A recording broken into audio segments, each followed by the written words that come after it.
Some may find the following disturbing. Discretion is advised. Oh, shit! Yeah, oh yeah, yeah, yeah. Nah, nah, nah. A Bears ballroom, they're the ones that fight for truth. Every week on 100 Proof, even if the Bears win or lose.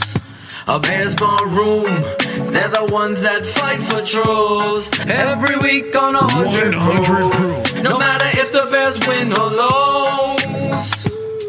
Yo, first, the smartest man, no tweets he's ever missing. Impossible, the mission, call out frauds with precision. A Bears 100 Proof, these days is number one Adora. Slaying dumb tweets, cross-eyed like Contora. Never one to back down, should be calling a fraud. Our dumbest tweets of the week, the mailman goes all out. Cheers, Bears fans. The fire Puerto Rican barkeeping for Chicagoland. He's the godfather, the one, the real producer. Always keeping the show together with the voice that will seduce us. Trubisky now the Firefox, the old timer never stops. IPAs, drafts, malts, crafts, Barkeep takes the shots. Barflies appreciated worldwide. Canada, Scotland, England, Brazil, Mexico, and Dubai. Dr. Phil is the guy, the one to realize that the barroom needed a show with an endless suit supply. Go big coat fought the narrative on color, brought the Jasons of get paid for Mitchell. Now I'm the usher. Standing up for the truth, 100 Proof with the guys. Almost burned off the show, but I came back for the Barflies. Flies.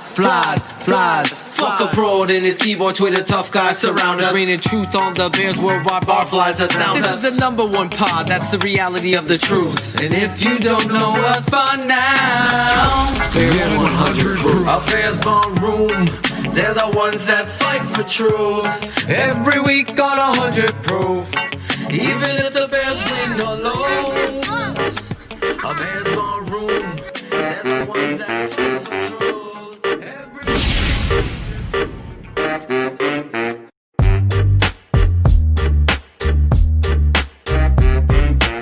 When you're passionate about coaching the guy, and like you're asking specifically about Mitch, he's got at least two guys that were going to be in the room with him, me sometimes, John D. Flip all the time, who are passionate about coaching the position. You know, I think you guys probably know even more than I do about Dave Ragone and Matt Nagy. So I mean, we got a group of guys who are just passionate about it. So I think our job is to give him every opportunity to be the best he could possibly be. And if at the end of the day, at the end of the year, he looks at me and says, Coach, you helped me be better than I ever thought I could be, then I'll be fulfilled. Cheers, Bears fans! This is 100 Proof, and you just heard Bears offensive coordinator Bill Lazor talking about how he and the other coaches on the team are teaming up, so to speak, to help Mitchell Trubisky. My name is Aldo Gandia. I serve the drinks in this raucous, rowdy Roadhouse bar. But don't you worry, the stars of our show are here. They are, of course, Draft Dr. Philotoshan, Shane, the smartest man in the barroom, Marsall, and Greg Braggs, the chatterbaiter. We are going to start immediately because we've got a jam-packed show. Besides dissecting Bill Lazor, we also are inviting some of you barflies to come and converse with us. Greg Braggs will be monitoring the chat room and asking some people to come on and talk with us live on video. So listen to Greg. Be nice to Greg, because if you're not nice to Greg, he won't pick you. Let me go to Shane first. How are you, brother? Doing good. I'm fucking stoked. I'm trying to figure out what time Joe's podiatrist is coming on. So excited. It's going to be great. Gail Sayers had a bad hangnail back in 71, so I want to get all the fucking details. We got the podiatrist at 7:45, and then his dermatologist coming on. That was the world record for Greg interrupting somebody. It was. He just shit right all over me, didn't he? That guy's eating his dinner, stepping on toes. Shane stole my whole joke this week. I said to Steph, because we were driving home, we had a date night. We tried to get one date night every week in the fucking pandemic. So last night was ours, and she's like, oh, isn't it Greg's show and Joe on tonight? I go, yeah. She's like, who's their guest? It says a doctor. She's like joking. It's not draft Dr. Phil. I go, no, it's Joe's dentist. And then I start cracking up. She's like, what? I go, next week, this is how I'm going to lead the show off. Next week, we're having Steph's gynecologist on. He's a big Bears fan. The tape never lies, Aldo. Phil's going to be breaking it down from every angle. Steph's gynecologist is talking Bears. We're going to have a great show. Dr. Matthew Burton was a really nice guy and a well representative of the Shy fans in the stands. He was. Wow. He was a good guest, and it was bizarre when I first saw. Okay, Joe had to know he painted a bullseye right on his fucking forehead. He invited the dentist on. Yes, come on. We're going. Dermatologist is next week, so stay tuned. We got the hard hitting. We got the big timers at Shy Fans. You guys, this is child's play here. You got Doug Plank and la-di-da, but we got the dentist.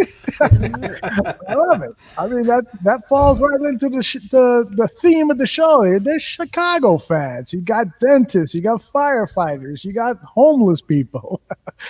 That's the way to go. The homeless guy is the. We got fucking Packers fans with shows on this network. You got them all. Shane, you want to blow your wad now and play that Joe drop that you got? Yes, I can. While he sets it up, I think Fat Mike will have the colonoscopy doctor on his show next week.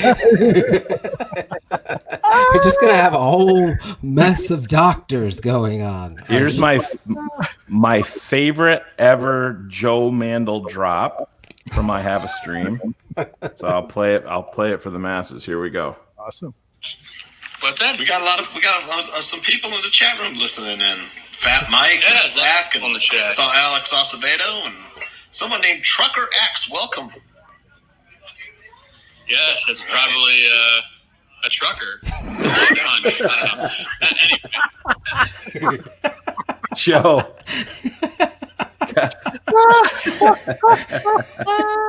Joey man. I even had to back it up to make sure I heard it right. Yes, he's probably a trucker. It's a good point. I mean, it does make sense.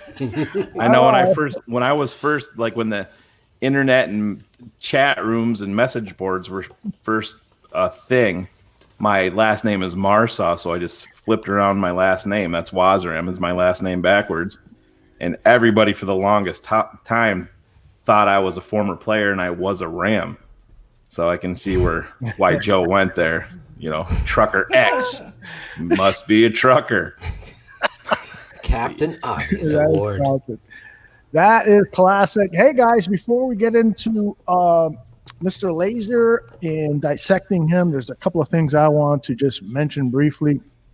Number one is a kudos to Draft Dr. Phil, who established their relationship with Greg Gabriel several years ago.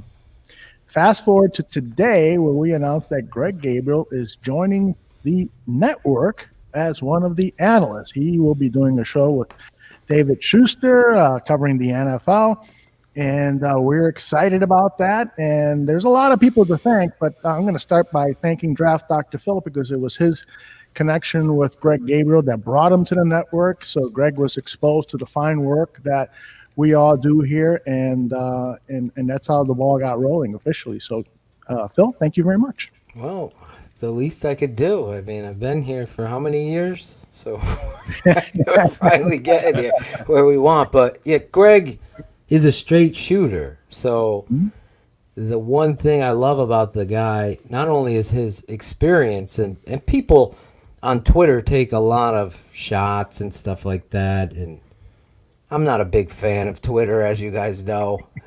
Really? The reality is, I just think with Greg Gabriel's history and experience in the NFL speaks for itself. You might not agree with everything Greg has to say, and that's the norm, right? Because that's what this is about. So to bring that kind of person, and then it gets personal because he is an easy target because of Jerry Angelo and that administration that he worked under. But in that position, a lot of these fucking guys on Twitter don't realize Greg didn't have final say. So what Greg might bring to the table will give you a lot, and he shared a lot with me, which I have always kept my word not to share on the show. But when Greg starts talking, obviously on this network, there's a lot more freedom than there is on the Score or whatever. So those 40 years, Harp, exactly, as well as his football IQ, as well as his experience and stories that he's going to be able to share with the barroom audience, alone speaks for itself. And I know the person, too. And he is a funny motherfucker that That's right. he just keeps it real up for his age. You know, I don't give a shit about this fucking blog. Perfect that fucking fit here. Hughes. Perfect fit. He's the perfect fit. He really is. He champion DM me. Thank God you call out all these fucking guys. And he was really adamant, just to give a little behind the scenes of Greg Gabriel. When I had the whole Twitter burner, he's like, every motherfucker has burners. Don't leave Twitter. Fuck them all. Fuck them all.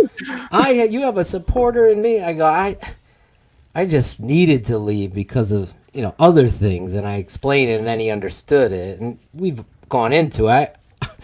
I face everything head on. And that's what we're getting on the network. And a teammate, somebody that's going to come on the show and not be afraid to broadcast and champion what we do here on 100 Proof. To me, this program is for. That's a huge get right there. It is. Gabriel will also be taking over as host as 100 Proof. Do a lot better job than I am tonight out there. Greg Gabriel is a big reason, if not the reason, why Devin Hester became a Chicago Bear. So for me, Greg Gabriel is at the upper echelon for me as highest honors because he brought in my favorite Chicago Bear of all time. Yeah. When Greg talked about one thing, the Garrett Wolf selection, it was so interesting to me why they picked Garrett Wolf back then. And that goes to show you the hiccups in the organization that still exist because the coach is Ron Turner specifically. We need Lovey. This guy. And Lovey. We need this is how we're going to use it and laid down a map. So for them taking the blame for the pick when it busts based on the coach's, that's my guy, that's my thing, that kind of stuff a lot of people don't get. And well, Greg pointed out on the show, specifically talking about Garrett Wolf, he busted out because they didn't play him. Exactly. He said, they gave him a private workout, and Lovey and Ron Turner we got to get this kid. We got to get him. Bears took him in round 3. I was stunned that I couldn't believe they took him there. I was shocked. They brought him in, never used him. He was decent on special teams, but I mean, you're not drafting a guy in round 3 at running back to play special teams for you. Exactly. Oh shit! I like these new drops. I'm missing the drops. The first of a handful of video drops that I will present today, and we will add to the collection as we move from the audio podcasting to the video world. I want to visualize all our drops, and so that was the first one revealed here. And all right, so another thing that I wanted to talk about is last week in the chat room, there was at least one, how do I put this gently, motherfucker who was saying some borderline racist stuff. And it came to my attention after the show, and that isn't going to happen again. If anyone wants to come into the chat during one of our live shows, or really at any point, live, not live, whatever, if we learn that you can talk civilly to one another, even if you have different political views on something. If you can't do that, then we're gonna kick you out. We'll maybe give you a timeout and maybe just kick your ass out of the bar room completely and not welcome you back. So just want to make sure that everyone is aware that I am the only one that is allowed to make stupid comments here. And everyone else is supposed to be very respectful towards one another. Is that fair, guys? Sounds good. I've already given Greg specific laser vision. I want to just pull that ignorance up and embarrass that person that has these ignorant comments. I just don't tolerate it either. I'm 100% on board. There's a time and there's a place for that kind of shit, and I think things are best off being transparent and confronting them for what it is, and we'll call it out. That exactly, Ed Loya. We call it out. That's how we keep it 100 here, because I don't think people learn. Yeah. You know what I'm saying? What is tolerated, what isn't tolerated. We all say stupid shit. We all do. Right, Greg? All the time. All the time. But there is a line. And I think everybody that's an adult understands where that line is. Now, if you can't get there, I don't know what to tell you. I don't. Yeah. Swanky, I don't want to get into what that guy said. Let's just leave it there. And as for the bouncer, I'm asking Greg Braggs to be our bouncer. And so he will identify to us anyone who says something, as his role here is, besides giving us great insight about Mitchell Trubisky, because it's not all on Mitch. We all know that, right, Greg? Absolutely. It's not all on Mitch. You're supposed to use my crazy spiked hair. You know what? It will be done for next week. I promise. No, I appreciate everyone in the chat, and for the most part, everyone is respectful. Everybody comes from different walks of life, and we represent that better than anyone here at Bears Barroom, especially in the chat. And for the most part, everyone's cordial. Everyone can agree to disagree. On these conversations, they're not called tough conversations for no reason. As I said last night on Shy Fans, when we got into a little discussion about the whole Bubba Wallace and NASCAR saga that's been going on the last few weeks. This is a conversation that's not going to go away. And I know a lot of people want to stick to sports, but at the same time, these are topics that are in the front of our face every day. We're living with them here in this country and across the world. So we're going to talk about them and give our opinion, but that's all they are. And the same in the chat. And as Aldo said, as long as everyone keeps it respectful, if I don't agree with you personally, if you're making a political point, I'm not going to say ban this guy. It's it when you see it kind of thing. And this is one comment in particular from last week. And, when it gets to that point, I'm going to call it out to Aldo. Other than that, I feel like everyone has been respectful and courteous. We're all in this together as a barroom family. Exactly. Hey, you fucking cunt. That was our bouncer, Greg Braggs. And not only is he our bouncer, but Greg has a very honored duty today, because he is going to identify a handful. I don't know how many we're going to do, hopefully a dozen or so. Barflies in the chat room, and invite them to come on and chat with us via video. Is that right, Greg? Yeah, that sounds great. I'll be happy to take on this job. And if anybody wants to come on, I would suggest, if you're already thinking about being one of the lucky 12 that we're able to fit in tonight, try to follow me on either Twitter or Facebook if you haven't already. And that way, if you are selected, then I can send you the information to come on the show easier. That way, if it's already done, then I don't have to tell you to do it going forward. And here's a secret. You have a better chance to get invited on the show if you rush over to iTunes and leave a positive review for Bears Barroom Radio Network. All things are being so taken. I will be looking at the updated reviews on there. You're going to keep checking it? Yeah, I'll keep checking it. So if you haven't left a review, head on over there and leave a positive review. So many people have said they want to come on 100 proof, chop it up. I'm going to give you each 5 minutes. So when you get on, Aldo's going to get the clock started, and then we're going to go. But the other thing is, please just have some headsets so you could talk into your phone, or what are these, earbuds? Yeah. Right. Greg wants to hear you before he talks over you. Yes. Come on, so I can talk over you. That is the plan for me. Yeah. Especially if it's, people that are IU fans, not to name names. Phil is absolutely right, though. Earbuds will help with echo problems that we've had in the past, as we've learned the new system here. So please wear earbuds, and also if you're in a fairly well-lit area, so that we can see who you are, and you're not one of those silhouetted guys who looks like he's been caught by Dateline for child molestation. real quick, you don't need Skype, any special thing except your phone.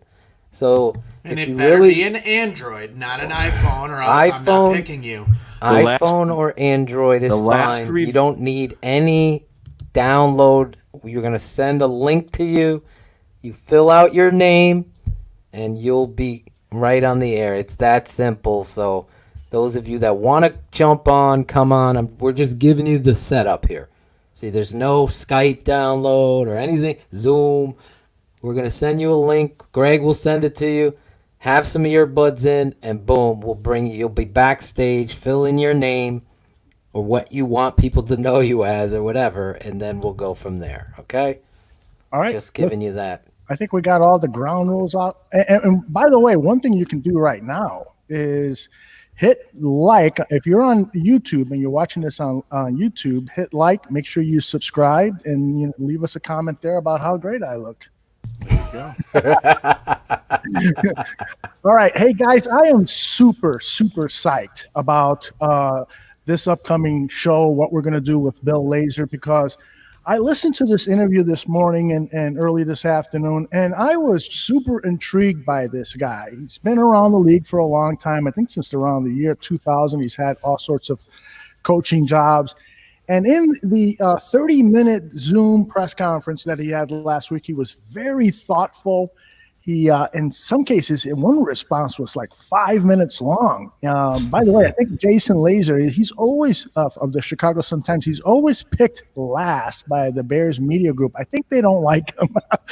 But nonetheless, Lazor gave him a 5-minute response to a question, and we'll get a portion of that in. I've got about 7 or 8 sound bites from Bill Lazor. I want to start by getting your reaction, and also you guys listening in and watching live, please share your comments on Lazor and what he is talking about, and I'll try to flash them on the screen. This really is a very interesting interview, so I'm anxious to get everyone's opinion on it. Let's start with Bill Lazor talking about how he is going to assess the quarterbacks of the Chicago Bears. I don't know if it sounds like a cliche, but you just have to let the thing play out. You got to let guys earn it. Sometimes your gut tells you. Sometimes it helps to look at the statistics every day. Though it's not a game situation, but of practice, and you just take in all the information.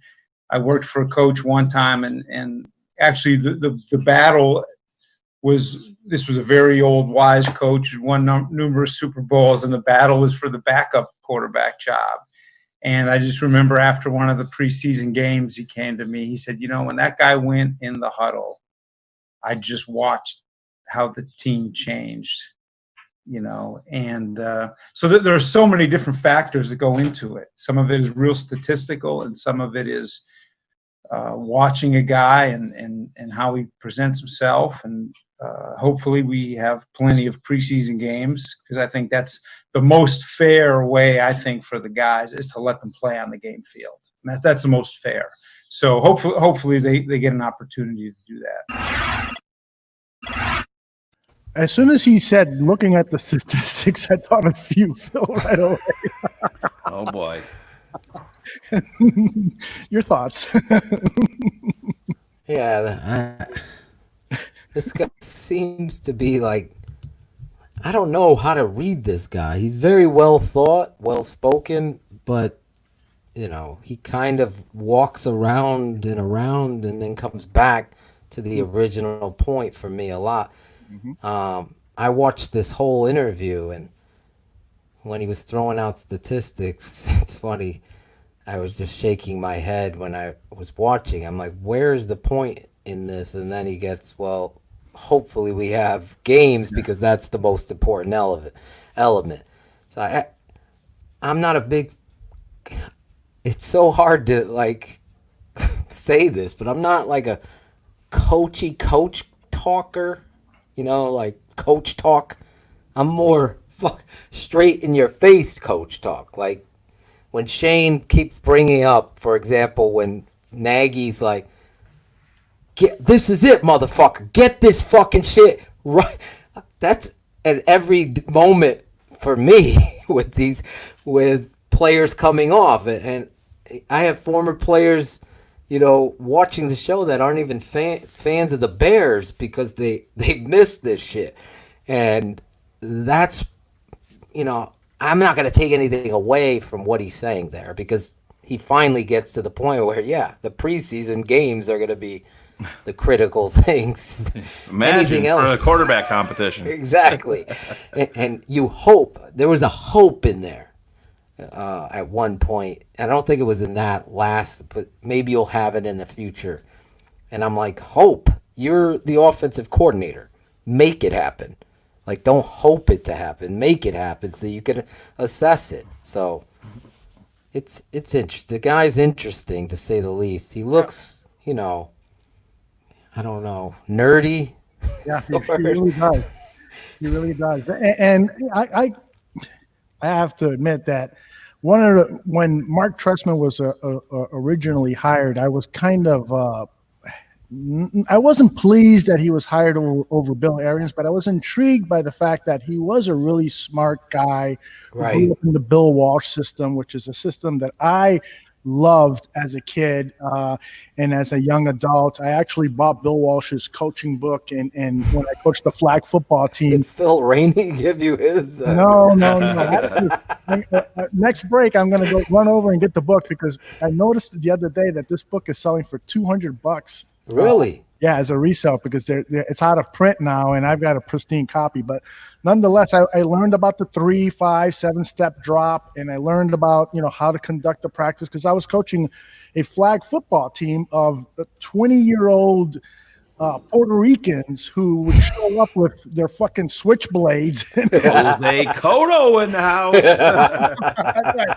Where is that guy? Snorting the 20-yard line. Oh, Jesus. And so I tried to instill some discipline and organization. And so, I'm kind of a bookworm a little bit. And so I picked up Bill Walsh's exactly. book. So I was intrigued by Mark Trestman. And in listening to Bill Lazor today, I was also intrigued by some of the things that he said. And I'll play a couple of sound bites later on that, I want to get your comments on because I thought they were very interesting. But Shane, what were your thoughts about that opening comment from Lazor? It's pretty much what Phil said. I mean, to me, you guys know how I am with press conferences. I don't really concern myself too much with what is said there, especially from a guy like Lazor. My biggest looking over this guy, there's something that really, really sticks out to me that bothers me with him. I'll just give you this quick rundown. Buffalo, 2001, 2003, or 2002. Atlanta, 2003. Washington, 2004, 2005. Then they promoted him to quarterbacks coach for 06, 07. Seattle, 08, 09. Virginia, 2010 to 2012. Philly, 2013. Miami, 14, 15. Cincinnati, 16. They promoted him to offensive coordinator for 17, 18. Penn State, 2019. Who does that remind you of? It reminds you exactly who who Aldo brought up was Mark Trestman, a guy that's very, very smart, but never stays anywhere. He's always on the move. And I understand that coaches are like that. Right. But I saw a comment from somebody in the chat room that, Bill Lazor was with Nick Foles when he threw 27 touchdowns and 2 interceptions. Well, yeah, they thought so much of him. He wasn't an Eagles coach the next season. And believe me, if you're good enough, like Sean Desai for the Bears, he came, the Bears safety coach, he came in with Mark Trestman. He's still here. If you're good at what you do, you're not going to get let go. they're going to keep you. So to me, there's a whole bunch of questions. I guess you can take the approach that he's seen it all. So maybe he's a little bit older and wiser, and maybe that'll, maybe he'll settle into his role. But to me, when I see a coach that's at a place 1 to 2 years, mostly throughout his career, that's sending up a lot of red flags for me. I gotta ask you this, and Aldo, does it Di Filippo obviously has a personality probably a lot like mine, right? It's straight, right in your face. With this guy, I think it was Bear Truth 9 who read my mind. Is this more of a higher? Because you're coming to a job where the head coach is calling the plays and building the offense. And I don't want to spoil the interview as it gets further. He kind of pushes back on this question, which is interesting. But the reality of the truth is Nagy's calling the fucking plays. Yep. You know what I'm saying? You came here as he's got a nice title. It's like exactly. it's like putting out a video for a network that you're on and telling, that's got a couple hundred followers and telling everybody that you're the COO of that network. Fucking great. Awesome. Here's your lollipop. It doesn't mean a whole hell of a lot. I'm the COO of a fucking network that's got 12 followers. Fucking, you're awesome. Great. I'll get you a fucking t-shirt. But I'm serious. Phil brings up a perfect point. He's the offensive coordinator of the Chicago Bears. Cars sent me a text either today or yesterday, and I know he wouldn't mind me sharing it with you, about Lazor. If I can bring it up here. He's just talking about Bill Lazor isn't obviously he's got that title offensive coordinator, but the Chicago Bears have told him the reason that he is here, or Matt Nagy's told him the reason that he is here, and I'll give Nagy credit, is he's a guy that's going to review everything that's done offensively, so they're not falling into anything that's redundant. Making sure that nothing's getting stale. Like maybe he'll crack him over the head. Hey, Matt, it's 3rd and 1. Line up in fucking I formation and pound the football with David Montgomery.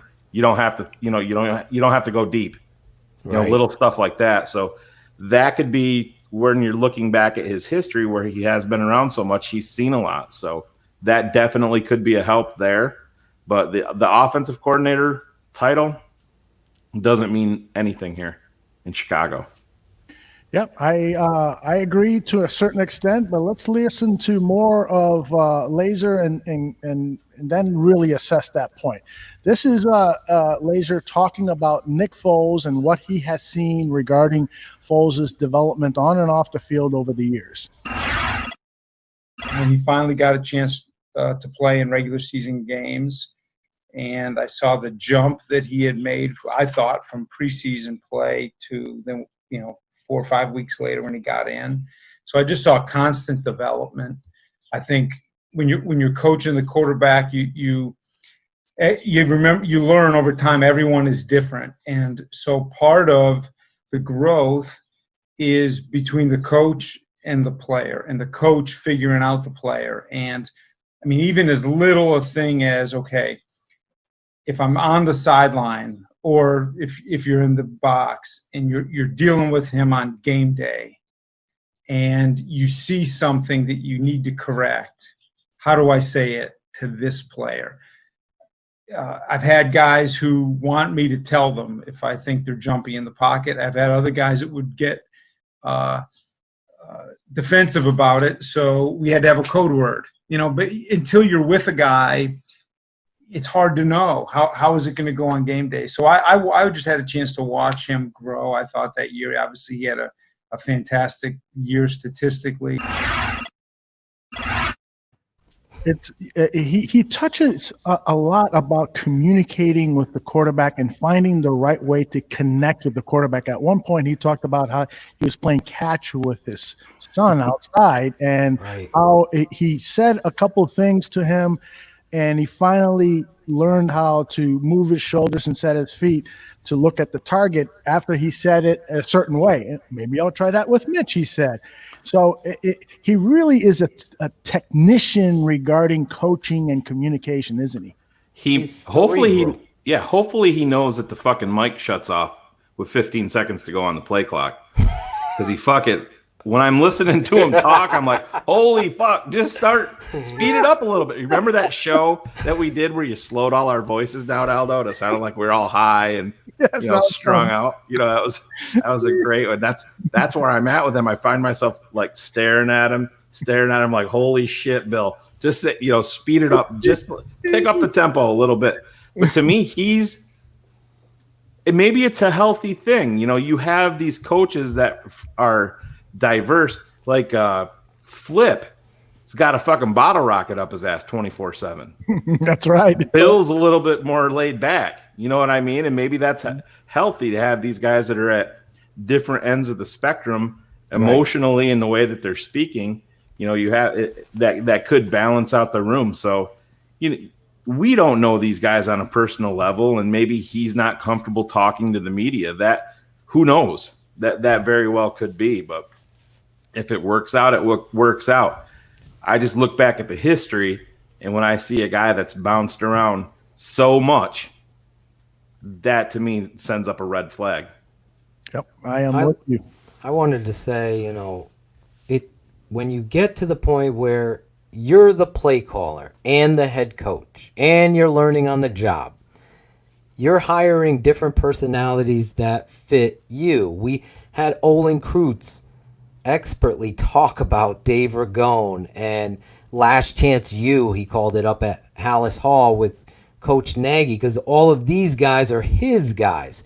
Here's a guy, to Aldo's point, that is a cerebral thinker, a statistician, if you will, that understands the importance of connecting with a football player on a personal level. Like, if I'm going to fucking hammer a kid, and I'm of the culture of you treat every person the same way, then you privately know how each individual likes to be coached through the cerebral coach who's paying attention. Hey, coach, Johnson, he just needs a little pat on the back here and there.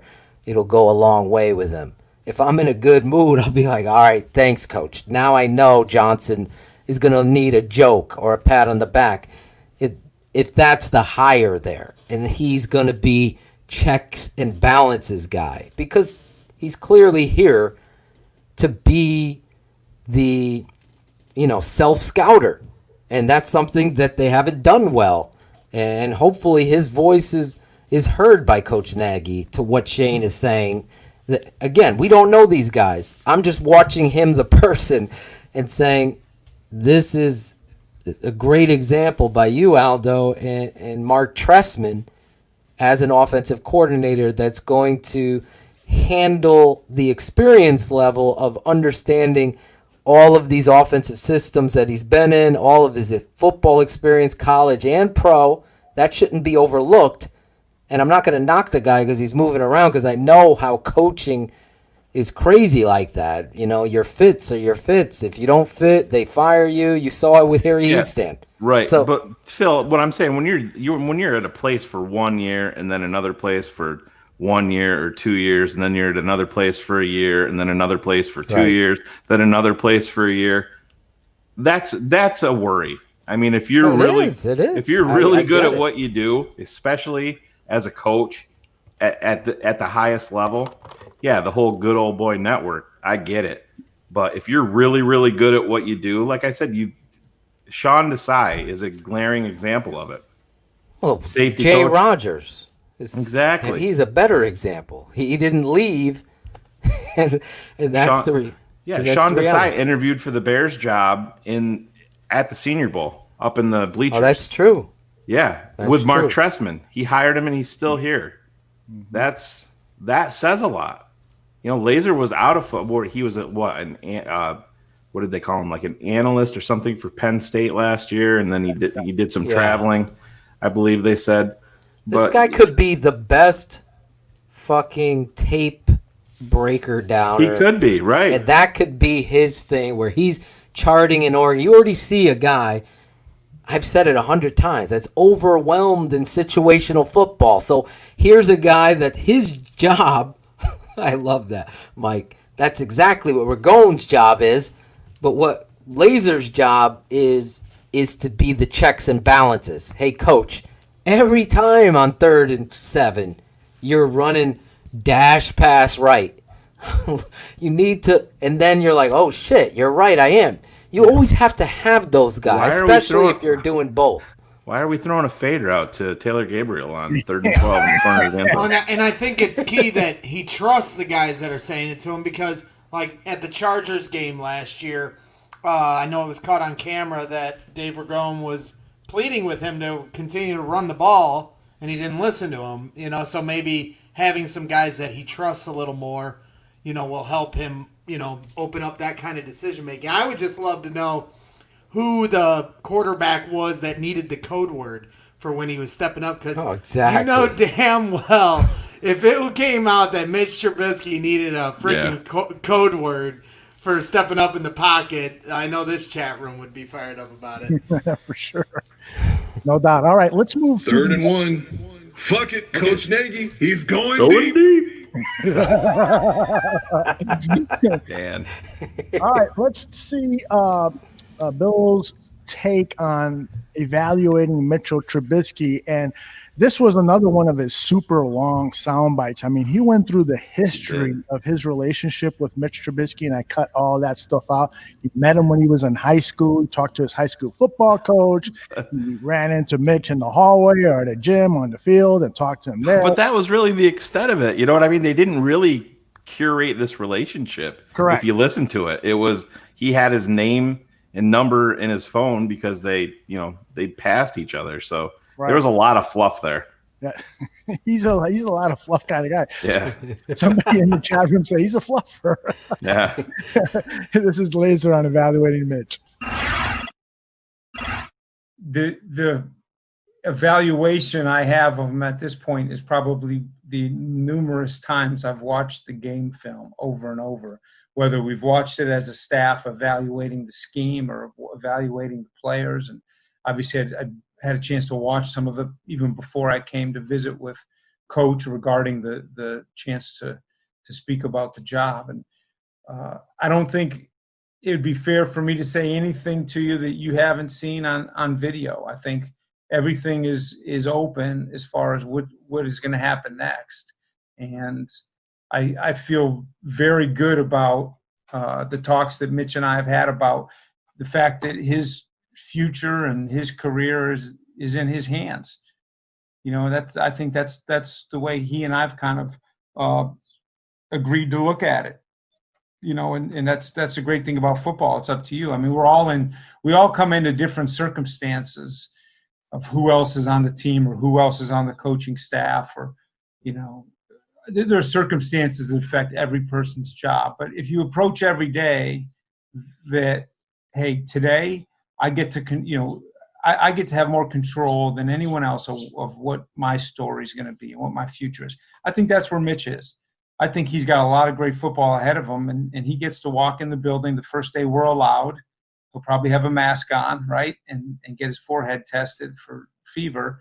But then once he gets in there and gets going, let's let him determine the story. And so I'm not going to sit back and talk about his past. I'm going to let Mitch determine the story, and he and I've kind of come to that agreement, and I think it's the right way to approach it. I can't blame him there. He's not gonna say, yeah, he looked fucking awful last year. His footwork was terrible. He did a terrible job processing, but he does have great athletic talent. He's not gonna say that to the media, right? Aren't you glad that he said that he'll probably have a mask on and get his temperature taken on his forehead? Yeah. He added every possible thing you can think of. That should have been a 10-minute interview. Thanks for making me sit through a 30-minute interview, Bill.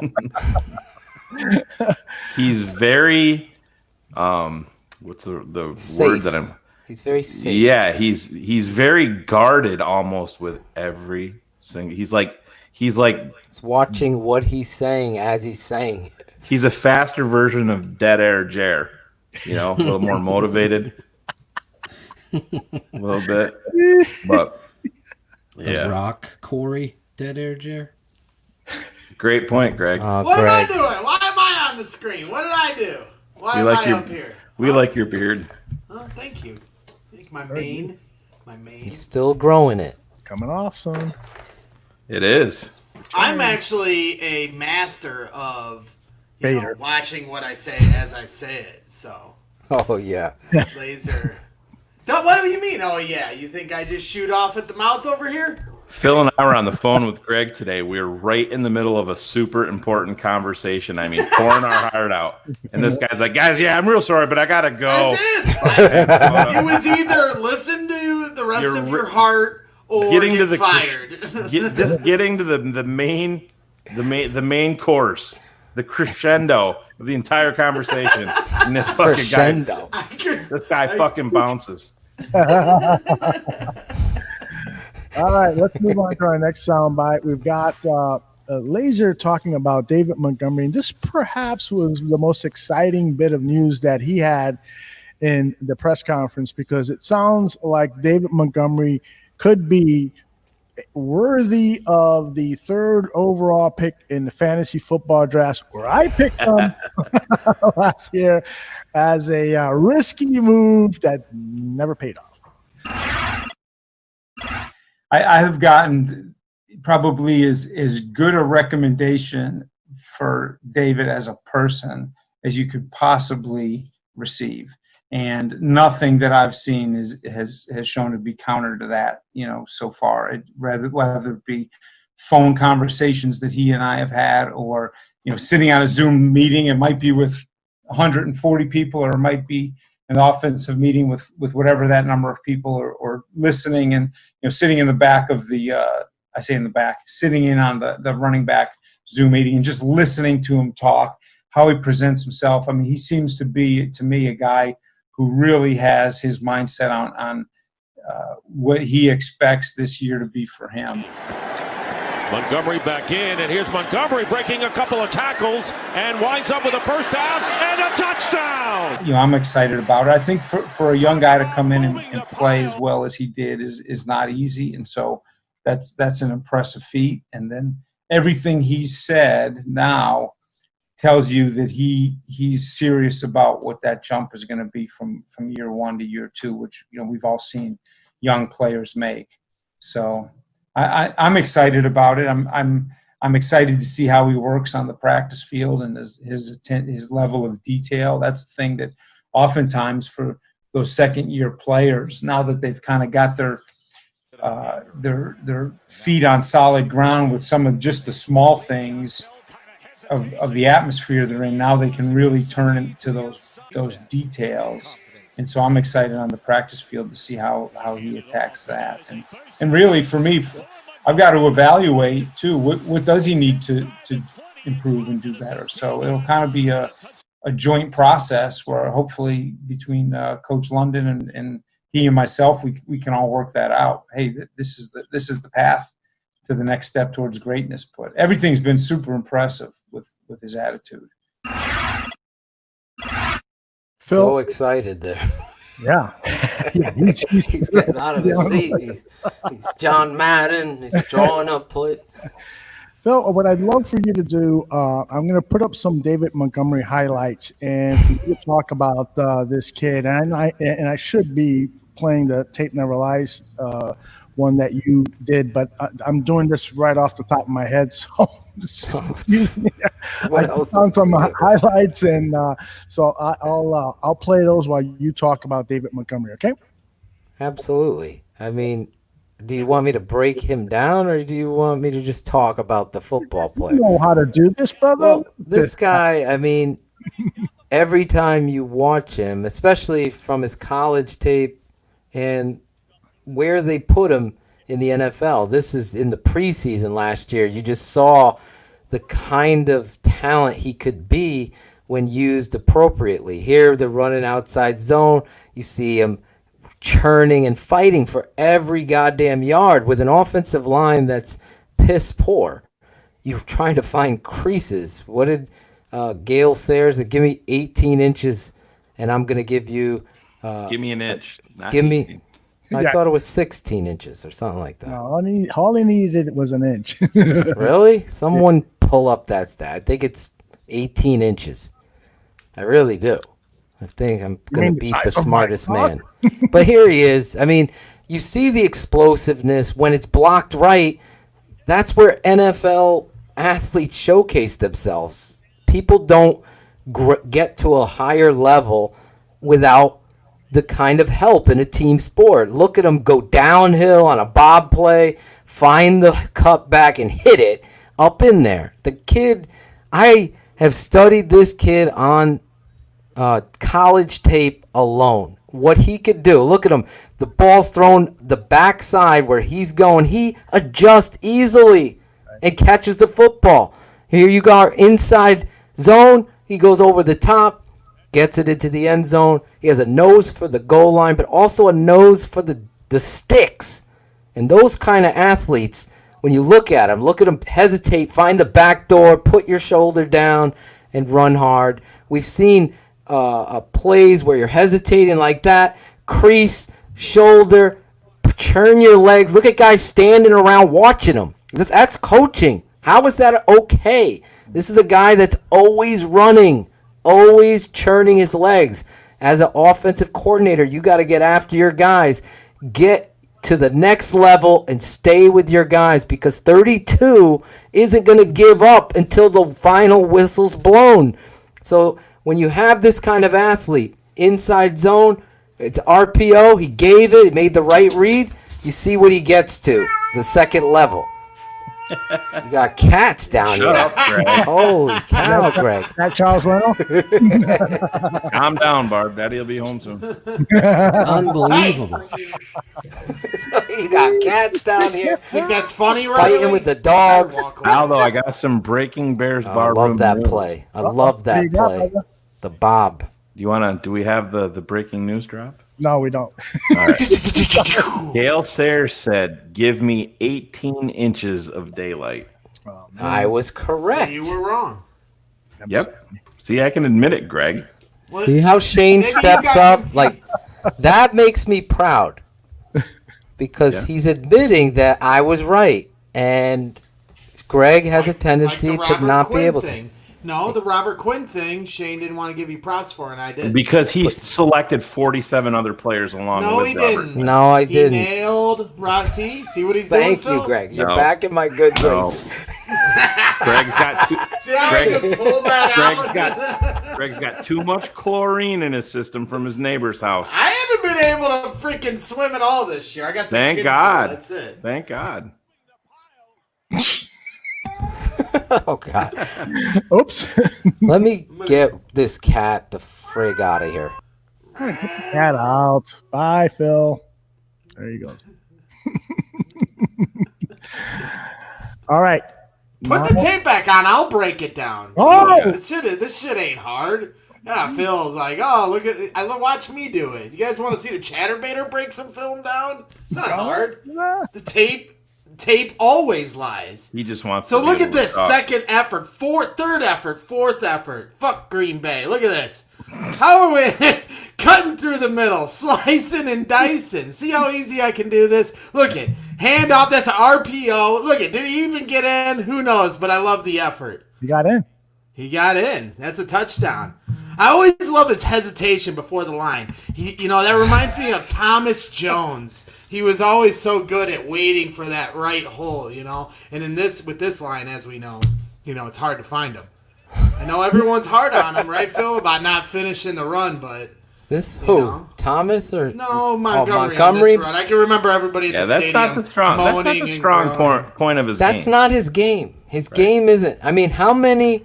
Somebody give me a quick check in the chat. How many over 55-yard touchdown runs were in the season last season? That's what I would like to know. Because that's not the NFL. How many over 55-yard touchdown runs did Walter Payton have? Not many. And people would criticize him, and he was the greatest ever. The game is if of inches.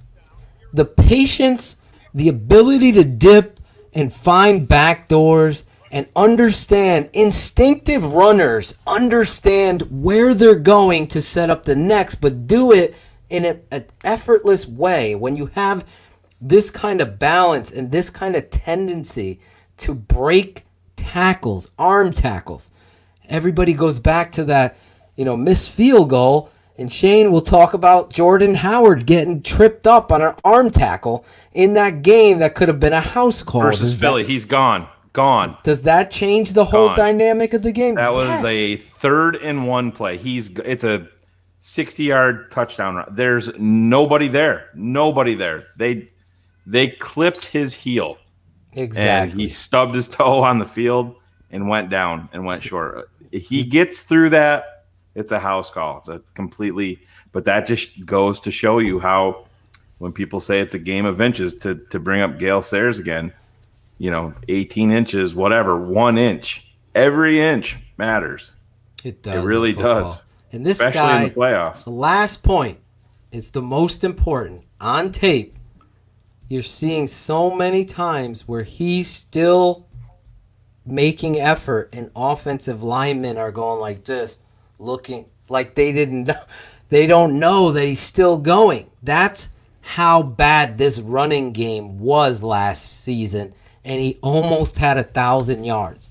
To me, watching him, Aldo, I would tell Shane, I'm like, am I the only fucking person watching tape here? Because what he's doing, he's getting no fucking credit for. He's saving you. And he's doing it in a manner with no help.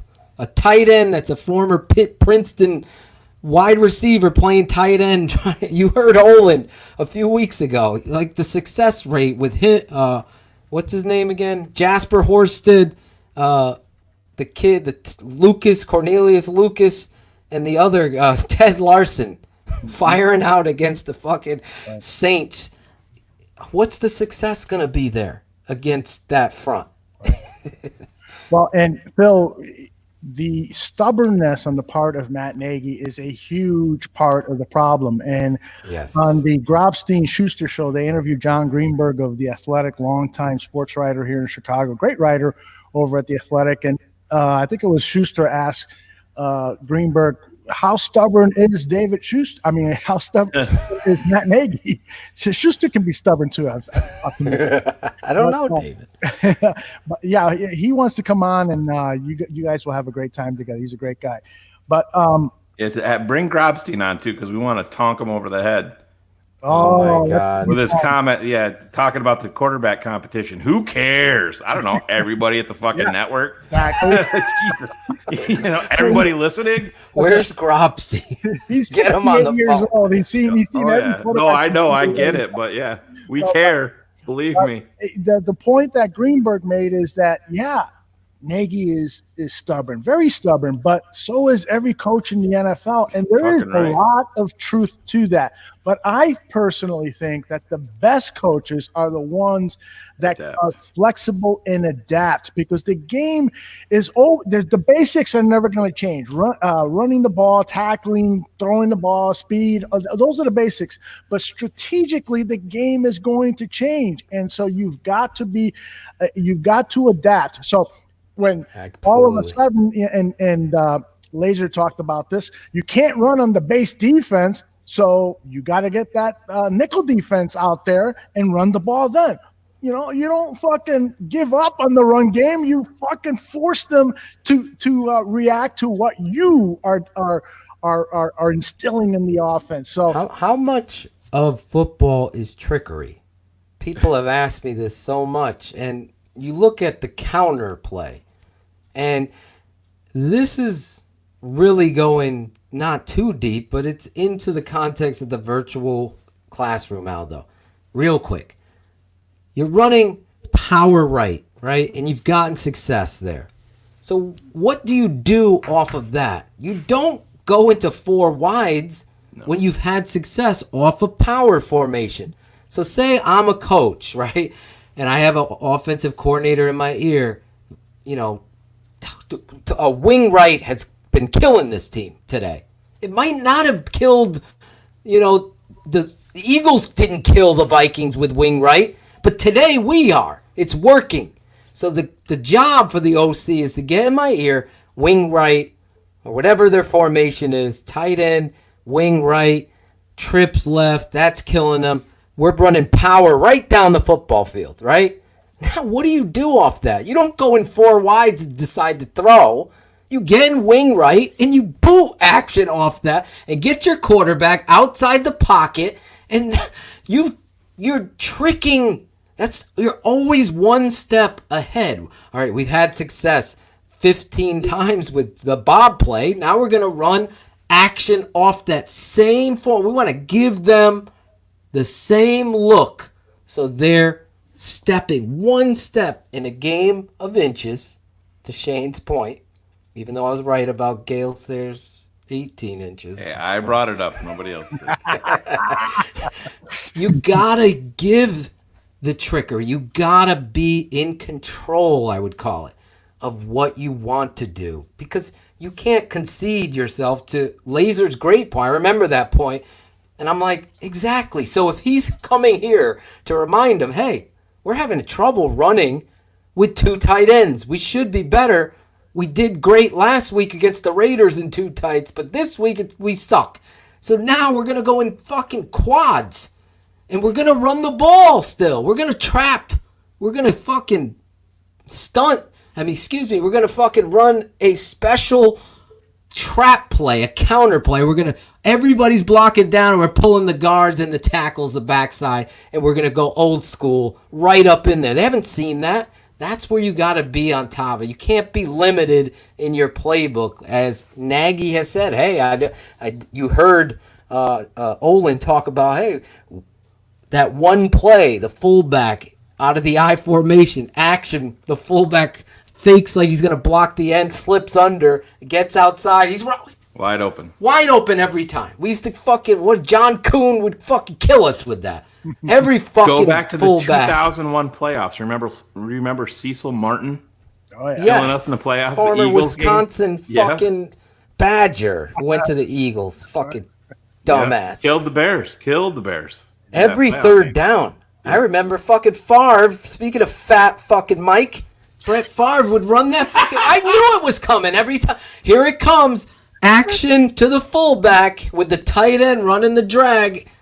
It's open. Take it. Don't be stubborn, you fucking moron with the visor. I love you, though. I'm giving you another chance. Yeah, we all are. We all are, because we root for the jersey, we root for the visor until you fuck up, and then we're gonna get on your ass big time. All right, here's I think one of the more interesting sound bites from the 30-minute Zoom press conference is he's talking about his role in developing the run game and how his assistant coaches, what role his assistant coaches play. I thought this was fascinating. Someone taught me, a head coach I worked for as a coordinator years ago taught me that what he had been taught, what he believed was when you're the coordinator, you're in charge of everything from soup to nuts. I mean, at the end of the day, you're judged on how it all goes. So I took that to heart. Certainly, when you hire someone like Juan Castillo, who's proven in this league, like most offensive line coaches in the NFL, you expect them, regardless of what their title is, to take the leadership role in the run game. So my job, as you approach that, obviously, is to evaluate the people on the staff, which has been hard because we're not on the practice field yet. But you just have to evaluate, okay, here is what everyone can bring to the table. For example, some places you may hire a tight end coach who came up as a receiver coach, right? And so he's really heavily embedded in the pass game. Here we have a tight end coach who's not only been in Clancy Barone, a very accomplished tight end coach, but has also been an NFL offensive line coach. So as you look at the whole picture of the staff, you know, how again, if your line coach takes the lead in the run game, how can you support them? And the more you have guys like Clancy who've done the job and understand the job to be able to support them, well, then that affects the role I have to take in it. So I have to approach it that the responsibility runs through me, that you evaluate the coaches and what their role can be. And you, just like any leader, you find the right way to communicate with them and work with them. So that's a real theoretical answer, Kevin. I'm sorry about that. Juan and I have had conversations already about the formations we would like to use in the run game in our opening game of the season. So it's our job. When your title is coordinator, you have to make sure it all fits, and you have to make sure the run game and the pass game, the play action, the drop back, the screens, the specials, that they all fit. And that when your next opponent looks at you, that there aren't any gives, that they can't tell what you're going to do by formation. So you have to put it together. So I don't expect you'll see me helping Juan coach reach technique by the offensive guards. That is not the way the expertise I've been brought up in. But like I said, I've been told that when you're the coordinator, the buck has to stop with you. You got to be able to present it to the head coach. That, hey, coach, here's the plan. Here's what we have. And that all our T's are crossed, our I's are dotted, and we've dealt with all the details for you. And so that's kind of how I see the role. I think we have veteran coaches on our staff, but when we sit down in our run game meetings and our game plan meetings, it'll be a little easier for me to specifically tell you this is the percent of my time that was there. Even practice, Kevin, will help us determine that when we watch practice film together. Again, it's almost unfair to try to get clear answers for you before we spent time together as a staff. But to me, that's the key. I guess that would be the if I had given a clear answer. It all depends on the staff, how the staff works together. That will determine where I need to lean.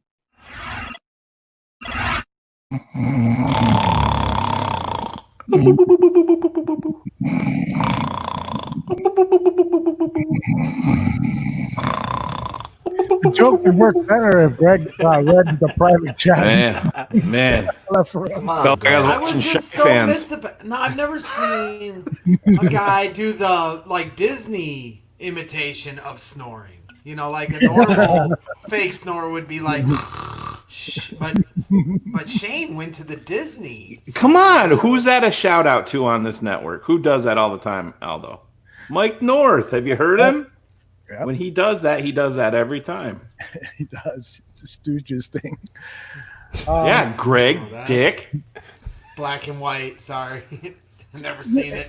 Here's a thing, and you talked about it earlier, Phil, and a couple of people in the chat room have talked about it. And when we ran those highlights, I can run them again, and you will see how many times David Montgomery is flourishing with a fullback. And sometimes he's in the backfield with them. Sometimes he's lining out on a wing and so forth. But that fullback formation, when Bill Lazor said that he's already talked to Juan Castillo about what formations he wants to run, I fucking hope there's a lot of fullback formations. Wouldn't you say? Oh, you gotta hope for that because you saw the personnel that they had. That was what was being successful. Again, I hate to keep going back. You look back on Olin Kreutz on the show with us. You watch the tape never lies. You see the successful plays are being done. I remember Adam Hogue asking him, Coach, you're averaging 8.7 yards per play out of the I formation. And he took offense to that. You should be able to say, wow, let's look into it. You got to be humble as a head coach. The stubbornness and all that shit, the I got to do me shit, that shit doesn't work in football. You got to find the right, offensive sets that fit your personnel. I always talk about my father. I remember Thanksgiving Day, you had 2 weeks to lead up to it. You're in high school. We changed our whole fucking offense to fit our personnel better in 2 weeks to get and be successful against a team that was way better than we did. You know what? We kicked the living shit out of them. We did. And that's what you need to do when you look at yourself and your self-scouting and there isn't I formations and isn't that power game formation. It could be a wing, to your point, Aldo. It could be a wing there, and they're running front side, and this kid just reads it. You need to do what your personnel does really well, and it helped Mitch to be under center. I've said it 100 times on this fucking show, on Last Call, on the Tape Never Lies. There's something about, in the NFL, getting a player that's struggling with mechanics under center where he's taking a snap and stepping back and going through his steps naturally. I equate it to somebody who's in a performance, or you're a dancer or a Broadway play. You know when the rhythm has gotten you. The rhythm is gonna get you. What was her name? The rhythm is gonna get you. Gloria Estefan. Gloria Estefan. She was right. In the pocket, that rhythm is gonna get you confident. And you got to do it. You go under center, you get in the eye, you're going to help your running back, you're going to help your offensive line. Because every offensive lineman I've ever met in my life, what do you love about the game? I love to fucking run block. I love to knock somebody on their ass. If that's what you do to get your team. If you're a physical football player, that's what you live and die with. Exactly. So, yes, Aldo, that has to happen. Our snooze session reminds me, there's a coach that you have that you say, okay, coach, get up there and talk to the team. And then you see that and you're like, okay, we're never putting him up there again, because that's what players will do. That's probably why he's traveled so many teams. Because that's why you bring in Flip. Yeah. Flip, you get up there. You have to have more rigor or base or personality in your teaching, because let's face it, everybody in the chat, everybody, I don't give a fuck what country you're listening in on, you all know that a teacher that's up at the board, and right here is France, in the south of France, Benedict Arnold, Bueller. Like, you're falling asleep, but a personality, like, we're gonna line up in the I formation, you're gonna kick this guy out. Hey, Leno, are you paying attention or are you falling to fucking sleep? All right. Look at you here on this. Everybody's awake. Everybody's awake. Everybody's worried. Is coach going to fucking call me out? You got to be able to do it and do it the right way. Do what Montgomery does successful. Because guess what? What did we say? You guys asked me, who's the best offensive player? We went through in the offseason. I said, David Montgomery was my best. Allen Robinson. Allen's great. I just see what this kid was doing behind this epic shit line. And let's be honest, so did the Bears front office. They traded up for him. You're right. You know, they gave up a future 4 in that deal to move up for him in round 3. Yes. And imagine moving up. He was up my number 1 back in that draft. Yep. Number 1. I was so excited we got this. I got the picker, Phil. If you remember to that draft, you were off of Twitter, but I got the pick early, and I texted you. I'm like, we got Montgomery, and he's like, "Fuck you, you're lying." I'm like, "No, we got Taven Montgomery." He's like, "Bullshit," and I'm like, "All right, it's gonna come up here in a couple more minutes." I hate when Shane does that to me, because part of me wants to know, but part of me doesn't. It wants to be surprised, but he's right. I get so excited about number 32 because I think he's going to fucking put a stiff arm on a lot of these fucking nerd boys blogging that have he's a bust. I've seen, I appreciate, I'm not saying don't, I appreciate all you fans sending me these articles and sports mockeries and all that. Bears Wire just takes what we said and they wrote a story tomorrow. I'm not going to be as nice as Phil. Don't send them to me. But Dave, I have confidence in David. I see a lot of people talking about Ryan Nall and saying that he's a fullback and going to be the fullback. Don't forget about JP Holtz. That's the guy. Oh, that's JP. the guy that they're gonna focus on at that position, because he's gonna give you the ability to catch some passes, I think, a little bit more consistently. You know, he surprised me last year as a guy that they pulled off the scrap heap and brought in. That Dallas game, he showed some ability.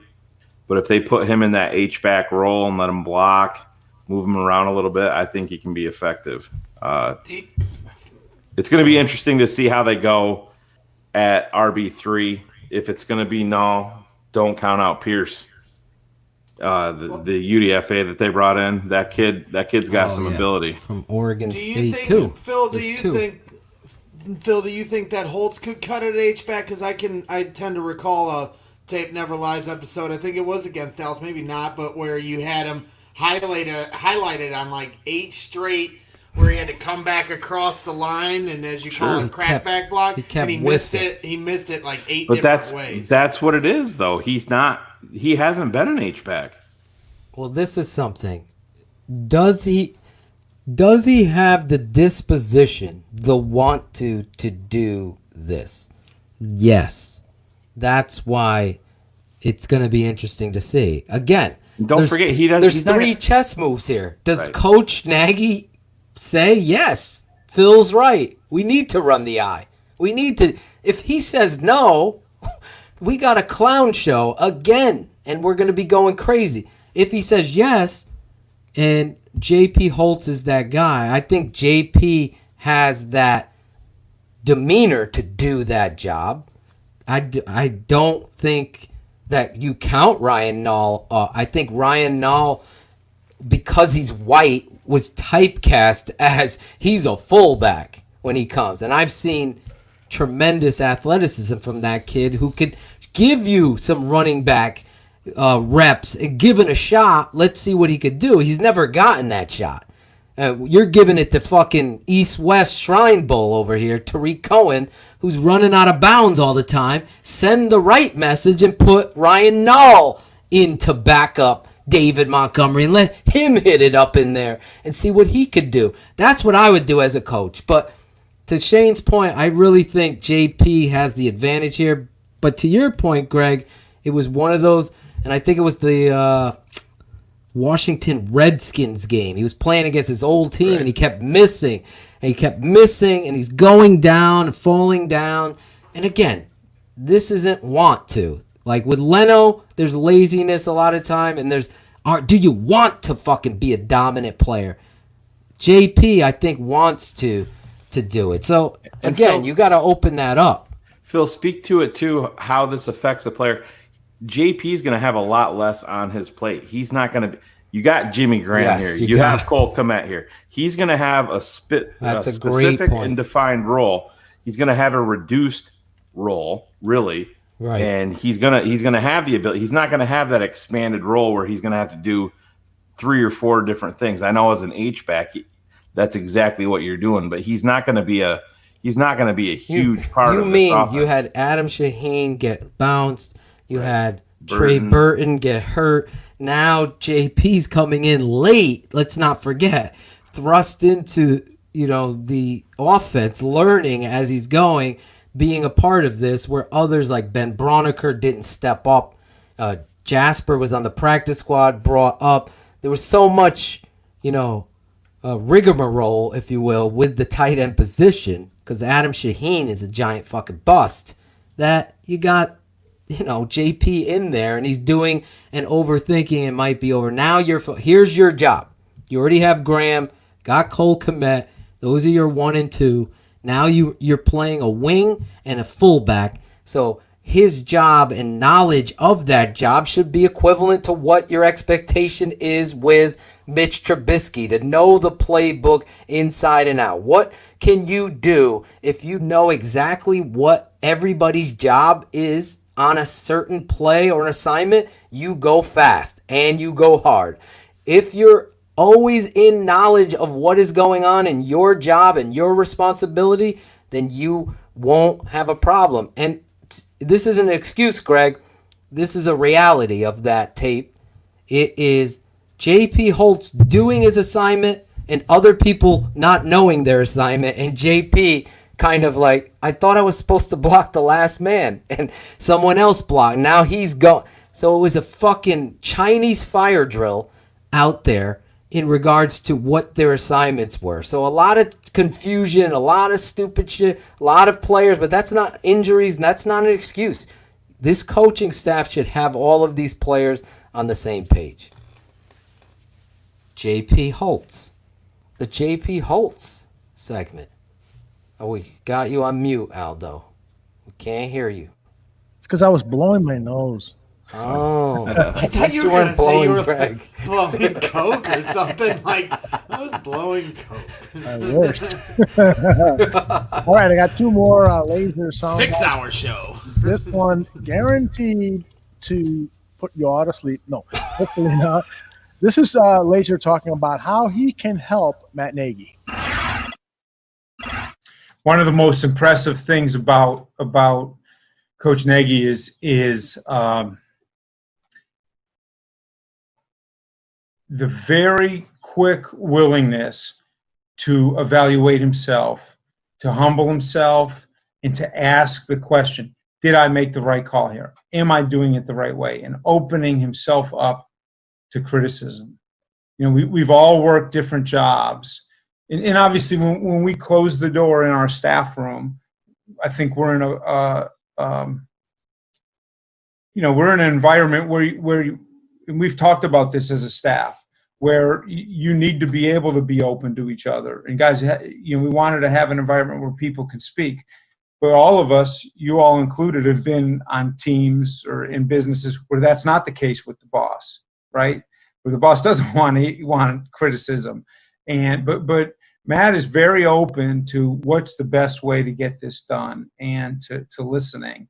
And obviously, like on any team, he's the boss. So at the end of the day, the final decision comes to how he wants to do it. And that's our job. Whatever our role is to support him. And if he asks for alternative ways to do it, then provide them. And then, over time, what you learn is that you provide them with an expertise based on the wisdom you've gained through experience, right? When you screwed something up and you've come out of a game with you thought was a heck of a game plan, you come out and you scored 7 points that day. Well, guess what? That didn't work.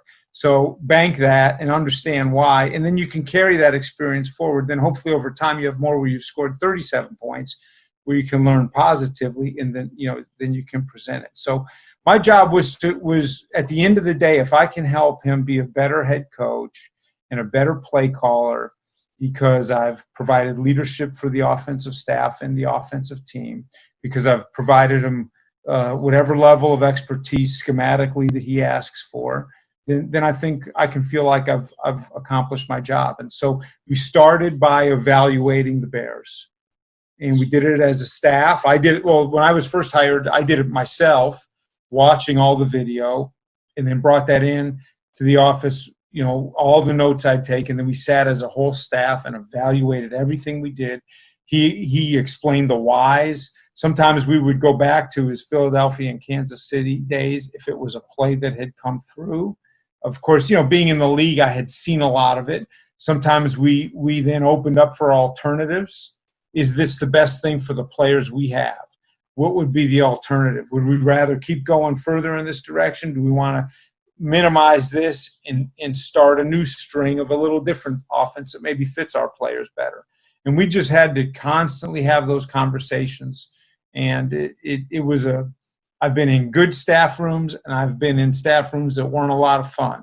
And to me, this was a really good staff room this spring, as long as we were able to stay in it before the offices got shut, because we were able to have those conversations because we have a leader who's open to evaluating and who wants to get better.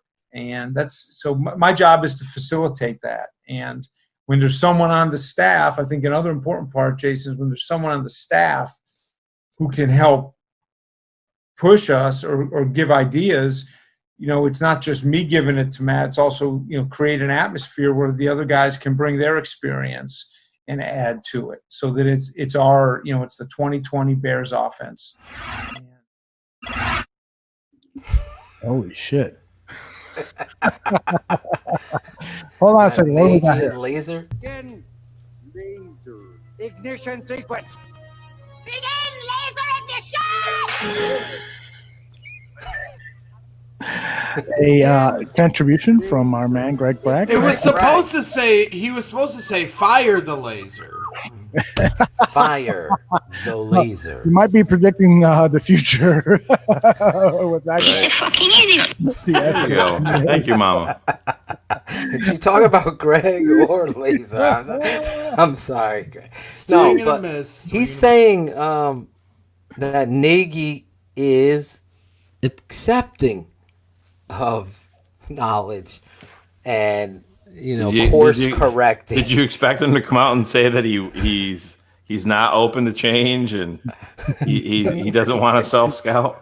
Yeah, I came to work here because this guy is the most fucking idiotic coach who doesn't want to change, doesn't want to hear anything the assistant coaches say. But yeah, I mean I gotta be honest here.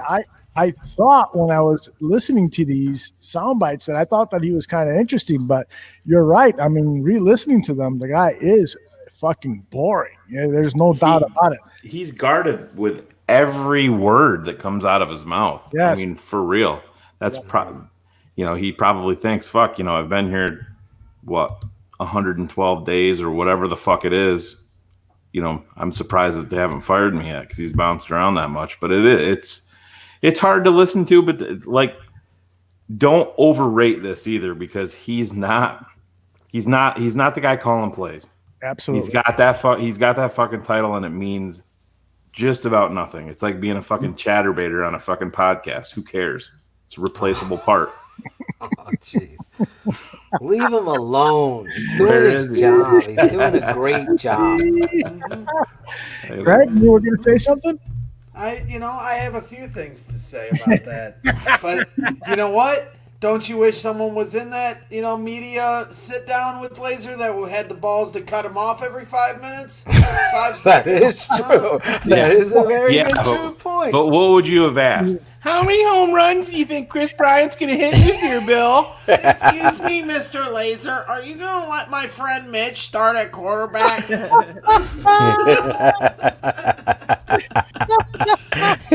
don't. I will be mad at you. Excuse me, Mr. Laser.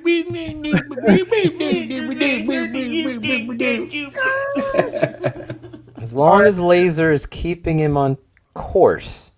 Exactly. With the run game, no more course correcting, self-scouting, then we'll be good. But if he's talking to the team, this is going to be a very difficult challenge for the team. Yeah, you need to fire up the guys, and this is not the guy to do it. Hopefully, somebody like DiFilippo will be doing that. All right, the last soundbite I have is of Coach Laser talking about multiplicity, and this sounds kind of complicated, but it was actually part of the last soundbite, but it was so fucking long, the last one. I said, you know what, the last part of what he's saying, it could be of interest to our listeners who love talking about the X's and O's and so forth. So I'm teeing this up for Phil to discuss right after we hear what Laser says.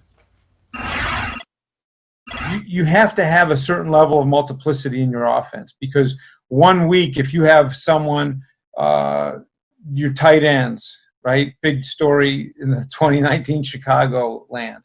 Your tight ends are injured. You're down to one, and you have to go out and get someone off the street. Well, you got to be able to adjust your game plan that week. Maybe it's more towards the receivers. If you have a fullback on your roster, some NFL teams do and some don't these days.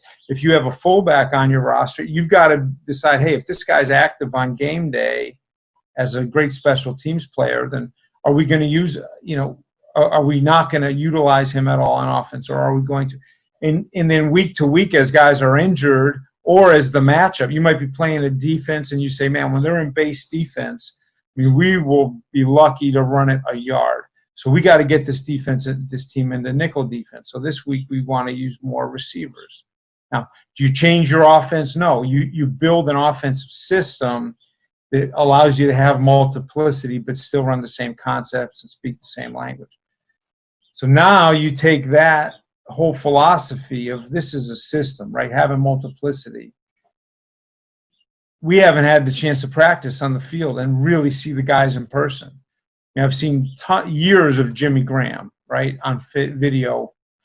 But, to see him, the 2020 version of Jimmy Graham, we've got to see him on tape. We've got young guys who've come in, and we've got mean, like you mentioned, I saw Tariq and some of these other guys at practice last spring. I've watched all their film, but to see them live and in person is just different. So once we do that, now you maybe start leaning towards this is the way we'd like to take the system, all things, being perfect. Then you add in 2020, the year of the pandemic. I have no idea. I mean, who knows if you're going to have to sit three wide receivers one week because they're all sick. I couldn't predict how this is going to go. So you better have depth and you better have multiplicity in your plan, I think. And this year will just maybe highlight that. So multiplicity. It's the word of the day. Remember synergy? Back, and that used to be the regression was the word after the season this year. So I found that text that Carr sent me, and like I said, I think this should calm everybody down. Chris Emma wrote an article and said, while Nagy plans to continue as the Bears play caller, Bill Lazor's primary task on this team will be evaluating the offense each week and ensuring the scheme doesn't become predictable. Exactly. Well, that's what he's saying there. Right. And that was the best. Exactly. The best soundbite of the entire thing. Of his session there. He mentions and kind of shows you a little personality that clearly he's leading you in the comedy of the tight end position that was in Chicago last year. Did you notice that part where he's like, what was he's laughing, the 2019 Chicago tight end room. He's laughing because the head coach and the GM and the whole offensive staff are laughing. That's the most important thing in the Nagy scheme, and they didn't have it. So now, also the big issue for Aldo and me on last call, I think every week, was what he's talking about. Multiplicity. Understanding not running to the short side of the field in situational football. Stupidity. So if he's coming here to be that checks and balance guy, to be the cerebral guy that's going to be in my ear, and I'm calling the plays, and I'm doing it like this, and this guy's going to help me understand the next chess move that needs to be made, then that's great because he's a good scout and a good tape film guy. He knows what we want to do. He understands my feelings, but he also understands the situations. If Matt Nagy has struggled, I mean, he's my number one issue with this team. I've never hidden that. As bad as the O-line is, Nagy was 1A cars to the O-line being 1B and then Mitch 1C. But that being said, if he's there and that's what his role is, Emma's quoting and then he's saying multiplicity, because in football speak, that's what I was saying before. Trickery. Going out, multiple formations, being able to run the same fucking play from wings to trips to two tight ends and hitting it. And you could have 17 plays in your whole offense from different formations. As long as you know your assignment and could go full speed and you have somebody in your ear that you trust that's going to help you, hey, we're getting the cover 2 look we want every time we go into trips. They cover to us every time. They're wrong. We got to take advantage of it. Oh, this is how we're going to attack that then. And that's how, if this is going to work and he trusts this guy, and Olin Kreutz said it, what the fuck is Ragone doing here? And Harry Hiestand is not. This is his guy. If he's going to trust him, then that's fine. Because Nagy, as we all know, is not giving up the play calls. So I'm happy with that last soundbite because that's the only time the guy has really made a lot of sense. I was hoping he would say, we're going to have a fullback in this offense. That would be great to know right now. But I digress. They're being sneaky, Phil. Pretty sneaky, sis. Not going to give over the plans. You always have to run the ball, Swank. I mean, I can't say this enough. If you don't fucking run the ball, you might as well go coach in the Arena League. Oh, my bad. Because that's the only place where running the ball in football is it a necessity? It's the only place. And the Canadian Football League. It's the truth. You have to run the ball in order to set up everything you do. You get people on heels thinking offenses work. Everything starts to open up in the passing game. So it's the reality of the truth. And that's where I lie. Where have I heard that before? I think Aldo made a graphic of me saying that. I need a T-shirt. Acevedo. All right, we're going to move to the next portion of the show. I know Greg. Greg. Pressure's on, dickhead. You are listening to Bears Barroom Radio. You gotta get Elvis on. Elvis is in the chat tonight. I've known that. Yeah, there's a lot of that shit going on. I've known Elvis 7 years, and he still doesn't remember my name. Who's that, Greg or Shane? That's what he says. Greg, give us an update on who our next Barfly will be. Who have you invited? The first one ever. Yes, exactly, on our videogram. Well, you'd be happy to know I just asked I thought we were going to ask now. I didn't know I was supposed to. But I do know. Listen, I'm ready. Great. Laser will be available. From the start that they had, like, we're going to watch and we're going to look at some people. Nobody even asked. And except one person. One person asked. Dan Kelly was the first early I like Dan Kelly. He's a great guy. He's ready to rock and roll. Right, fucking give Dan Kelly then. Dan can be first. Greg. Avon. I saw Avon once in. Avon Walker. He likes to talk shit about me, so I gotta think about he's number one. Adam. I can control him. Bring him on so I can cut off Avon. All right, so start off. Now that we get the ball rolling, because I'm sure there's a lot of people that want to come on here on Bears 100 Proof. Oh, yeah. We're going to start with Dan Kelly and Avon Walker. Do you guys want to flip a coin for who goes first? I don't want to look like Dan was first, so all right, go ahead Dan with is Dan. first. Dan's first. He did ask first early in the chat. You have he said he wanted you have the to shot talk clock ready, Greg? So now I got to, hopefully Dan is still listening and still active in the chat because I need him to contact me on either Facebook or Twitter. Dan, you have... in honor of Allen Robinson, you have 12 seconds to respond in the chat room. Yes, you do. I might be friends with him on Twitter. There he is. There, look at him. There he is. All right, Dan. You need to Phil was right. You need to contact me on Facebook or on Twitter, and then I will give you the information so you can hop on. Avon, you can do this as well. Do it now so you'll be set. Yeah, you're on deck. You're on and then deck. I'll start working on the rest of them. Swanky, I know you want to come on, but you have made an appearance on this show before. So he has? He has? I thought on he the did. audio, not in me. I don't think Swanky. All right. Well, I know you guys want to have a lot of people, so just have your We're gonna headset. pick through, but right now we got Dan and Avon. I'm going to work through, and then we'll pick some more. There you go. Man, this is going to be so much fun if we ever get it fucking organized. Well, I thought we were encouraging them to leave supposed reviews to and guys, do things like that. You want to come on, and you're preparing them. What about what about a guy like Harp? He's in every fucking chat room, every show. Has he ever been on a show? It's Harp. Harp, you want to set them all? Get a roster together. The hidden Greg. faces are the ones I feel like aren't going to want to come on. Like Harp, do we know what he really Harp? looks like? Ask him. Harp's gonna. Harp is a very handsome. Or Bear Truth 9, my representation. I mean, who is this guy? Jarrell Ramey, Jeremy Foyer. Harp Chris doesn't have Jones. earphones. It's 2020, Harp. What the hell's wrong with you? Vito Faiello. How about Toby Hill, Jeffrey McLaughlin, Zach Bradley. Toby Flenderson's in there. How about Lady Bear? Every show? Really. Let me just say that if nobody wants to come on, we're going to listen to more fucking Bill Lazor. I'm sorry. Oh, Jesus. Can't you put a Phil song on or something? No. Yeah, I could. Oh, that's hurtful, Shane. Yeah, well, you'll get over it. Like See, just when he was.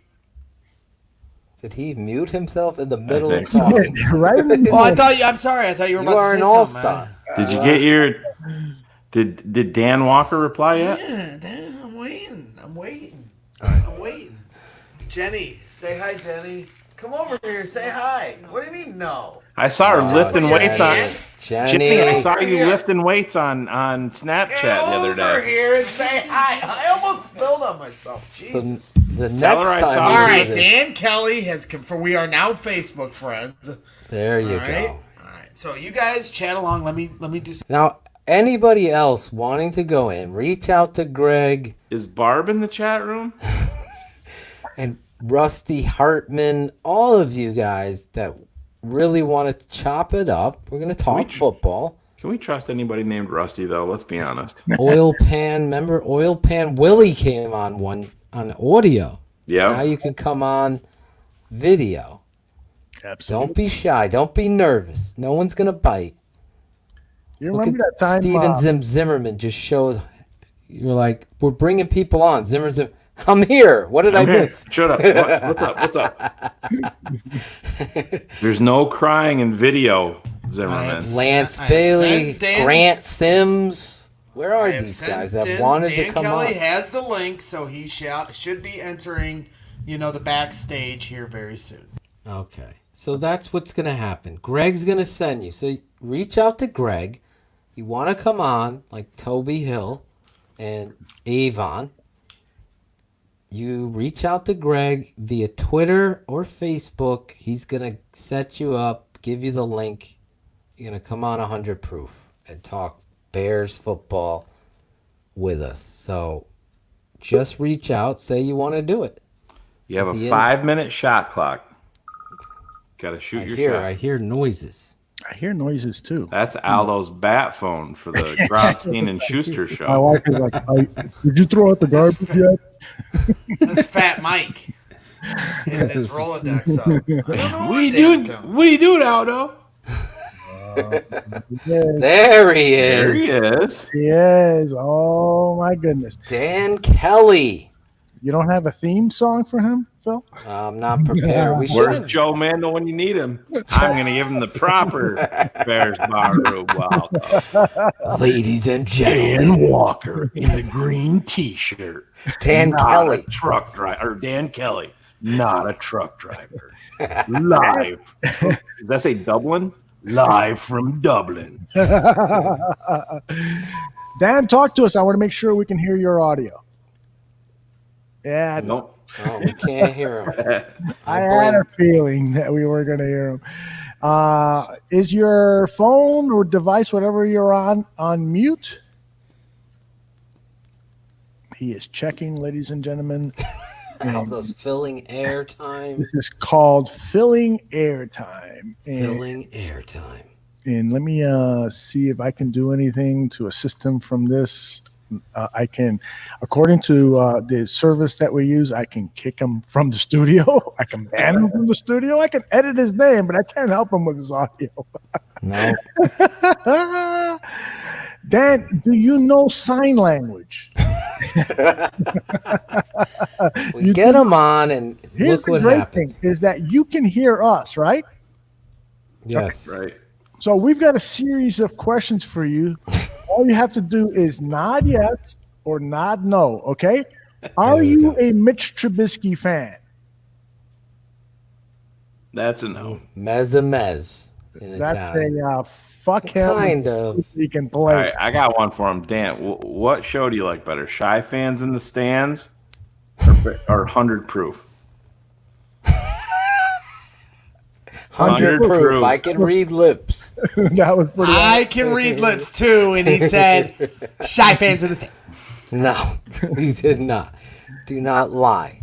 John Epic Lepic is saying, "Are your headphones muted? Perhaps." Do you have a mute? Do you have a mic on your headphones? That might be the key here. Ooh, the intensity. I saw this movie, Aldo, Knives Out. Oh, I saw it too, just the other day. I'm telling you, it's a free on great Amazon movie. Prime. Free on Prime. Great movie. Don't hear our boy Dan Kelly yet. No, but he's working on it. But I got to tell you that knife. Some people in the chat suggested that maybe his headphones don't have, like, if he unplugged his headphones. Welcome to what we said 3 minutes ago. Yeah. Thanks for cutting off Aldo. Dan, is there a mic on your headphones? Yeah. Yeah. There you are. Oh, Look at you, Dan. See, I fixed it. You're welcome. Okay. Just stay there, Dan. So, Dan, I got a real important question for you now that we can hear you. What were you saying about 100 proof versus Shy fans? I like Greg's show. It's not bad. Well, it's not good either. It's not 100 I'm proof, kidding, but it's Greg. not bad. Thank you. Thank you. You know, we try our best. We are definitely no 100 proof, but we're working towards it. So I appreciate the kind words, Dan. And I listen to Pac Mike every now and again, too. Yeah, what do you think of that fat guy? One thing I'd like to ask you guys about is, I know Robert Quinney's going to really help out with the pass rush, but is anyone worried? Because, I mean, I understand where you guys are coming where you guys are coming from with Leonard Floyd, and that you're not going to pay a guy, to stop the run and cover tight ends the kind of money you pay a defensive end. But do you think Robert Quinn, we're going to see any difference in the run defense with him versus Leonard Floyd? Even if you see the Bears giving up a few more running yards, I think what you have to focus on more than anything, Dan, is that you're getting Akeem Hicks back. Yep. That's going to help the run game. I mean, you're going to have Eddie Goldman in there. Danny Trevathan's going to be healthy. Roquan Smith. And if you have a Robin to your Batman as a pass rusher, I have no problem giving up a couple more rush yards per game if you're bringing down the quarterback. And I mean, that's what you pay a premium for. The NFL is built on quarterbacks, pass rushers, and offensive line play. First and foremost. Phil, would you agree with that? Absolutely. I mean, I was waiting for you to finish your point before I jumped in and just... That's how it's done, Greg. just said... Listen, the overhyped story of Twitter year last year was Leonard Floyd's ability to play the run. That is the biggest crock of shit I've ever seen or heard. He's an outside linebacker, edge rusher in a 3-4 scheme. His job is to get to the quarterback. His job is not to set the edge and be a great edge setter. Robert Quinn, right now, I said it last week, it was Mike Tyson versus Fat Mike. Well, that was Khalil Mack and Leonard Floyd. Well, we're not too shabby here in that department in regards to Quinn and Floyd. Quinn is a much better football player. He could set the edge. You're not going to see a drop-off there, even in scheme. You're talking about a football player transitioning into a different scheme. They're still going to be doing the same to what Aldo led off. Football doesn't change. Fundamentals are still the same. You're going to have to deliver and set the edge. If that you understand that the front is giving you a run look, I don't think your inside backers are there to clean up. Your nose guard is there to clean up. The fucking loss of a yard or whatever Leonard Floyd, I mean, he was manhandled by tight ends. Right. So I don't think Robert Quinn will allow that. When you're talking about a pass rusher that's drafted in the top 10 and you're saying that he can set the edge and that he's a good run defender, that's about the only that's you grasping at straws saying that he's not doing what we fucking drafted him for. Exactly. That's like drafting a quarterback and saying he puts in all the effort. He's a really good guy. Exactly. You know, he can't throw the ball past 11 yards. Teammates love him. You're looking for something to say positive about him, but everybody loves Rick Meyer, Shane. Come on. Yeah. It's a good question, though. I mean, I understand. I understand it, and it's you. What it comes down to is when you can Robert. What I would ask myself more than anything, Dan, can Robert Quinn win 1-on-1? That's what he's going to get here. Yes. He's proved it for 10 years that he can. That's what he's really, really good at. You leave him one-on-one, somebody's going to have a fucking problem. Now we get to ask you a question. This is how we're going to do it, Aldo. We're going to play question tennis. So every time a fan comes on, one of us asks them a question, then they ask us a question, and vice versa till the final. How many minutes do we have left with our boy Dan Kelly? Because Avon's in the inbox. I gotta admit, I forgot to start the clock. Are we doing 5 minutes with each person? 5 minutes. 5 minutes. So if you want to be in, this doesn't count towards figuring Dan. out his mic. This doesn't count on Dan's time right now. As I explain this to new listeners, I see them coming in, like Sensei J, Grant Sims, Oil Pan Willie, Acevedo, whatever. I can't even pronounce Vercingorix King. If you want to come in, you got to have a headset. Hopefully it works. And you are going to DM our buddy Greg Braggs your inbox, and he's going to send you a link. You don't need to download Zoom or anything like that. Ask Dan his question. He's got 30 seconds. Here's your question. How did you come to find Bears Bar Room, Dan? Oh, just like a lot of people, tape never lies. I started watching it last year, and it was awesome. It was a very therapeutic when you had to watch that damn offensive line all week. It was therapeutic, or was it a pain in your side? Well, at least getting a chance to break it down and see it in more detail, I thought was a little therapeutic. Well, I appreciate that. I'm glad you're here because I've seen you the last few weeks, Aldo. We've seen Dan Kelly jumping in there, making great points. And this is what we want to do here on 100 Proof as we move forward into this offseason, is bring you, the fan, and be a part of our shows and everything we do, including the tape never lies, baby. I do have one more question for him. Okay, Phil, go ahead. We're gonna go another overtime with Dan. 40 seconds on the clock. Do you have any chatterbaiter skills, Dan?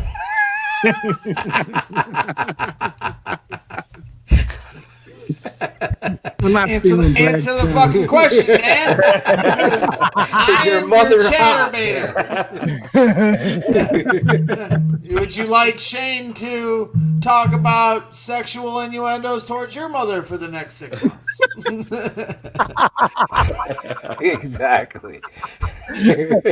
I don't think Dan would stand for that stuff. You look at that Dublin shirt. I'm not standing for it either. The fucking guy lives in Buffalo. Let his ass fly here, and I'll run his ass over with my fucking... Where are you from, Dan? Where are you from, Dan? Last question.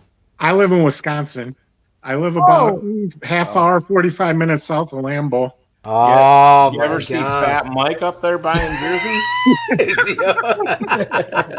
Drinking beers with Brett Favre? Yeah, right. Exactly.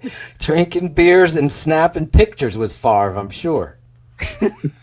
And consider yourself lucky that you were the first, that you're wearing green, and you live in Wisconsin. Get the hell out of here. Yeah.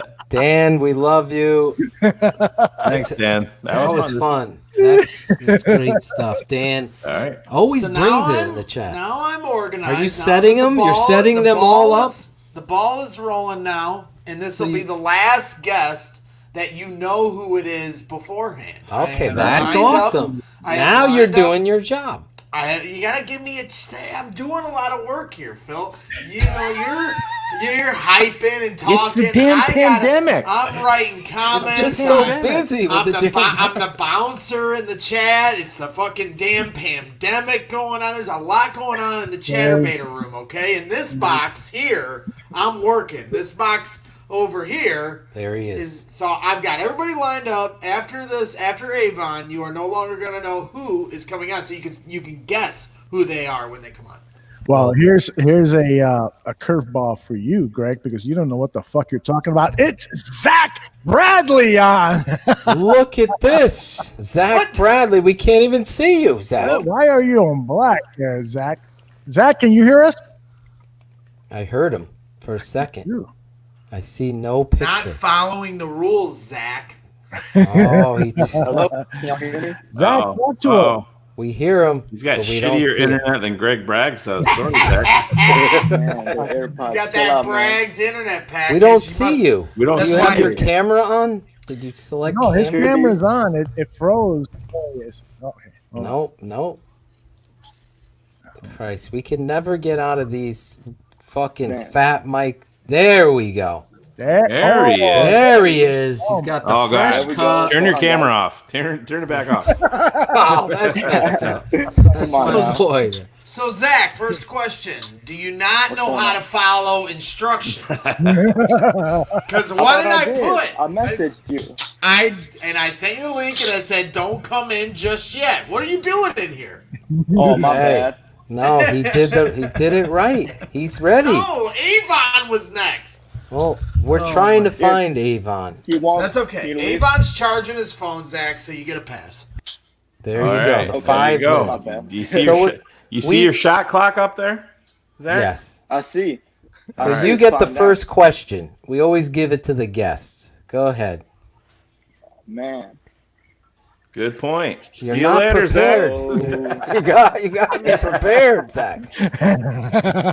Man, this is called dropping He's nervous. the ball. He's nervous. The play clock's counting down. See? The offensive coordinator. Okay, so Phil, I got a question for you. Go ahead. How do you see the 3 new tight ends affecting this this Bears offense this upcoming year? Well, you got to add Demetrius Harris in there. I know we talked earlier about J.P. Holtz, and that was more as a fullback. I saw a lot of chatter in the chatterbaiter room in regards to J.P. Holtz. Demetrius Harris is that third tight end. No one's skipping over him. You heard Bill Lazor, Zach. He's almost no personality, but the one time he shows personality is when he was talking about last year's tight ends. Matt Nagy was hired on the plane. They're talking about Trey Burton as a free agent to be his tight end and how important that is. You look at the Kansas City Chiefs, what they do under his mentor, Andy Reid. The fact that they picked this kid, Cole Kmet, in the second round, you are upgrading that position. I'm still working on the Jimmy Graham tape never lies. I think a lot of people are going to see things a little bit differently about Jimmy Graham than they're expecting because the narrative has been he's slow as molasses. He can't run. Well, the tape is showing me something different. So that's a little tease, Zach. But the upgrade in the personnel already, based on what you had last year, is immense. Yes, Zach is not a neo-Nazi. I know that for a fact because Zach was out there standing for Black Lives Matter, right, Zach? I saw you out there. Yes, I was. Proudly represent. I was protesting. Hell yeah. Now, Shane, he got his question. The clock is running. You have a question for Zach? Do I have a question for Zach? Yeah, I'll go back to what we asked Dan. How did you first find out about Bears Bar Room, and how much does Greg Braggs drive you crazy? So first off, Greg Braggs drives me up a damn wall every damn day. See? No, I'm just playing. But luckily I found the bar room through the tape. The tape never lies. After the Green Bay game, I was just, how the hell did we score 3 fucking points the whole game? Game 1 last year. My God.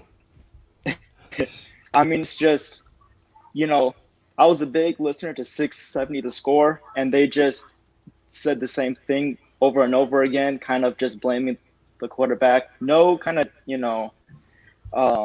and it was just, I felt like there was more to the story than just the quarterback. And so I just searched up on YouTube, Chicago Bears tape, and the tape of lies popped up. And then I was just hooked from there. Oh, you weren't one of Mike North's 100,000 followers? I was concerned. That's how you found it. right, Zach. I'm gonna put you on the line here. All right, are you ready? What's up? You're on the firing line. Who's taking the first snap from under center? Week 1, Chicago versus Detroit. Money Mitch, Mitch, because Mitch tears up Detroit, and so right, I feel like this is the. What up? Let me rephrase it then. Let him finish. Who's taking? Well, I know. I knew he was going to be. Don't be bragging him. Who's taking snap under center in week 16? Probably Nick. Nick? Oh, big dick Nick. Huge. Because we won the division, and he's just playing with the scrubs, or he took over. So are you a Mitch guy? He took over. Is it? All right. Took over. So you're not a Mitch guy. I am a Mitchie guy. I really just, I don't know. I really Don't sound like it at all. can be. I don't know. I just think that he can really be a star in this league with his talent, and so I want him to succeed. But I'm also a bit of a realist in that I don't have a lot of faith that he will. All right. So were you nervous coming on tonight? Is it a little bit more nervous when you're on live and the shit's going? Yeah, especially because I kind of fucked up the first time. All right, yeah, because we promise we won't bring that up at all, Zach. Ever. We'll just let that go. We'll never talk about it. Well, I thought you stepped up in the pocket and you delivered. You came in with the truth. Yeah, he's the next Steve Stenstrom. Fucking great job, Zach. I love you, Zach. Zach is one of the. Zach is Google him. Google Steve Stenstrom, and you will be very disappointed. Zach is one of those guys that found us last September, opening day, obviously, to his truth, and has been one of the ambassadors, if you will, of Bears Barroom. Even sent my son, Zach, I got to thank you, live, some NFL football cards that they now are all into collecting. So now daddy's got to spend money on this new hobby they have. But it was a very nice gesture on your part. So great job, Zach. Your first appearance on the live video. Thank you. Zach, you really are a great guy, and thanks very much, not only for being on the show, but for protesting for Black Lives Matter. That's a very important, not just for us here, but for millions of others. So thank you very much, brother. Of course. You know, I was exposed to it at a very young age, and I developed that empathy, you know, from and for my family members, and so it's just something I can't be, you know, quiet about. There you go. Keep If spreading. a lot more people had more empathy, that the world would be a lot better place. That's for sure. It's the one trait I learned at Hofstra University, Aldo. It's it's the one trait that makes a human being human, is having the empathy. There you go, brother. That is very well said. Zach, thanks very much, and hopefully we'll have you on the show again real soon. Take care, brother. Thank you, Zach. Sounds good. Take care. Bye-bye, guys. Later. Now, the next surprise. Look at this. Greg is working the phones. He looks like a young Adam Schefter, working the phone lines, getting his sources, he's on the Taco Bell app. Can I get a cheesy gordita? He's texting Larison. Are we going to get a Larison? 37 days away from being able to have another cheesy gordita crunch. There you go. That's your go-to, I guess. It is. Do we have anybody? We're working really hard. Avon Walker's ready to go. I've sent him the link, and he's working on getting in the chat. Or into the backstage of our show. He's claiming that the link wouldn't work, so I told him to wait, until Zach hopped off to see if that maybe was causing it. So he's gonna get one more shot here because we have other guys ready to go lined up, and not saying that if he doesn't get it figured out, we won't bring him on, but time is of the essence. Shane's got to deliver the mail tomorrow. We got another curveball here. Got another curveball here. Aldo's throwing us. Look at Avon. Avon's a little more pasty than I thought. You don't match your AVI here. What's up? We'll get Avon on soon, I'm sure. But the show must go on, as they say in Hollywood. And Quentin joins us. How you doing, Quentin? I'm good. You guys? Is this Quentin Botha? Yeah. Look at this guy, all the way from South Africa, correct? Yeah, but living in China, so it's different here. Isn't that crazy? Do you feel like a fucking pimp because your internet is so much better than Greg's in your fucking China? Well, he also doesn't know how to follow the fucking rules with that great internet either. Another fucking guy look at the that difference in comes the picture in quality. when he's not told to fucking come in. Indiana versus China. Look at this. China definitely has an upgraded speed. HD quality. Greg, that's my fault, man. I was so excited, misinterpret the message, I can tell. Everyone's really excited, and no one is fucking listening to me. And Avon's listening to me, and he can't get on. So who knows? Well, sorry, Avon, man. I'll send you emoji or something. Sorry, man. What are you doing in China? I'm a teacher. Here. Man, what do you teach? Well, English. Most of the kids here want to learn English. Can you help Aldo? Nah, Aldo's English is advanced. Advanced into the Got a little slimmer of a problem with his. Hold on, I was just trying to find that drop.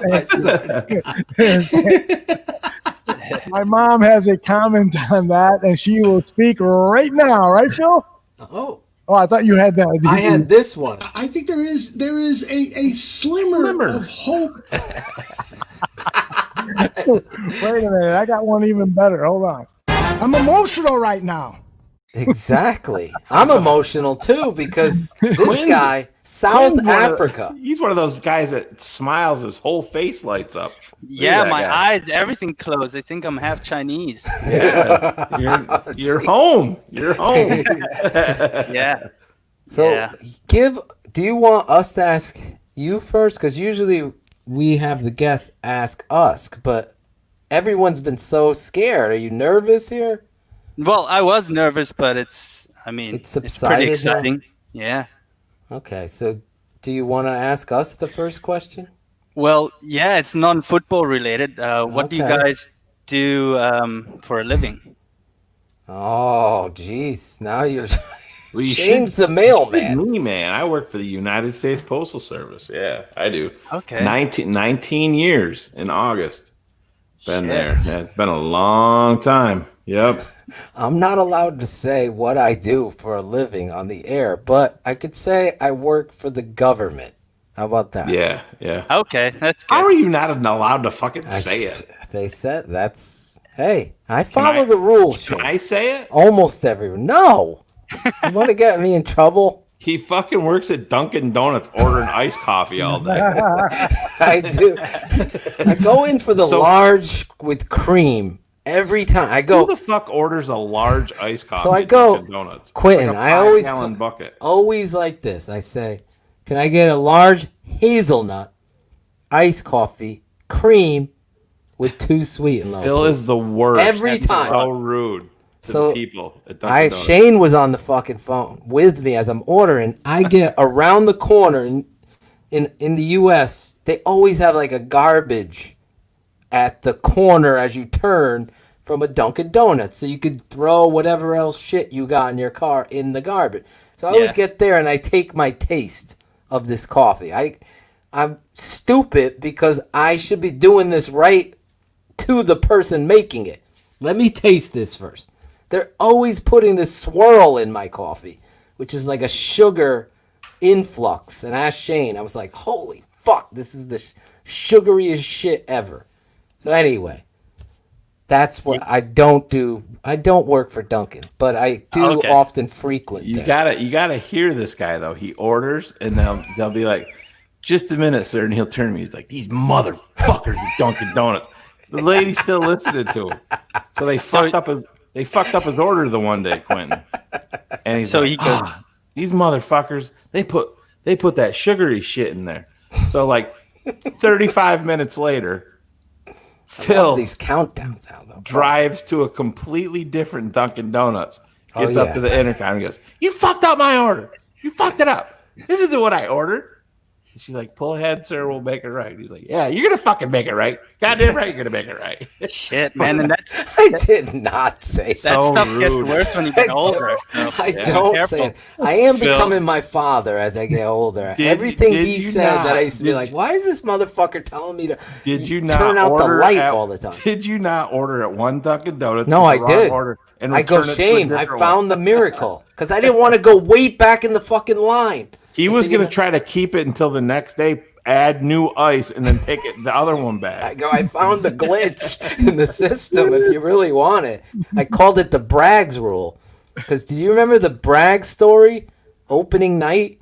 How Greg just fucking snuck into the stadium at Soldier because they fucked up his... Remember, Aldo? The technology with the tickets on all Samsung Galaxy phones.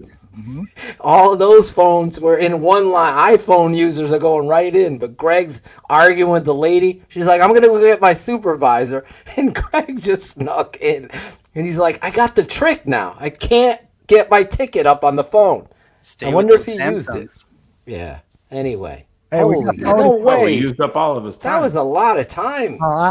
I'm giving him an extra 5 minutes because Quinn, I got a question for you. Do you believe Yeah. in hanging pictures on your wall? Well, this is the fact, right now, there's a story to That's this. fucked up. Right now, we've got online teaching, so the kids get distracted, so you need a white wall or anything that just has your face. Otherwise, they're everywhere, and sometimes you get 3-year-olds, and you have to try and keep them entertained. Are you brainwashing them into being Bears fans? No, they have no clue what team sports are, really.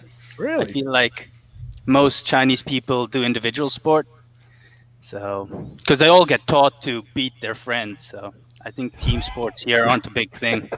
Beat them how? Like Greg with his what? I mean, I'm just joking. Let me ask you this. How in South Africa do you become a Bears fan? How does that happen? Big story. I straight after high school, I went to America to go farm. 2 years of farming to get money to go to study back in South Africa. So yeah, I finished degree and then came to China to teach. So while I was in South Africa farming, I had to start getting into the whole culture of things, driving truck in the combine, and then just figured I'm in the Midwest. Why not follow a team? And figured Chicago. That's amazing, man. Then you brought that back to South Africa. Yeah. Then we got your boy from South Africa who happened to come on this network, and you're fired up about it, right? Yeah, he's a bit quiet though, but I think his actions are gonna speak louder on the field. Those of you that don't know, Dieter was on our network here prior to the video. It's unfortunate because he would have been awesome. Yeah. And that's messed Wow, up. Quinn, congratulations. Did you see the running scroll? Oh, I saw it. Oh, yeah. So how did you find Bears Barroom? It's good. I started watching your videos, The Tape Never Lies, because I wanted to educate There's a myself. theme here, Gregory. There's a theme, Greg. Are you picking them out because of that? No, I'm not. And we're gonna find somebody, God damn it, that found this fucking network outside of Phil. But if we have to sit here all fucking night and find one goddamn person emailing people that just all over happened to scroll past something. Just let him finish his story. No, I hate it. You're making Jim Larison upset with you again. Let Quentin talk. So yeah, just watched Tape Never Lies because I wanted to know more about football and everything about the defenses. And obviously I started following when Mitch just came in. And I'm like Greg, I love the guy. I want him to succeed. But yeah, if he has to go, he has to go. I'm not going to follow him. Sorry. I'll stay with the Bears. There you go. You asked us a personal question. I got a personal question for you, Quinn. Are you over there solo? You have family over there with you? I have my wife and two little French bulldogs. Is your wife right next to you listening? She is. Is she shy? Put her on cam. She's shy. Come on over there, Mrs. She just ran away. Holy. What's her 40 time? Yeah. Running Let me get away. a look at her. Come on, Mrs. Bofa. She's shy. No, she's. So how long have you closed been the door. married? How long have you been married? It's only been a year now. So in June. newlyweds here.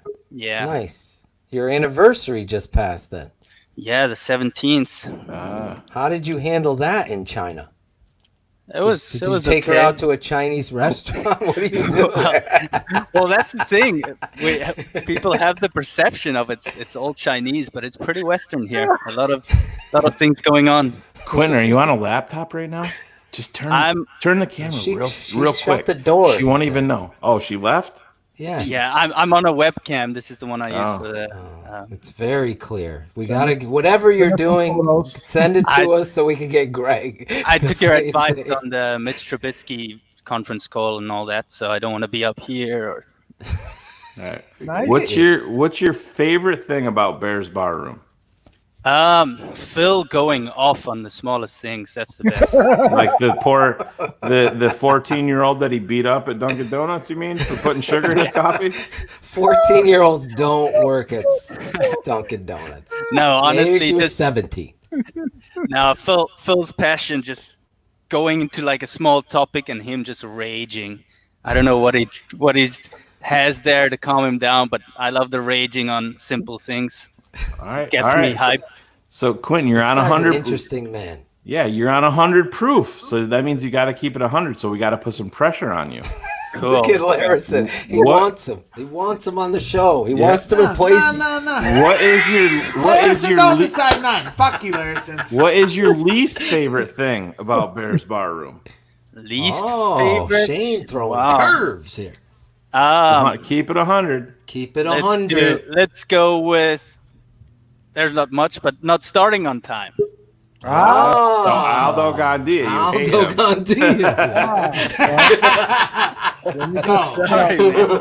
You came here because of Phil. I'm emotional right now. I have a reason though. Go Just ahead. because it's morning time here. So when you guys start at 8, sometimes I have classes at 9. And the other day you had an hour show, which was supposed to finish at 9 right before my class, and it took 2 hours. Oh yeah, So you're preaching to the choir, Quentin. I love this guy. Seriously. Do you know Chinese? Can you give us a? Yeah, give us. I love you're listening Bears to 100 Proof in Chinese. Can you do it? What should I say? You are listening to Bears 100 Proof in Chinese. Oh wow, that's a lot. I can say I love Bears There, 100 go ahead. Proof. Say that then. That's better. Nobody will know the difference. Say at the end of it. It's all Chinese to me. Say at the end of it. Say at the end He's of it, not Greg. teaching Chinese. He's teaching them English. He's not teaching No, them but he has to know the language there, Greg. Catch Say up. at the end of it, Greg Braggs is a bitch. No. That should be easy in any language. So yeah, it's just literally what I need Bears 100 Proof. What I need means I love you. Wow. But yeah, Say so it the fast. Say it with passion, like me. Yeah. Say it like I would say. We Shit, need I'm this gonna as get a drop. Yes. Okay. Give him the countdown, Aldo. Aldo, Put give him pressure the on countdown. Look at him.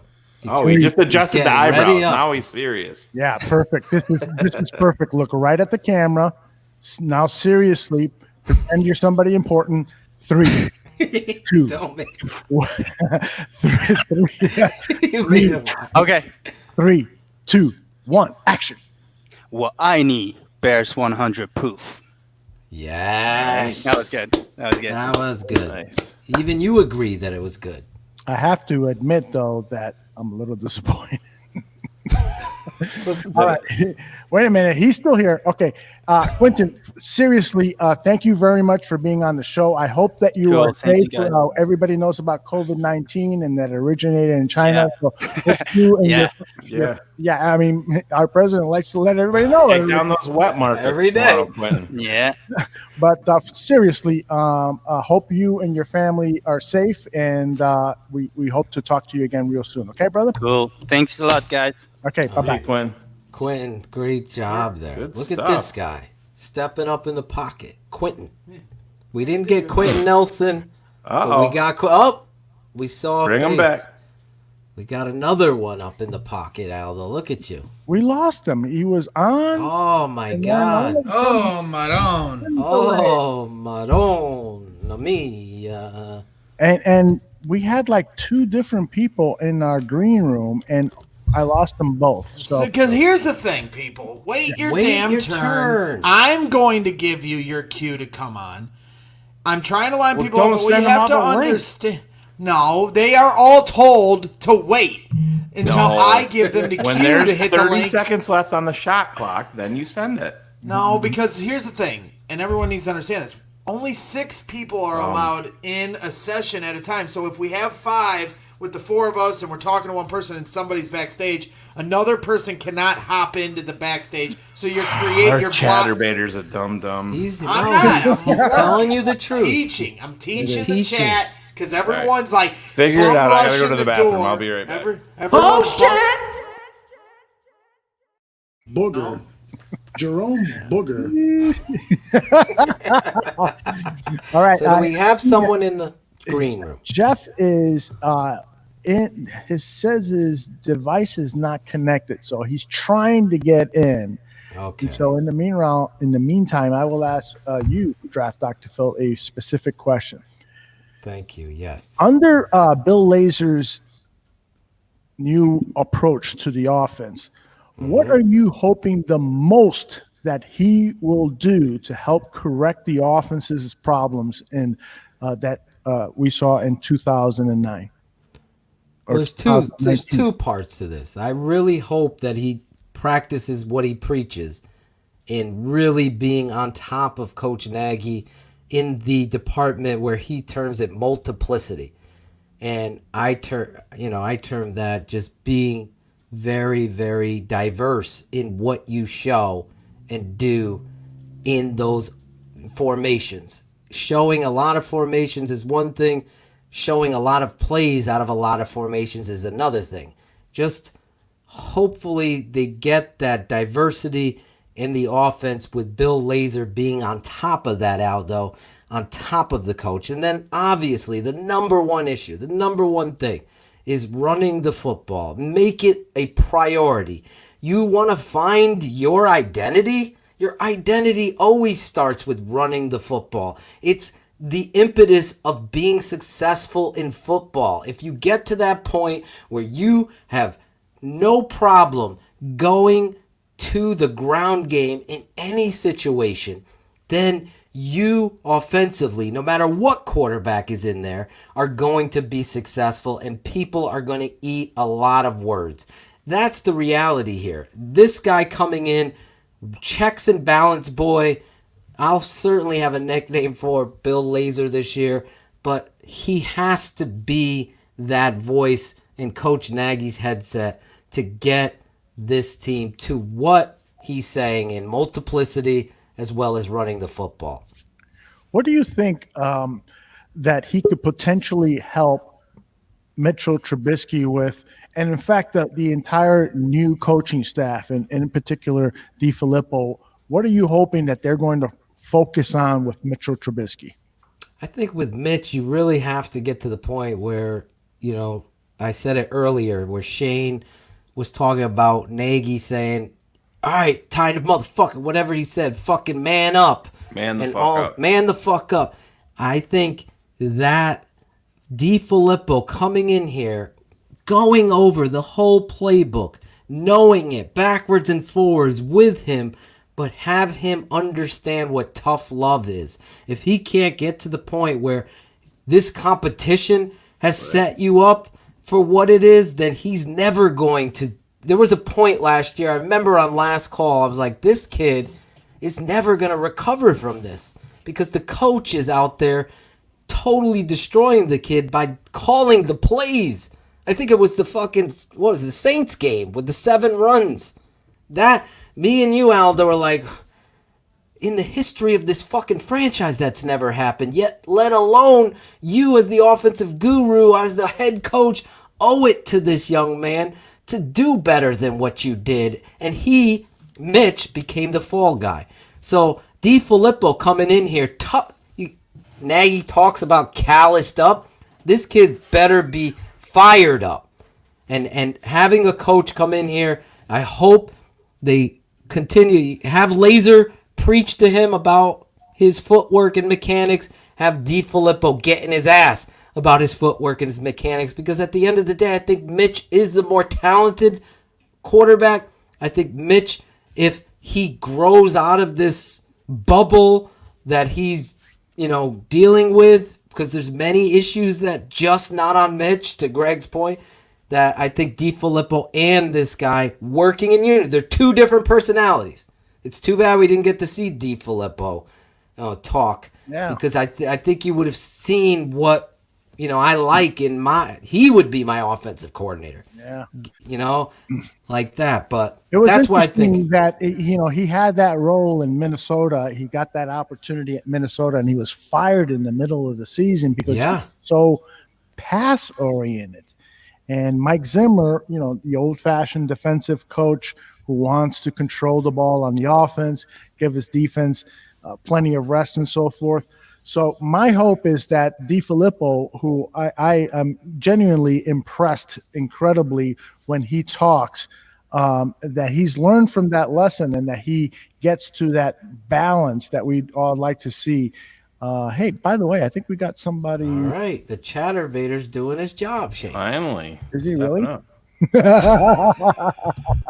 My good buddy Jeff, GSH Jeff. Oh, he was going to be he was going to be a surprise guy, but his device can't connect, unfortunately. He's a huge Purdue fan, so I decided to bring on another big Purdue fan. Who is this guy? Who is this guy? Can you? No, you guys got to guess. This is the new game. You got to guess. How are we guessing people? I don't know. Phil, you know these people like the back of your hand. You shout them all out at the end of every show. I don't know who this. I don't he looks shout like a anybody magician. out, He looks like a magician. He looks floating in the sky. Can you guys hear me? Yes. Yeah, I'm not gonna lie. At first, I thought it was Barlissimo when he was back up a little bit. We can hear you, Jeff. No, I'm sitting all back because I got a little girl in bed and I got a pregnant wife inside. So look at you. And who is this? You've been a busy man. Yes, I am. Girl inside. I'm out back trying to be quiet. You know what I mean? Well, I hear thanks you. for being on. Let's start with you asking a question of our football experts, and then we will fire some questions at you, brother. Right on, brother. I would say, Phil always rants about the offensive line. I think that is like the truth. The offensive line is what we need to fix to make this team win. What's your thought? I mean, that's the only thing. I'll let Shane. That's the whole thing. Yeah, I don't want to hog. I'll start going off on a rant here. Oh, rant. Go ahead. That's what they want. Ran away, man. I mean, it's evident. Your rhetorical question. Is this That's oil why pan? I Is this I oil shouldn't pan? even- don't let me. Real quick. There you go. There you go. Real quick. Who You is should it? ask me What's your questions, first 'cause- name? I don't even know who I'm talking to. Jeff. GHF's Jeff? Yeah, Jeffrey. Jeff. There you go, Jeff. What's your stage But really, handle like- in there in the chat? Because Greg did a shitty job. I thought his phone couldn't work. I told him sorry, bud, and I thought we were moving, but here he is. Well, Greg, get fired. Look at him. This is fucking hard. You remind Okay, me- I'm like juggling. It's like a fucking juggling act. Look at him Barflies. rocking the swag, Greg. He's rocking the swag. GHF Jeff, yeah, right? That was my handle on Twitter. That's it. Okay. Now we know. Now we got now we two got guys another. in here. Greg's Holy going shit, crazy. two at once. Hey, look at this guy. See, we got. Look at Greg. So this is why I set this up. This is the producer in me. The Purdue So guy. GSH Jeff is a longtime Purdue hater, and then my guy to the left here, over here, is a Purdue fan. So we got Purdue versus IU. I always joke that Jeff's a Purdue fan, but he actually hates Purdue. One of you has your phone on the YouTube channel or Facebook, so you got to mute that. total shout out to Greg to Yeah, bring leave it to the on Purdue two fans. guys rooting for college teams that nobody gives a shit I'm about. silent here. Go ahead, guys. Hey, Rusty, hold on. We'll get Jeff's question, and then we'll bring you right back on. Go ahead, Jeff. Well, he asked about the offensive line. So, Jeff, I mean, it's the biggest issue next to, I know Cars hates my 1Bs, but it is next to Nagy. You got to hope that their belief in Juan Castillo is the remedy to it. They brought in Affetti to be that right guard. Hopefully, you've seen the tape never lies on Affetti. And there's a lot of positives to like about it. But here's a guy with immense athleticism and a tenacity about him that I like. But he's moving inside at a position that he hasn't played since college, a few reps in college at A&M. So how is that going to transition? And the big thing is Castillo, these names, they took two rookies that they have now admitted that they were going to try to sign as undrafteds but didn't want to risk. So they picked both Arlington and the kid from Jackson State. I don't know why his name is off my head right here. But so those guys go into the pot in the mix of the competition. Obviously, Quentin was just on with Dieter Iceland. So the offensive line has been an issue. Hopefully this move is. But to Olin Kreutz's point, Harry Heastan, one of the most respected offensive line coach. I said it right to Olin. I saw an offensive line lost out there. I think the problem is the talent, not the coaches. There you go. Obviously, you know my feelings on Charles Leno and company. So I think there is light at the end of the tunnel with Whitehair and Daniels. I love Daniels coming out.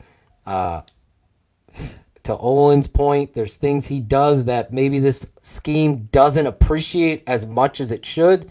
Hopefully they get it to the point where they're coaching him technique-wise, where his athleticism is used more appropriately.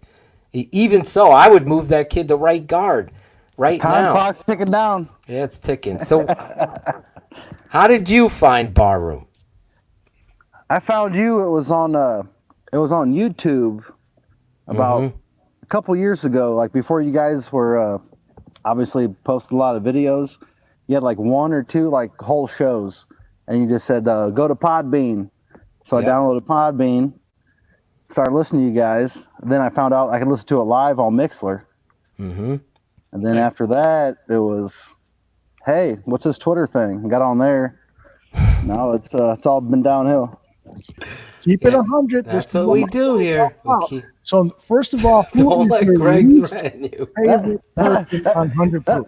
That's tough, man. That's tough. I know, but hey, you're put not on the another spot. who would immediately say, "Fuck Aldo, Phil is my favorite."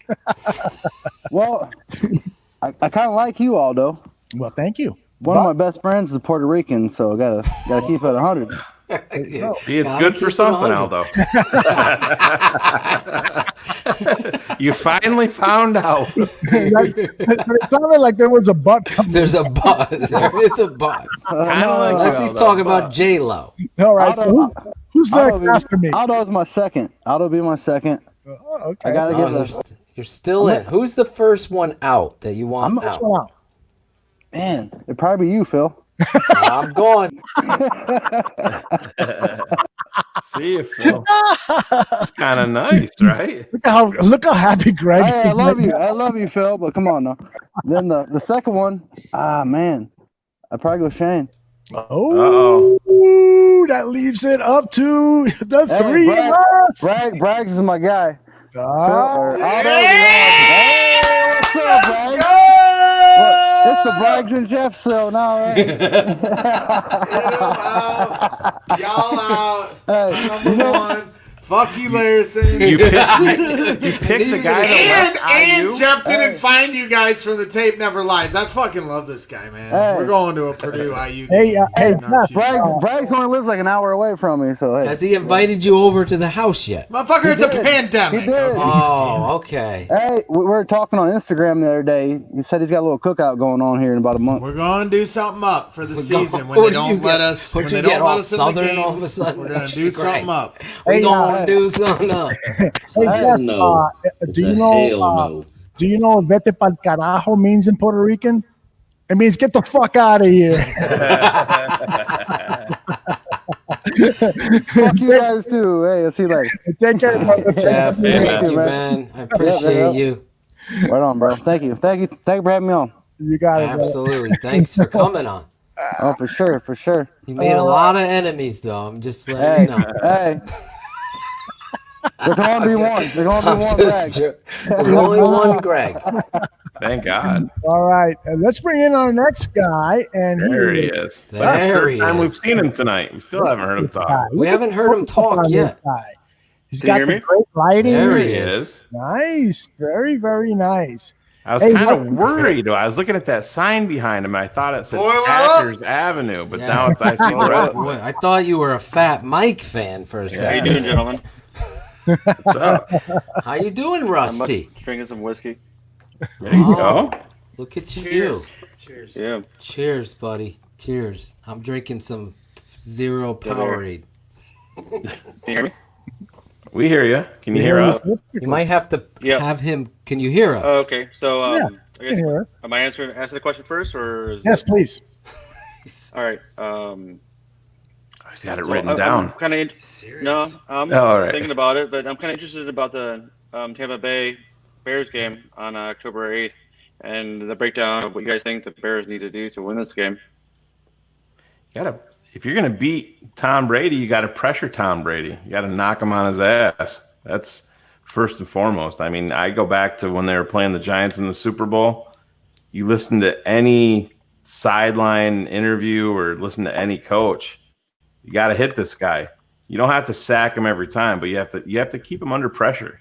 You have to get in his head. The Bears have the pass rushers and they have the defense to do that. You can't sit back in zone coverage and just let him fucking pick you apart all day long. It's going to be a long, long day for Chicago if that's what they do. You have to go after this guy every single down and knock him down. And if you're not going to be able to knock him down, you have to hit him and let him know that you're there. Down every single down. Phil, I don't know if you agree or disagree. I'm absolutely that's what you do. 100% with Shane here. You're looking at a guy that's the greatest all time. You got to attack the best. You can't sit back. You got to get in them and do something that they don't like, and that's what Shane is talking about. And that's really the way you beat, the best. You get them out of their game and you get them frustrated. So that's really, I can't even add any more because that's exactly, obviously, I will say, just to be a little bit different, you got to go down there and run the fucking football on these guys and really get that defense some confidence. Because let's just be honest, this Bears defense on paper is Super Bowl caliber. So you're going up against the best. You paid all this money for Quinn and Mack.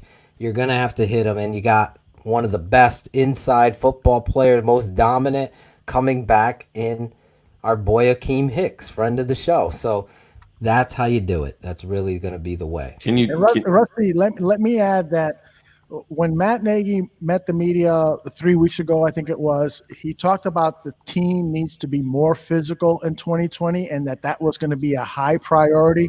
So this is what the guys are talking about. They have got to meet the Green Bay Packers and punch them in the fucking face until they see blood. And then when they see blood, they lick it and suck it and spit it back out on their face. I mean, I am serious. This team needs to have that killer mentality. It is incredibly important. This cannot be a finesse team. That is not Chicago Bears football. And that is not conducive with the roster that they have. These guys have a killer instinct, and they need a coach to bring that killer instinct out and go after these fuckers on the other side of the line of scrimmage, whether it's the Packers, Lions, Vikings, or whoever the hell they're facing. They got to fucking go out there and punch them in the face. That is my mentality on this upcoming season. It is about being fucking physical. He's saying he can't hear me. You can't hear me? No. Can you hear me, Shane? I hear you. Oh, you can't hear Phil? I'll jump out of You're going to have to send me that software you're using. That sounds fucking blissful. Can't hear Phil Toshin. So that happens with StreamYard. Occasionally it has some hiccups on it. So Phil is gone back off. He'll come back on, and I'm hopeful that it'll be fixed. Go ahead, Shane. How did you? Well, we'll stay on topic here. How did you find out about Bears Barroom? 100 proof. Nice. Again, so I'm going to ask you the same question I asked Jeff. Which one of us is your least favorite? And I like this game. Remember that I am in controls here. Don't forget that Greg used to be an Indiana fan. So yeah, he traded. Right. Yeah. Listen here. That's a hard question. Don't be trying to fucking convince the fucking guy. All right, let him make his decision. I'm not pushing him anyway. I just have these fingers. Greg has a hard job, so I'm gonna say he has to stay. So Shane, you have to be the first one to go. Oh, that's love messed this game. up. I love this. Of course game. you did, because you have. I'm winning. You're holding I'm winning up right now. a bias. How does he going to turn down? Cali Bears in the chat thinks I just keep putting on my friends. I promise, I don't know these people. Yeah, I don't know you. I just friended you about 10 minutes ago on Facebook. That's right. Well, that was the biggest so the next one, I'm sorry, Greg, so you have to go next. Forget you, Rusty. Oops. Can you? I almost made it. Could Rusty hear me now? Yeah. I can hear you. Oh, perfect. Eldo, without your technical expertise, the show probably couldn't happen. So you have to stay. And sorry, Phil. It's all you right. do some great content. I love you. Have a good one. All right. So here's what we're going to do, Rusty. I am going to take the clock back to 9 minutes, and then you and I are going to just talk for the next 9 minutes. Because you told me first. Rusty, tell me a little bit about what you do for a living. I'm an engineer. Engineer. So that could be many things. You could build bridges, or you can clean washrooms, or what do you do? Aerospace. Whoa. Guys, I got to bring these guys back in. We got an aerospace engineer listening to our show. And Purdue is known for it. And he picked me as his favorite. So that's that is awesome. Have the ball at the 4-yard line. Hey, and you've Rusty, got an opportunity there to punch that fucking ball in. right. Rusty, what's your biggest concern about the Chicago Bears in 2020? And then I will let Phil and Shane address that. My biggest concern is if Trubisky could really learn that playbook. I mean, really understand it, knows where people's at. I mean, getting under pressure and still be able to execute. The second side of that is also Matt Nagy will listen to his coordinators, but when he gets under pressure, will he still listen to them? That's my biggest concerns. He kicked me off first, Phil. You might as well go. He doesn't like me. It's a good concern to have. I mean, obviously the head coach agrees with you because he made it a point to say he better know this playbook better than I do right at the combine. So I'm with you there. If he doesn't know it, if he's not coaching everybody up, and then he's not doing the work. I mean, I can't say it enough. Playbooks are hard. If you have a lot of freaking plays and a lot of formation, a lot of vocabulary in these play calls, it becomes very difficult, especially for the quarterback. And that's unfortunately some of the dilemma that you've seen here with Mitch Trubisky. How does he shoot it out? We've talked about it a bunch of times with Aldo talking about John Gruden and Trubisky and that meeting where he didn't know what a hard count was. So this kid is learning on the job with the coach, learning on the job, and now the pressure is on for the coach and the kid. Obviously, the kid more because he's been crucified everywhere, from veteran players and alumni all the way on national stage. So it's up to Mitch Trubisky to get this point. There's 100% agree with you. Yeah, that's the big concern. But again, this goes back to coaching. Is he instructing? What's the job of a coach? You're an aerospace engineer. You know your job. But if you were to teach us how to be aerospace engineers, I'm sure it would take a while for us to understand. You got to be a great teacher. So that's what we got to see with Mitch Trubisky here coming up. Shane. I can't put it any better. No, I mean, at this point, I feel like we've repeated the same thing over and over and over again. I mean, it's a good question, Phil, but you answered it perfectly. That's it. I mean, and how did you find Bears Barroom? Did we ask him that? He said 100 proof. Yeah. Oh, 100 proof. Sorry. Yep. 100 proof. All right. But right after that, I started tuning into your podcast. By the way, Phil, you can't break down film any better than that. Nice. We'll hold his feet to the fire again, like we are. Aldo did it. Now I'll do it. What's your least favorite thing about Bears Barroom? My tape breakdown. Yeah, dead silence. My bad. I really don't have any negative feedback. I mean, to be honest, it's a really good show. I enjoy listening to you guys. I know we're dealing through some crazy times in this 2020 year, and we just got to stay focused and really don't have many negative feedbacks. Rusty, I've always wanted to know this about engineers. Do they get the girls? Do they get the chicks? The hot ones? According to Costanza. Well, you should watch a YouTube video. It's that Purdue song. You can watch. It's Macklemore, Purdue. Just Google that. Okay, I will do that. Let me ask him this real quick.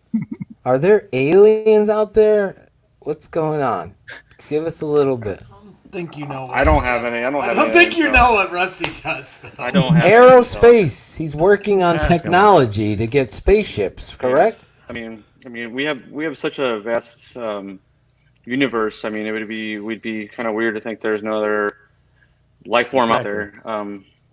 Thank you. Whether it be the microbes or it might be something more advanced. We found Fat Mike. There's got to be something fucking. Gotta be something out there. Aliens are you a big Roosevelt Colvin fan? Not really. No, really. Remember Former Rosie Purdue Colvin? guy? I used to love Rosie. Drew Brees. Mike Allstott. Mike Allstott, Yeah. former Purdue. I mean, and we got some other bad ones too, but let's not mention those names either. Yeah. Well, thank you, man, for your time here. Yeah, appreciate you having me on the show. Thank you. Yeah, Rusty, you got 13 seconds left. Do you want to do a shout out to anybody real quick? Shout out to you guys. I mean, definitely I love the show and listen all the time. I mean, I really appreciate you having me on. All right. Thanks, Rusty. Thank you so much, Rusty. Appreciate you. Guy dunked on me immediately. Fuck out of here, Marcel. Now, Aldo, you have to tell me, is everyone behaving that I have lined up? No one should be in backstage right now. I've given no one permission to be backstage. I agree. I know Ed Loy is right. I'm sending out. He's like, oh, maybe you shouldn't have sent the link to everybody. Ed Loy is always so smart. So, You're I get it. shots at Ed. Oh, Ed Loy is always up my ass on in the chat. So I don't care. I don't feel. Ed wants to come on. I'll talk over him the whole time. Give me 5 minutes to talk over Ed Loy. All right. So this will be our final attempt to bring on one Avon Walker. We have tried several times, and he says he is ready. And I told him to wait because I didn't want anybody getting bumped or anything happening. So I'm really rooting for Avon. I am too, man. I really want to talk to this guy, but if he doesn't get on, then that will be another opportunity for us to find a new chatterbaiter. That's right. Can you just ask him, is he in the chat? I think I was telling people to wait to hit the link because I didn't want people getting bumped out of the show when they were on. I don't know, this thing's finicky. Can we have Rusty build a rocket so we can shoot Brags to the fucking moon? I don't think Phil knows what Rusty does. What do you think? He's riding the damn spaceship out in space? He's an engineer. Technology. It's not an astronaut. Aerospace. I didn't say astronaut. I'm saying he's aerospace technology. How the fuck? I was talking to Shane about. I don't know if I can even share Shane's story about space. I don't even remember what it was. Area 51. That should give you. I don't even know. I have relatives. I don't want to step on toes, but it would be nice if you shared that story. Nope. Yeah, I don't know where Phil. Who's here? Who's here? Here we go. There he is. Avon, I want to make sure your audio's working. Talk to me. Hello. Yes, Avon. Avon has that freaking Cabbage Patch smile that brightens the whole room. It's like the perfect smile, bro. Look at you. Yo, I made it. You made it. Is it the smile or the big ass floodlight behind his head? It's brightening the whole room. That's the angel. This guy's at work jumping on. That's what it is. I know what's going on here. Nice. Look at him. He's like a supermodel for the bar. All we need is some swag on you. We could get some sales. Where did Aldo go? He had to go. He's using the bathroom. Bathroom break. Okay, bathroom break. So Avon. Yes, You're going to start us off with your question for us. Always guess first, so go ahead. I'm worried about the depth of the Chicago Bears. If everybody get hurt, can we still be able to, plug them in and get them done? That's what it's all about with the NFL, man. You gotta have backups and backups to backups. I mean, you're a Chicago Bears fan. That's exactly what we are. There's injuries every single year, and it's, I can't complain too much. I'm not a big Nick Foles fan, but if Mitch comes out and is the starter, I don't feel so bad. It's not, the days of it being Shane Matthews, or we brought up Steve Stenstrom, or guys like that backing up, and you have David Montgomery. You can bring Tariq Cohen in if he gets it figured out. They're building some depth on the, with the wide receiver core with some young, interesting prospects there. Defense, the one thing, where we did have all the depth last year at middle linebacker with Danny Trevathan and Roquan, but you see Nick is gone. Kevin Pierre-Louis is gone. I think that's a very underrated loss there. Yep. You got our friend of the bar room, Josh Woods. It's time for these guys to step up, and when I say it's time to stop talking, I'm not taking a shot at them, but it's time to see it on the field. Iggy is a guy that they invested in a 4th-round draft pick in. I was on my way home from Outer Banks that day of the draft, and I pride myself on knowing everything. They drafted him, and I said to Phil, I'm like, I don't know who the fuck this guy is. I don't know who he is. I was just being honest. And it's time for Iggy to step up and make an impact on this team as a number 3 inside linebacker and a guy that can dominate on special teams. But depth is key. That's how you win championships. Very, very rarely do teams get to the Super Bowl and they're not nicked up or they have key figures out. It's next guy up mentality. It's exactly what it's about. You have to have that next guy up, and it's going to be interesting. I think that this Bears team does have some quality untapped depth that hasn't had their chance yet. But if they do get their shot, a guy like Iggy, a guy like Josh Woods, a guy like Deion Bush, a guy like Ryan Null, who knows? You got to see what happens, and it's going to be interesting. It's a great question.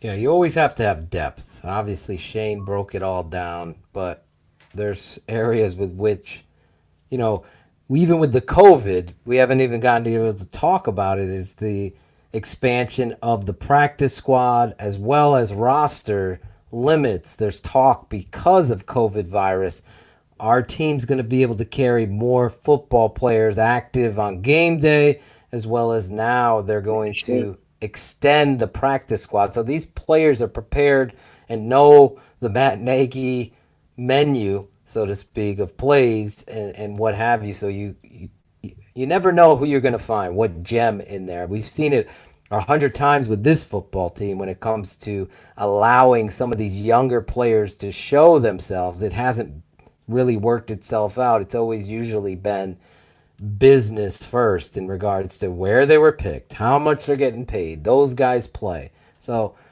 where depth is a concern, it also is something you need to be excited about. So that said, how did you find Bears Barroom, Avon? I see you every week in the chat, bringing the heat and shouting us out and being an ambassador of us. How did you find us? The funny thing is, I caught you guys on YouTube, and I clicked one of you guys, shows, and you were singing and rapping, and that's what got me, because you guys had the comedy, had the fun, and that was got me into it. Because I get it, you guys give us the information that we needed, and you also do it in a fun way. You know what I mean? So that's how I got you guys. Bill, it was your music that got me. Look at that, Shane. Look at Come that, on. Shane. Come on, Avon. Guy came into the Bears Barroom for the music. Not all the songs are his though, but some of them are good. Thank you. Look at how his face lights up. Look at him light Phil up. gives me all this shit when I win the rankings game, but then what ranking? When we're asking them I'm to just rank happy and then I that win. his face lights up. My wife wants to know, where are you right now? Are you at work? New Jersey. Yes, You're I up am. in Jersey. Look at you. Jersey boy. What high school? Did you play football in high school? Nah, I ain't playing no football in high school now. So what high school did you go to? High school South. That's kind of like Central Jersey. Oh, okay. Because Jersey's a big football state. Yeah. Oh, yeah. Yeah. Alonzo Spellman. Avon, you're one of the top shit talkers in the chat. I wasn't expecting you. You do. You're always busting Greg's my ass in the calling you chat. He's calling you out. Unless I'm mistaken here, I'm pretty sure one Avon Walker's always busting my ass in the chat. You're coming on here so nice. I wasn't expecting this.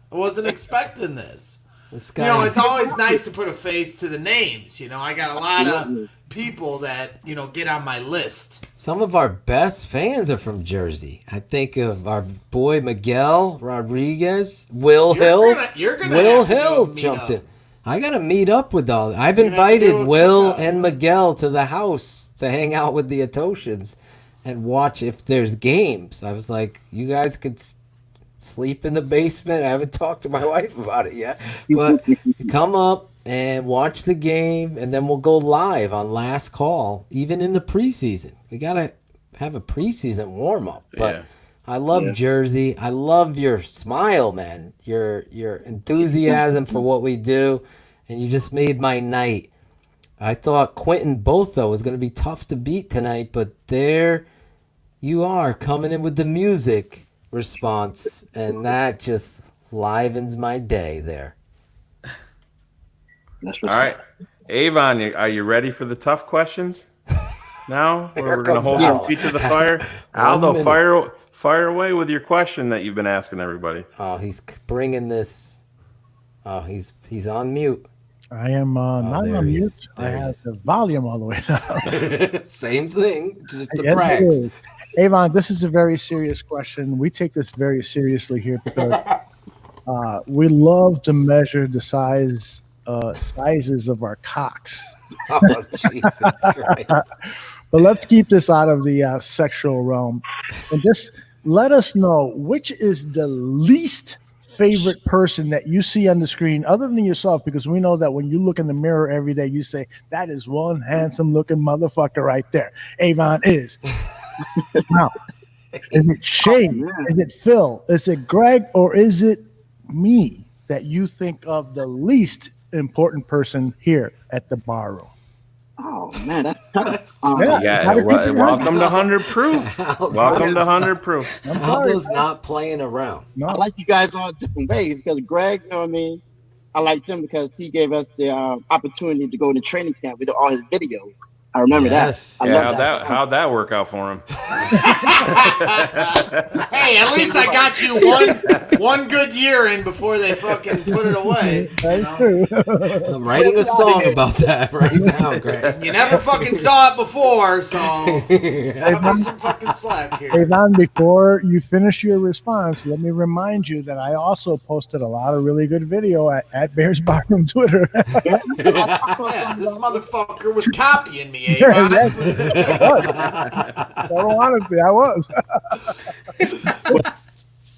I think they made that rule because of you, Greg. So you got to go. They definitely did. It's one of my biggest regrets was not taking that sign last day of camp. Yeah, really. I got a picture of it, by the way, so in case you need it. You're still not off the hook. Yeah, you're still not off the Avon. hook. So say goodbye to Shane. Go ahead, Avon. the aerospace guy, I was trying to get him to crack his mind. I was like, fuck it, Shane gone, bye.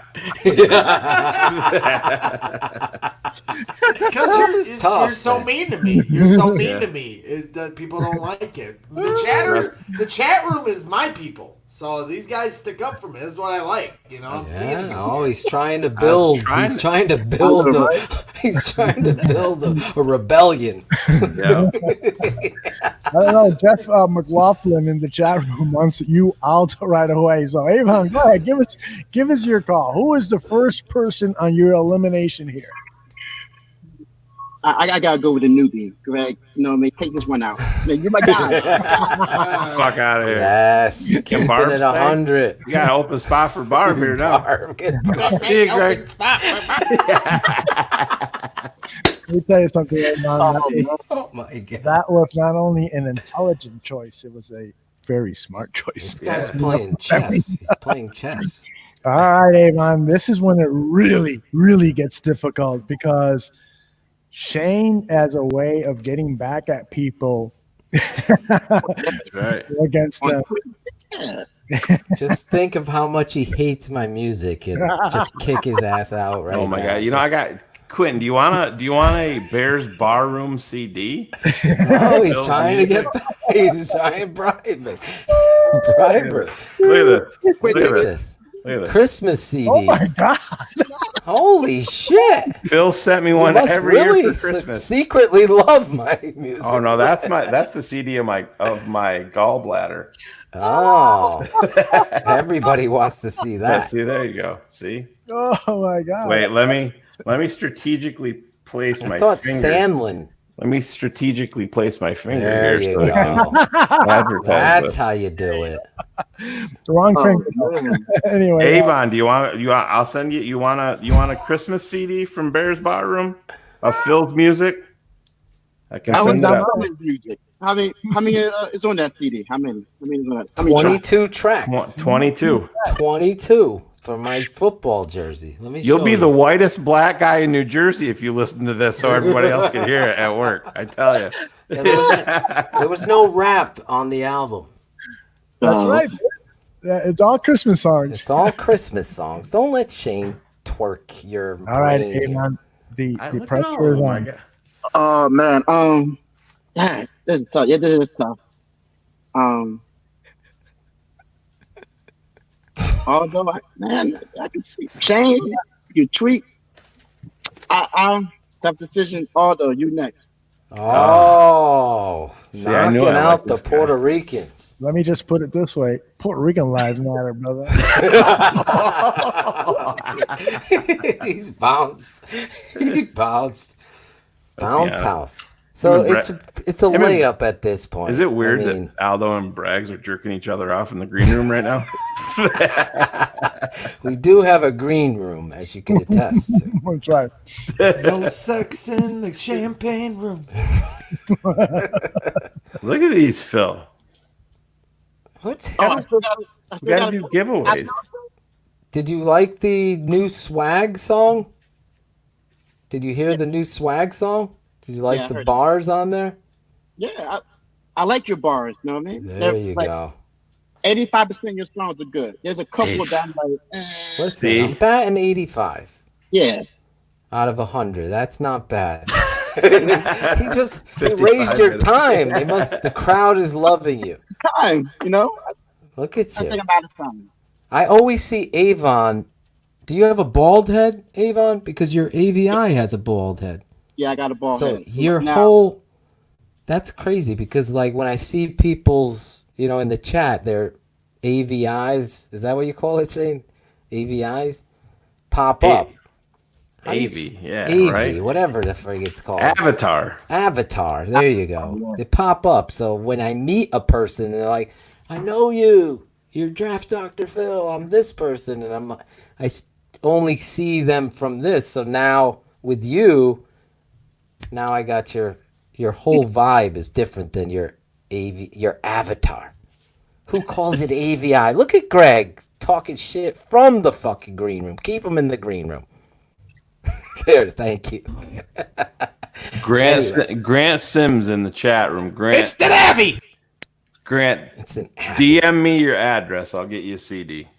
All right, give a couple of those CDs away. I want to give them all away. So not a couple. who's it gonna be? Me or Shane? Is it? Are you staying with your boy? Oh, I know. I'm taking the L. I don't rap. All right, I there can you go. rap though. You don't know what you're missing. If I Hey, man. beatbox, could you spit some bars? No, we know the rules. When am I gonna unveil my fucking rap game? What is With the Dan rule? Aguirre. I'm gonna rap with Dan Aguirre. Dan Aguirre, Oh, okay. the voice Dan- of barroom. Dan don't want none of that. Dan I'm has been fucking- backpedaling like Donnell Wolford Yeah. at the 40-yard line, trying to get out of this. But I'm gonna write Dan. You're at work now, right? Yeah. Yep. You are a dedicated barfly. That's why I like you guys' show because the 5 hours that you guys go over, I can listen to the whole entire. Not Just tonight, get you- Avon. Not it tonight. gets you through. It gets you through. Well, how about this? Since you're gonna pick me, is there a song you want me to do or parody specifically? And I will do that song for you. Is there any song? Let's see. And if you don't have it now, you could DM me. I got two, but the one that I'm Okay. thinking of is Tariq always running out of bounds. Because when I see the video that you do, he does. I'm like, Oh my God. he goes right out there. So I need He to find owned out up to it the other day So on Twitter. this He is how we're vowed gonna to do it. not do it anymore. He This vowed is- not to do it anymore. And Draft Dr. Phil, myself, have called him out for years on it, and I will, Avon. Whatever you say, I'm gonna do that song and talk about Tariq. Right. He was, he was Dan, and that's your assignment now, to give me the track, and I will write the song, and it'll be this summer. It'll be released, and we'll have you back on, and you could judge if I was good enough. Be as mean of a diss track as the You Leno don't song. have any say in it. Yeah. No, this needs to be a don't have any motivating say. song. Yeah, I'm saying it. No, This needs to be- Avon is the I think sayer. Phil should do a diss track on Joe's dentist.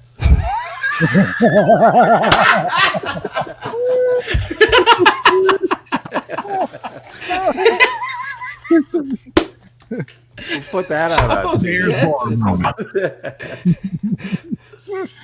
Well, All right, Avon, so just to be sure, Shane is out, right? Bye. there I'm you go. out. And Greg was out first, See, which was the smart move. You're a friend in my head. You're a friend in my head. That's why I picked you. Because I can relate. I appreciate that, man. And I appreciate you being a loyal truther to what we do here at Bears Barroom. I can't thank you enough for what you do in the chat room. And tonight you were just tremendous, joining us for the first time. Bringing it at work. Yeah. Yeah, Avon, I got your CD here. It says "Go fuck yourself" on the back. That's a new Shane Martin song. Avon, thanks very much, and tell your boss to go fuck himself too. Thanks, man. That was All fun. right, good night, guys. Thank you, Later. Avon. That was great. All right, man. We're bringing on all of these barroom personalities. these fans of the bar room all over the world. I can't wait to what Avon tells me the track. East West Shrine, I call them all the time. So we'll see what we do. But I will do it, Aldo. I know you will. I'm a man of my word. There it is. That's the swag. Oh, I'm a huge Barfly. There's Dan.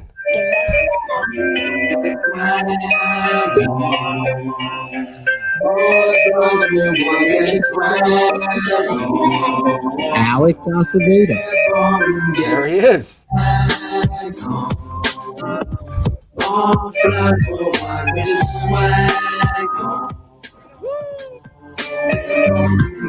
I'm not like anyone else, and in my shoes you couldn't be in. Get yourself a hat, a hoodie, or a smartest man tee, and 100 proof for last. Quality never lies. You're proud to rep your shit, honor to be a Barfly. You listen to the shows, you laugh, you get your knowledge. Football breakdowns like a masterclass in college. You support the Godfather, Mr. Albert. We have produced so many shows from New York to Italy or Britannia in a pool. Cause stay the smartest man, though that belongs to my manner. Shame, jump like House of Pain. Don't miss a minute, 100 proof, or else you'll go insane. Your brain never lies to explain. Defend your football takes so the haters ascertain. You know what you know, so you just want to show your love. It took the swag and that's the way to get the shit. The swag, man. Sticker, what show you gonna pick her? Is it typins in the shirt or 100 proof deliver? Shirts, hats, hoodies, hearing on the demand. Swag man working overtime for the fans. All of the lands, everyone's covered. The COVID virus, just wear the ballroom colors. Fat Mike, Bellissimo, the tailgate Bobby Bombs. Hoodies, hats, draft out caps. Get your swag on. Get your swag on. The swag, man. Get that swag. Get your swag on. Get your swag on. Swag. Get the swag. Oh, I'm a huge Barfly. Look at that. Oh, I'm a huge Barfly. Barflies worldwide. Get that swag on. And support your boys in the bar. Cause I know you got that passion. I need swag. You need swag. Hell, we all need Bears barroom swag.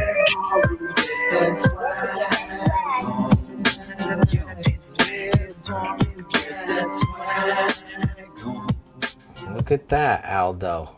And look at who has just joined us. Wow. Look at this. Yeah, look at him. Hey, how you guys doing? Doing great, man. We're doing great. Who the fuck are you? It's Mitch Trubisky with a real beard. He's all Seriously. Mitch grew up. Mitch. Of course, I know who you throw are. off all the haters, right? There you go. You are John Epic Lepic, right? Woo! Yeah, just call me John or Lep. Look at that. John jumping in on with us. Man. He was not in the pool. You didn't get any swag yet, John.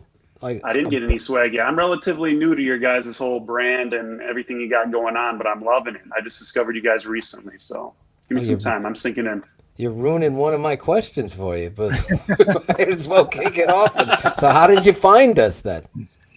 Do you want me to give you the answer that's going to piss off Greg? Or Yes, absolutely. That's the only one we will accept. So let me say, John, I found it one day when I was watching The Tape Never Lies on YouTube. It was so fascinating, Phil. You're so smart about everything in football and all things related to running the rock. No wonder why Larison hates you. Yeah. I swear, he's a guest in the house, and you're making fun of him without him even speaking yet. It could have been like Avon. He liked the fucking song. How great was Avon? No, it's so funny he actually said that because that's exactly how I found you guys. See? Or him? Are you talking Greg or Avon? I'm confused. I'm keeping it 100. Are you talking Greg or Avon? Greg. Okay. Greg. So you found The Tape Never Lies, and that brought you to what is this crazy show called Bears 100 Proof? Absolutely. I gotta have more Bears stuff out in the media. There's not enough. For as big as a market we are, they're not covered enough. So you like what you're getting here in the bar room. You're new. So how new are you to this network? I've been subscribing, trying to keep up to you guys' weekly live casts like this for the past few weeks, but pretty much just been a YouTube file, checked out everything you guys have on, Tape Never Lies and 100 Proof if it wasn't too long. Like this one, I might not watch the full 3 hours or so that you guys put on there, but skip through and watch the clips. Yeah, definitely. Well, that's how you do it here on 100 Proof. Do you have a question for Shane or Aldo? I got a question. I didn't know if you guys were doing questions about your guys' casts and media streams that you guys do, or the Bears. So I kind of got two, if that's Go okay. ahead. Fire away. So, one, I would like to hear from each of you guys or whoever started this, how you guys met and how you started this whole brand and the channels that you guys got going. But for the Bears also, what do you see next season having to be revamped on the team, depending on how we do? I know that's kind of a loaded question, depending on how the season ends, but what areas are we definitely going to need to attack in the draft? All right, let me begin here. Let me begin because I am so fired up for this question because a lot of people ask me this, how did we all begin and so forth, and because of the fact that I like to have a few drinks from time to time, I don't fucking remember how it is. It's all turn it over to Phil. Well, the way it started, honestly, was Lauren Cox. Now he does his own show. I forget. What is it called, Shane? Locked on Bears. Locked on Bears. So me and him were doing, we started with another group of guys. It was me, Aaron Lemming, Lauren Cox, and a few other guys I can't even remember. And from there, me, Jonathan Wood, and Lauren Cox separated. Who was the teller of dad jokes? Fuck was that guy? That's Lance. That's Lance. Lance. So anyway, we broke from there, and I said to Lauren, there's no fucking success in writing, like blogs and all that shit. No one wants to read shit. They want to hear shit. So I had this idea that we should do a podcast, and he was down with it, and a bunch of people were, and then me and Lauren did Bears Hour Live, and we started doing that. And then we did this X's and O's. I don't know if anybody remembers that. I think Sandy Tom. We did it, and Lauren would cut up this tape and let me go. And that kind of originated what I was doing on Twitter. And that's where the Tape Never Lies was born. At this point, though, I see this guy always tweeting, retweeting me. And then I'm like, who is this guy? And He hasn't even peeled the gold paper off that yet. Eat the chocolate. So Jose Cotto says he talked to this guy, Aldo Gandia, and I said, oh, I fucking see that. He's always retweeting because I used to just film the TV and talk about it over it as it happened, like instantly. Boom. And then Aldo said, yeah. I go, listen, I would love to work with you. We got something here. Listen to it. Aldo, Lauren, and then I talked Shane into joining because I was pestering. And Shane was like, I'm not fucking working with Jonathan Wood and Aaron Lemming. No fucking way. So then when I went to Gandia, that's transparency. And I said, just listen to this guy. We're going to have a meeting. And that we started Sunday mornings, as Shane reminded. And we would record it. And hello, Bears fans. Yeah. It sounds so different. We have to really play at least a little bit of that. So that's really, there was this, gathering. Hey, this is cool. Let's do this. And then tape. And then this. And then Aldo came on and he said because he had this idea of doing Detroit Lions bar room and Packers bar room. It wasn't an idea. It was an actual thing. No, yeah. NFC bar room, yeah. And then that's where this all was born. And then I was like, listen, if we're going to fucking do a show, because Lauren and I left for a moment for Bears Wire, and then he stayed, and I was like, I can't fucking write. I need to talk. Went back. There it is, NFC North Barroom. And the rest is history. I was like, listen, we got to do a show called Keeping It 100. And we were brainstorming. I was like, it's definitely 100 proof. And there's where we're going to attack all the fucking narratives, all the media, all the schmucks that are trying to write these narratives about the players. I think it was Tressman era, right? That we were doing shows prior to Tressman as they hired Tressman, everything. So we were always doing it to get to this point where we are now. And to Shane and Aldo's credit, they were the reason music came in, because Shane was like, you need to write a rap about John Fox. Biggest mistake of my life. And I was like, you know what? Yeah. And Aldo was like, you need to do that. Yeah. I was like, all right. And then Fire John Fox was born. Not a plan, but an anthem. Bears Bar Room. It truly is the pivotal moment of barroom history is when Shane asked Phil to write a song, and then I followed up and encouraged him to do so, because as a producer, you're always searching for something to make you unique from the competition, from other podcasts, from other video casts, and so forth. And so we all have unique voices, and opinions and so forth. So that's one thing. So, you're going to get honesty here that you're not going to get anybody else.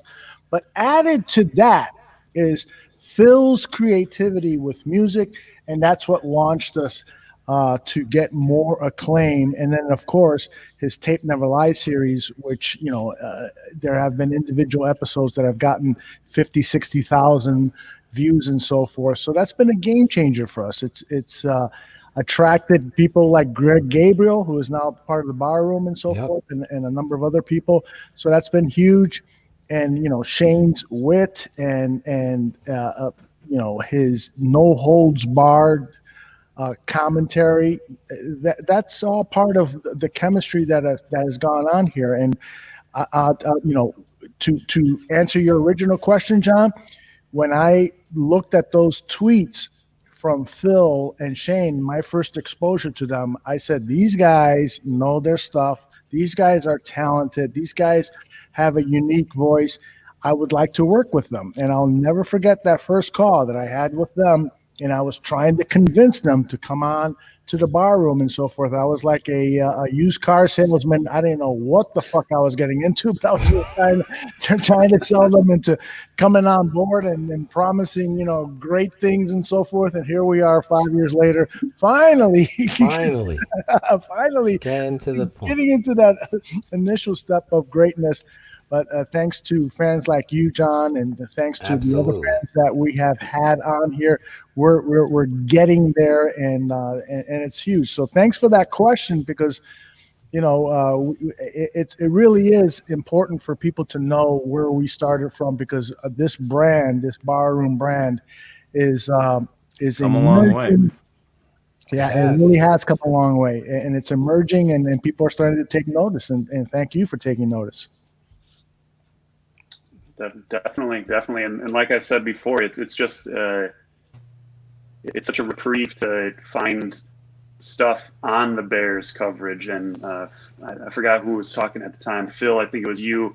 What a time to be starting making videos and music, by the way, in the Tressman John Fox era of recent Bears history. But just negative press, nothing positive. The media just quickly pounces on any little nugget that they can get from the Bears, Trubisky being the recent victim. And, I'm sorry, Greg, but going back to the Tape Never Lies, that video series I think is so popular, at least with me, is you cut through the bull crap and you get down to the fundamental issues that people aren't going to see, whether or not it's a nationally televised game or whatever. They just don't want to see all these other glaring issues that are there. And you guys are doing good stuff. You got great segments, great music, a lot of CDs apparently. Shane's trying to offload. But got them right here. I completely agree with you, John. I like to bust Phil's ass, and I always am hesitant to throw him too many flowers or rose petals at his feet. But he does do an amazing job, and the tape never lies is where I go to learn a lot of things. So you're absolutely right. When it comes to learning about the game and spotlighting things that the regular media or when you're watching a game, they're not going to spotlight that stuff. So the drop for me, it's not all on Mitch. I mean, that's where it derives from, is Phil pointing that out on the tape never lies, and that's not me trying to ball wash. It's to what we see here at the ballroom, and as Phil's pointed out, it's fact. It's not excuse making when everyone around is making mistakes, and you got to credit Phil for trying to point that out and not just taking the easy road of shitting all over the quarterback like we do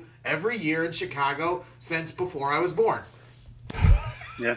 I like how he mutes now.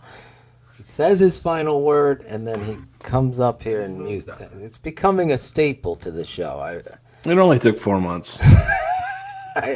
It's a great trip. It's a great trip down memory lane, and I appreciate it because I told Greg this afternoon I don't give two shits about what anybody thinks of me. I'm tired of it in this world. I wear my heart on my sleeve. If I am going to wish someone a happy birthday harder than maybe someone that doesn't like that person, and too bad for them. I love people. I love good people. And like I said, in the empathy department, that separates Just not us. Janice from Dunkin' Donuts. No, Janice I don't like. She can't fuck up my not light and sweet, but my hazelnut cream too sweet and low. That's how I will order it. But Harrison loves No. This is what he's famous. No. Janice, not the fucking swirl. I want the shot. Don't give me the swirl.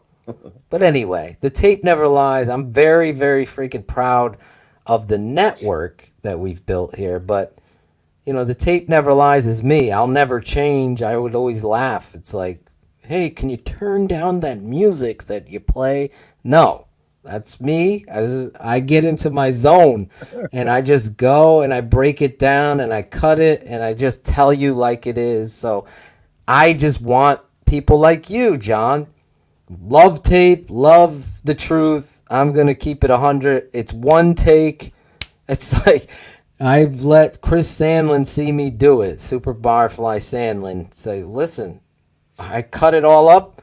I can't even see it. I've seen it so many times. Now I'm going to say it and get it over with and upload it and try to get it out every Wednesday morning. That's my goal. Hey, John, ask your final question, and then we've got a question or two of you. Please go ahead. There you go. Okay, another one. So you didn't quite touch upon the other one. I don't blame you because that was a good backstory that you all went into. But after the season, what do you see being a necessity to revamp, whether or not we have a good season or bad season? Just positions that are aging, or we just look down at your jersey. That's going to answer the question for you. Quarterback. It is. It's quarterback. They got 100%. True and Foles though. For at least if True can't make it, then you just switch him for the backup and the starter. And you got Foles for a while. Yeah, but Foles can opt out of. He can opt out the next 2 years, so it's still a huge issue. I mean, the Bears have the potential to go into 2021 with nobody under contract at quarterback. Well, if Foles wins the job, do you really think he's going to opt out of his deal? I know you say for that more money. I don't think he would ever do it. I honestly. You don't think so? No, never. I think if he wins that fucking job, then he's got his first time really being the guy. Yeah. You're telling me if he wins his deal for, Shane? And takes the Bears to the playoffs, you don't think he's going to opt out? I think you're a crazy person. I think he won't. He's not going to opt out. I honestly think he won't. We'll revisit it. Nick Foles his father's got fuck you money. I mean, he's a businessman. That's why I don't think he would. He would win the job and be the first time he's been the guy. Think about it, like won the job. He went to he carried the Philadelphia Eagles to the Super Bowl. They traded him. I'm just saying. It's very interesting. No, they didn't trade him after that. He was he left as a free agent. They traded Yeah, Well, they didn't traded him for Sam Bradford, but I mean that's not even good business sense from Nick's standpoint. I mean, you strike while you can strike, while you have the If you juice. win I mean, the job and you have a 3-year deal, he's still you're acting like he's not getting paid. I just yeah, but think you that- get 24. He's got what 20 some odd million guaranteed. Phil, he's going to get that. He's going to get that in one season on a would the Bears restructured contract. turn around and say, "Hey, you've won this, you've done this, Yeah, we're going to pay you"? Of course they would. Okay, then. So don't.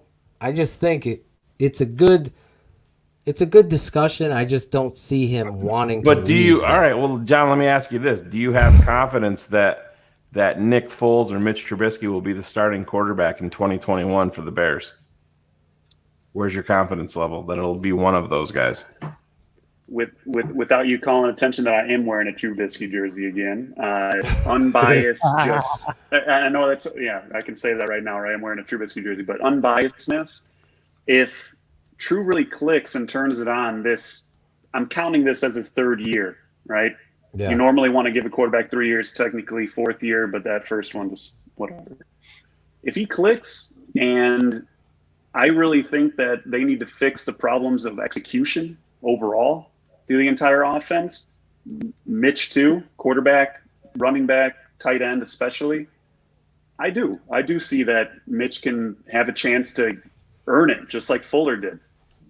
I mean, they referenced that multiple times that they declined his 5th-year option, and look at him now. I mean, he even got in that fight with Bennett too. If you guys remember that back in the day, he was causing rookie. turmoil That was a inside, and rookie year. look at him now. Yeah. I would have went offensive line for the record. There is nothing more important to this franchise than Mitchell Trubisky proving that he is the franchise quarterback. Because if you don't have him step up and win the starting job and prove that he can be the quarterback in 2021, 2022, and beyond, this team is in huge trouble. Just like I posted Ford King 24. Yeah, I like this guy. We are squandering another Super Bowl winning defense. You are absolutely right. There is an if there. Absolutely if. So this team needs this quarterback to step up and prove, and he's gotten everything that he needs. Hopefully, the offensive line is going to improve under the coaching of Juan Castillo.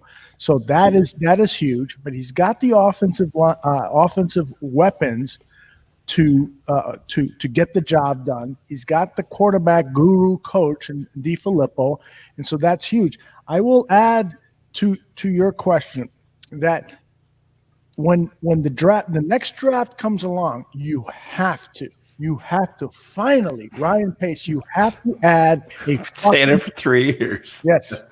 You have to add a quarterback to this team. I don't care if Mitchell Trubisky comes out and passes for 5,000 yards and 40 touchdowns and 5 interceptions. You still have to draft a day 2 quarterback so that you have a developmental quarterback in the pipeline in case Mitchell gets hurt, in case Mitchell is a one-year wonder, and in case of whatever. You have to add.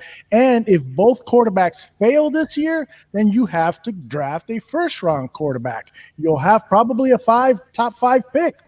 In addition to that, I am old school. I grew up in the time when Jim Finks was the general manager of the team and took a 1-13 team and transformed them into a Super Bowl ready team. He wasn't the GM when the '85 Bears won the Super Bowl, but it was his drafts that set the foundation, and he did it by drafting offensive and defensive linemen because, as we all know, you win at the line of scrimmage. And so you have to draft smartly. And whether you're investing a first-round capital on offensive or defensive line, or if the draft is really, really rich in offensive and defensive linemen in the middle rounds, then you can wait.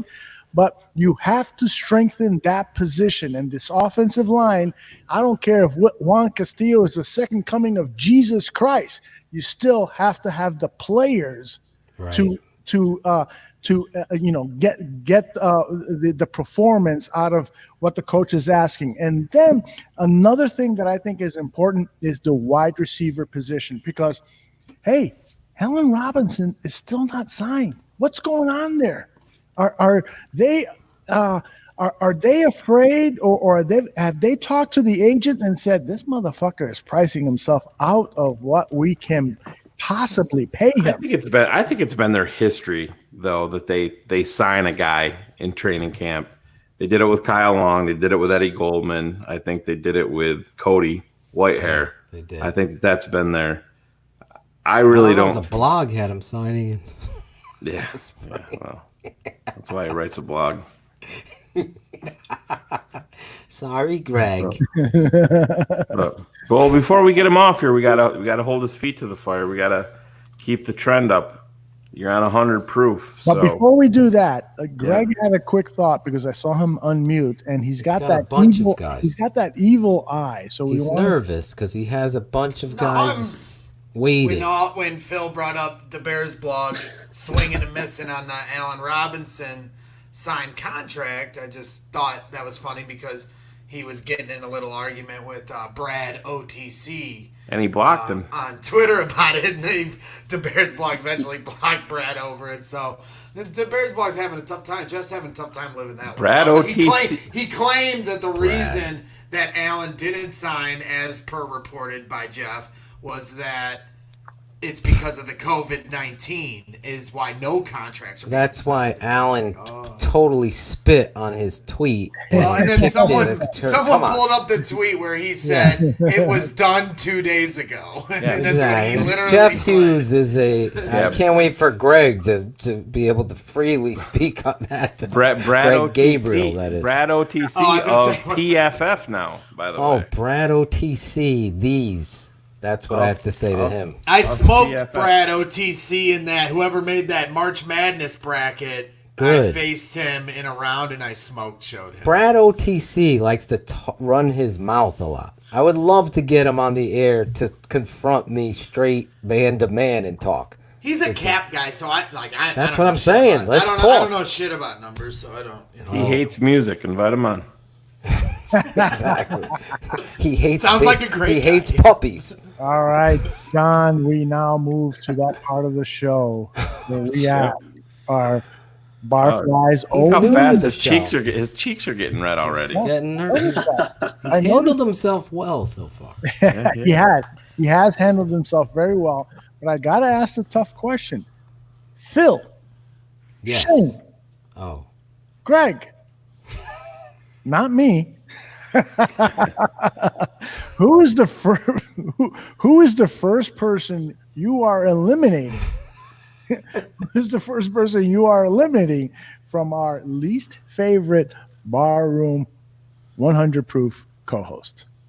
It's such a political start off here, but all of you guys make the show, so I would have to just do it all in one fell swoop if you're going to do anything.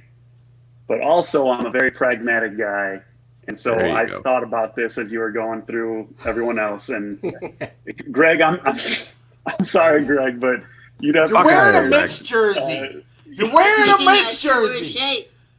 You guys could get something on Amazon Web Services to spin up and choose people and dial them in and everything, or some robots. So sorry, Greg. It's not all on Mitch.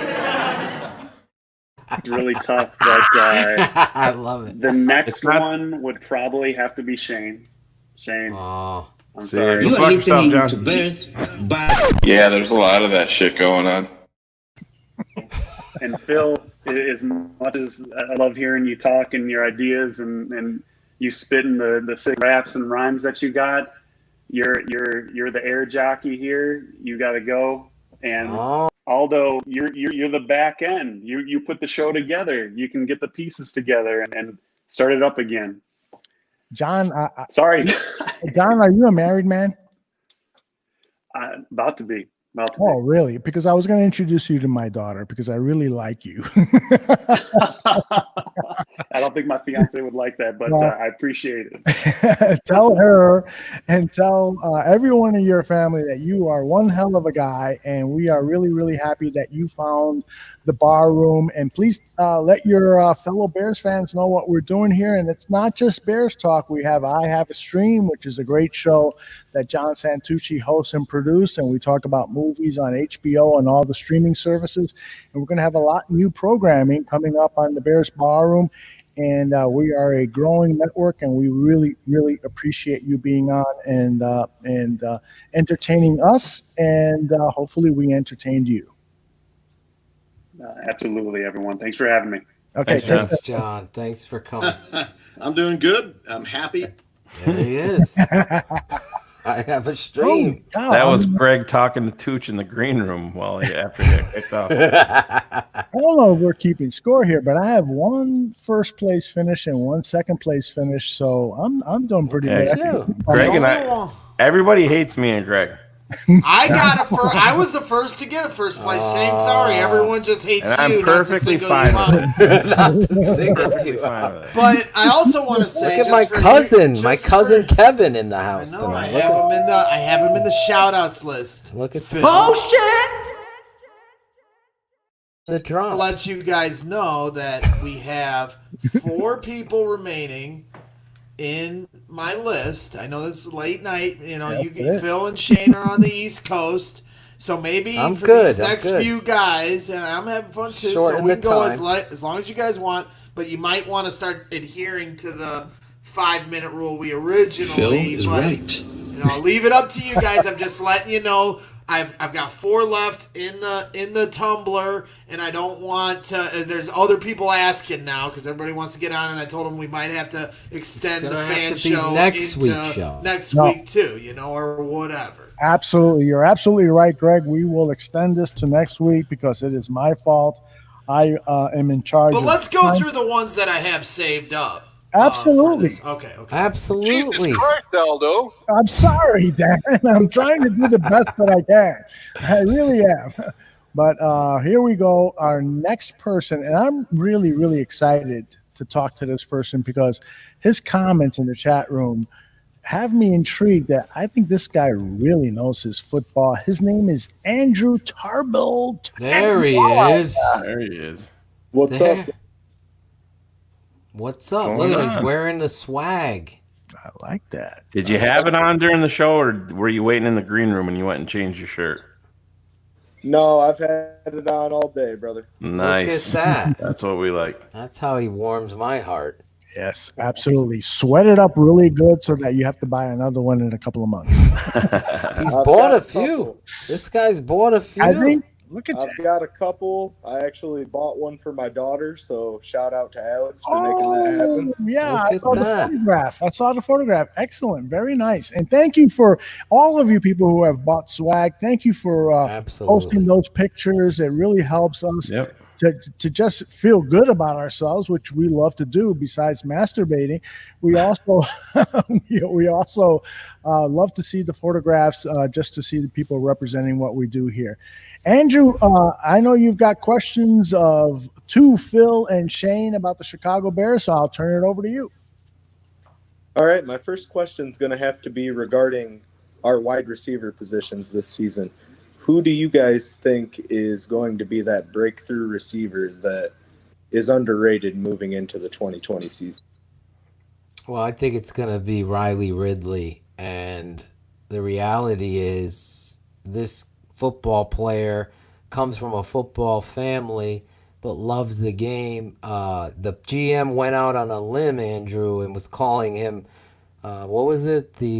I forget the term he used, but the beacon in regards to the route runner. I just think, whatever the case may be with the Chicago Bears and rookie wide receivers, we've seen it in the past.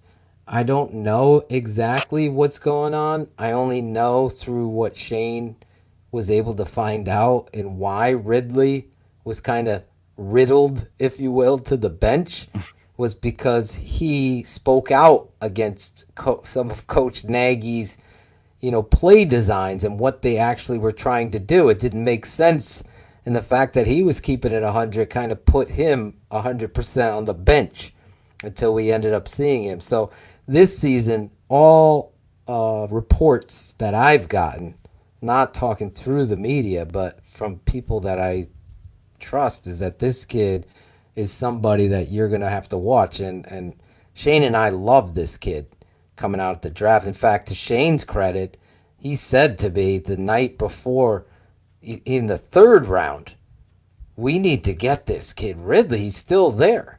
And yeah, you go back to draft. We did a draft on tap show the night before. Aldo and Danny and myself did it, and I said to these guys, I'm like, you get to day 3, the beginning of day 3, and Ridley's still on board. How do you pass him up? I'm sure Aldo can speak on that. And I mean, he could bring the show up even, but yeah, if I was answering the question first, I agree with Phil. This kid is a definite talent. He came from Georgia, and they had their issues, with quarterbacks going in and out and stuff. But he's got a year in the system, and you can't discount having a brother in the league that's been through it, and that is really, really involved in the day to day. He's not getting everything that he needs at Hallis Hall, but he's got that sounding board every single day, 24/7.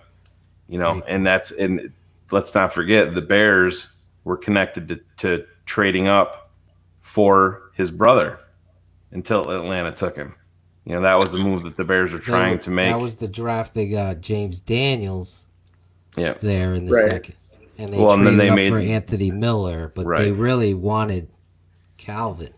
Let me add to that the wide receiver position is, obviously just like the tight end and the running back position, they're critical to this offense in terms of the skill positions. And what Bill Lazor said in that really incredibly boring interview that we dissected is that it is clear that they need depth. And one of the things, in my humble opinion, is I think this team has depth at the position. When you look at a guy like Thomas Ives, who in training camp, and Greg can talk about this. Colgate. There's Greg. Greg can talk about this because he went to 10 of the training camps. I went to 9 of them. This kid was making catch after catch after catch. In addition to that, there are other young wide receivers. A lot of people on Twitter I see posting, Javon Wims is not going to make this team. No, Javon Wims is going to make this team. He may not be on the game day roster. He may not. He may be a sit. But trust me, this guy offers the type of depth that this team desperately needs. And I can go on about this wide receiver class. We've got some players here who are going to step up because they will be needed in this age of COVID. I'm excited about the wide receiver group. I really am. See, for me, looking at these guys, I don't know if it's, to say that Anthony Miller is the name is because he's already had a solid rookie year, and then last year obviously he had his struggles, but I think the name is Anthony Miller. You saw him starting to break out in the second half of last year. If it is indeed Mitch that wins the job, and we don't know yet, but if it is, it seemed like they were starting to get on the same page. I know Mike Fury, the wide receivers coach, was speaking highly of Riley's, ascension here, but when you look at Allen Robinson, he's going to get the boatload of the catches no matter who it is. And you got Ted Ginn on this team, who I believe will have a role. Cordero Patterson also has a role. It's always going to be hard for Riley and Javon to crack the getting the most snaps. They're really going to have to break out. And I think Anthony Miller is first in line at that opportunity. And in his third year, he should be ready to truly break out into the receiver. I thought he was going to be coming out of that first training camp. And, for the most part, he lived up to it that rookie year. But definitely by Anthony Miller standards, he didn't here in the second year. And I guarantee you're going to see a more motivated Anthony Miller here in his third year. Expecting a newborn baby here soon, too. Well, I could go on and debate Greg here, but I know our time is limited. And so, see that? So let me ask you in regards, how did you find Bears Barroom? I was actually attending a game in 2018, and I stumbled across the last call that you guys were doing. I want to say it was the Bears-Seahawks game, the home opener in 2018, possibly. Wow. And a buddy of mine had sent me some tape on you guys, couple tape never lies that Phil did, and I just was really interested with what you guys were doing because it was so unique, and you were offering really an unbiased perspective that not a lot of other people have. Oh, that is a compliment that I love because it is really what we strive to do, and it's not only about us striving to do that. It's just it comes naturally to us. We aren't the type of people here that because we love our Bears and we love our Bears, but that we're not going to sugarcoat it. We're not fanboys for lack of a better way of putting it. Go ahead. Greg is a fanboy. We allow one or two of fanboys into the organization, and Greg is our token fanboy. I'm proud of it. So. Wow, it's great that you bring up the last call because it is unique in the fact that it's something, again, that is, different.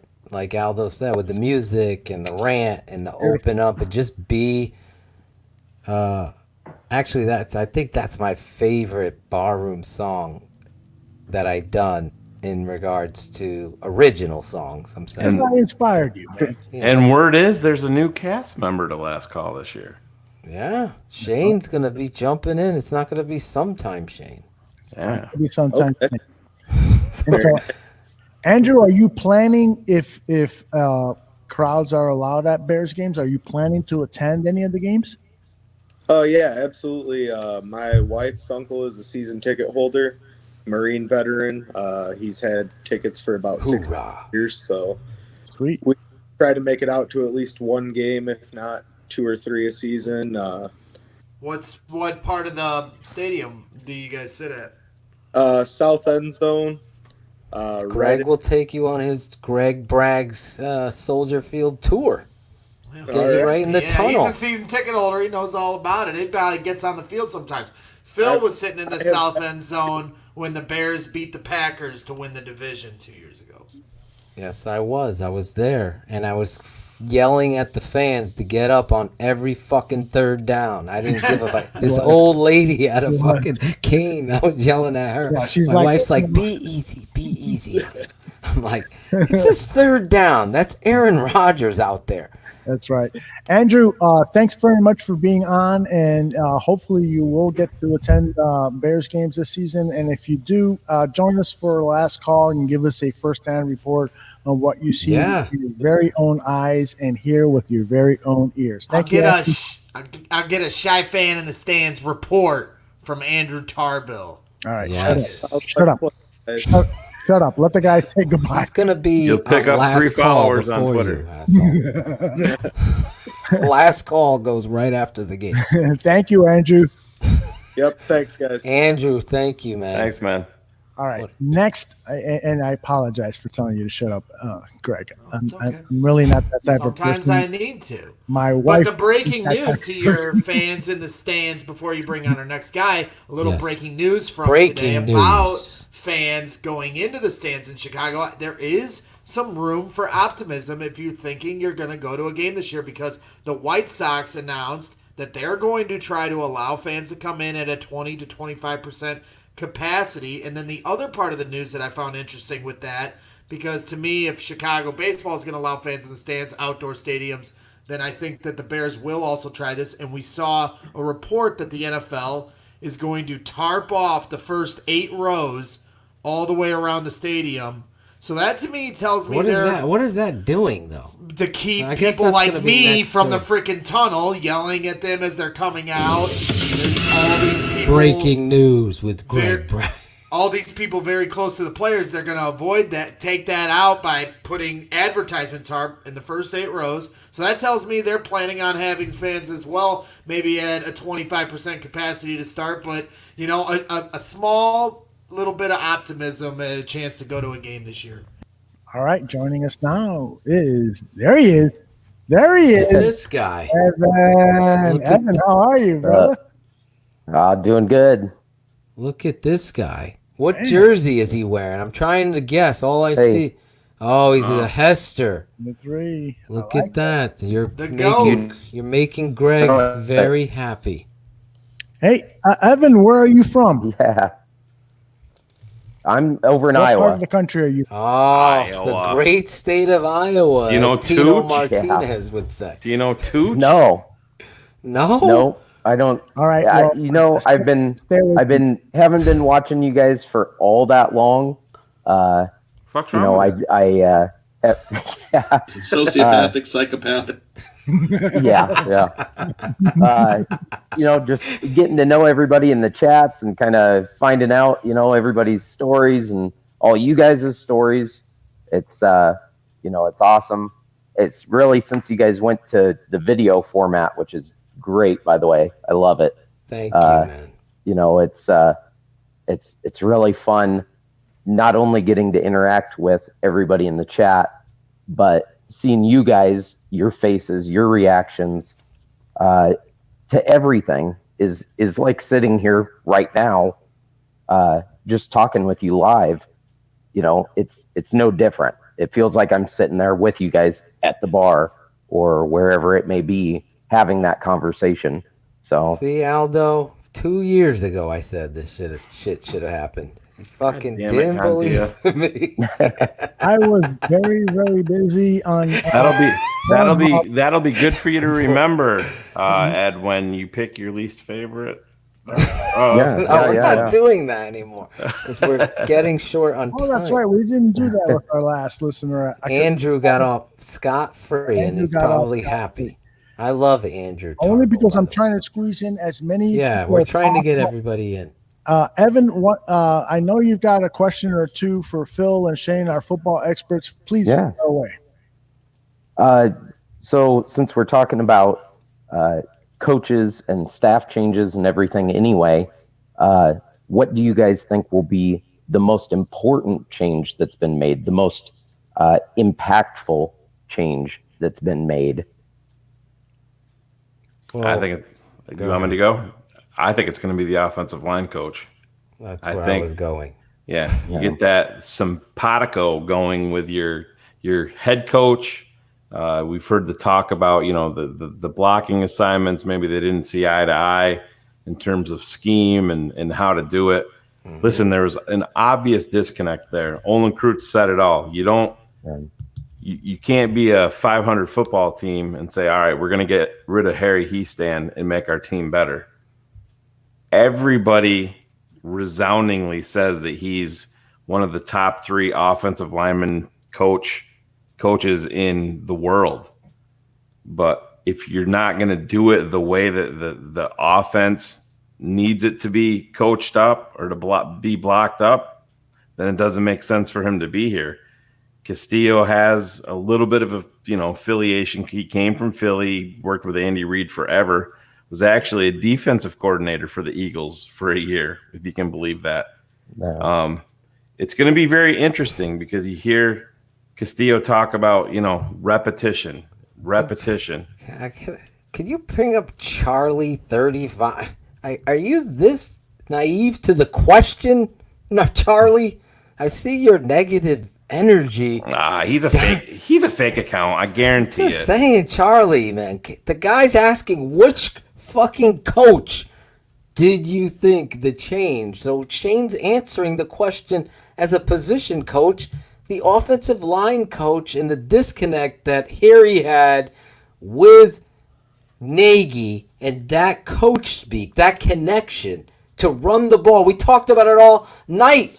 We've talked about it all year, how bad the offensive line was. So, great question by you, Evan. I'm sorry. I saw this guy, and it just bothers me because, you don't give up on the Bears, and you're a fan. You love this, but at the same time, you answer the fucking question truthfully that Shane did. I'm sorry. I just saw the troll. Charlie's a troll. Charlie's a troll. He's got his fake picture going on. He's got his fake picture going on. Oh, I saw a picture. Usually the trolls are, blank avies, as Greg would say. But Evan, how did you find Bears Bar? I'm going to fall into the same group as most people. Tape Never Lies was what got me started. Gregory. Sorry, Greg. He's fucking lying. I told him to say that. Yeah, he paid me off. It's a lot like everybody else, just watching the team over the last few years and really wanting to understand more about what the deficiencies were and where we were missing these plays, and watching it live, it's like, oh, that play got blown up. No big deal. We'll move on to the next one. Then it's the next one gets blown up. And it's like, what is going on here? And, going back, watching highlights doesn't necessarily give you everything you're looking for. And I happened upon your channel on YouTube and boom, there's my answers, So that's really what got me started. You went on YouTube and searched Chicago Bears game film, Chicago Bears tape. Looking at tape, looking at old games, looking at what changed year to year.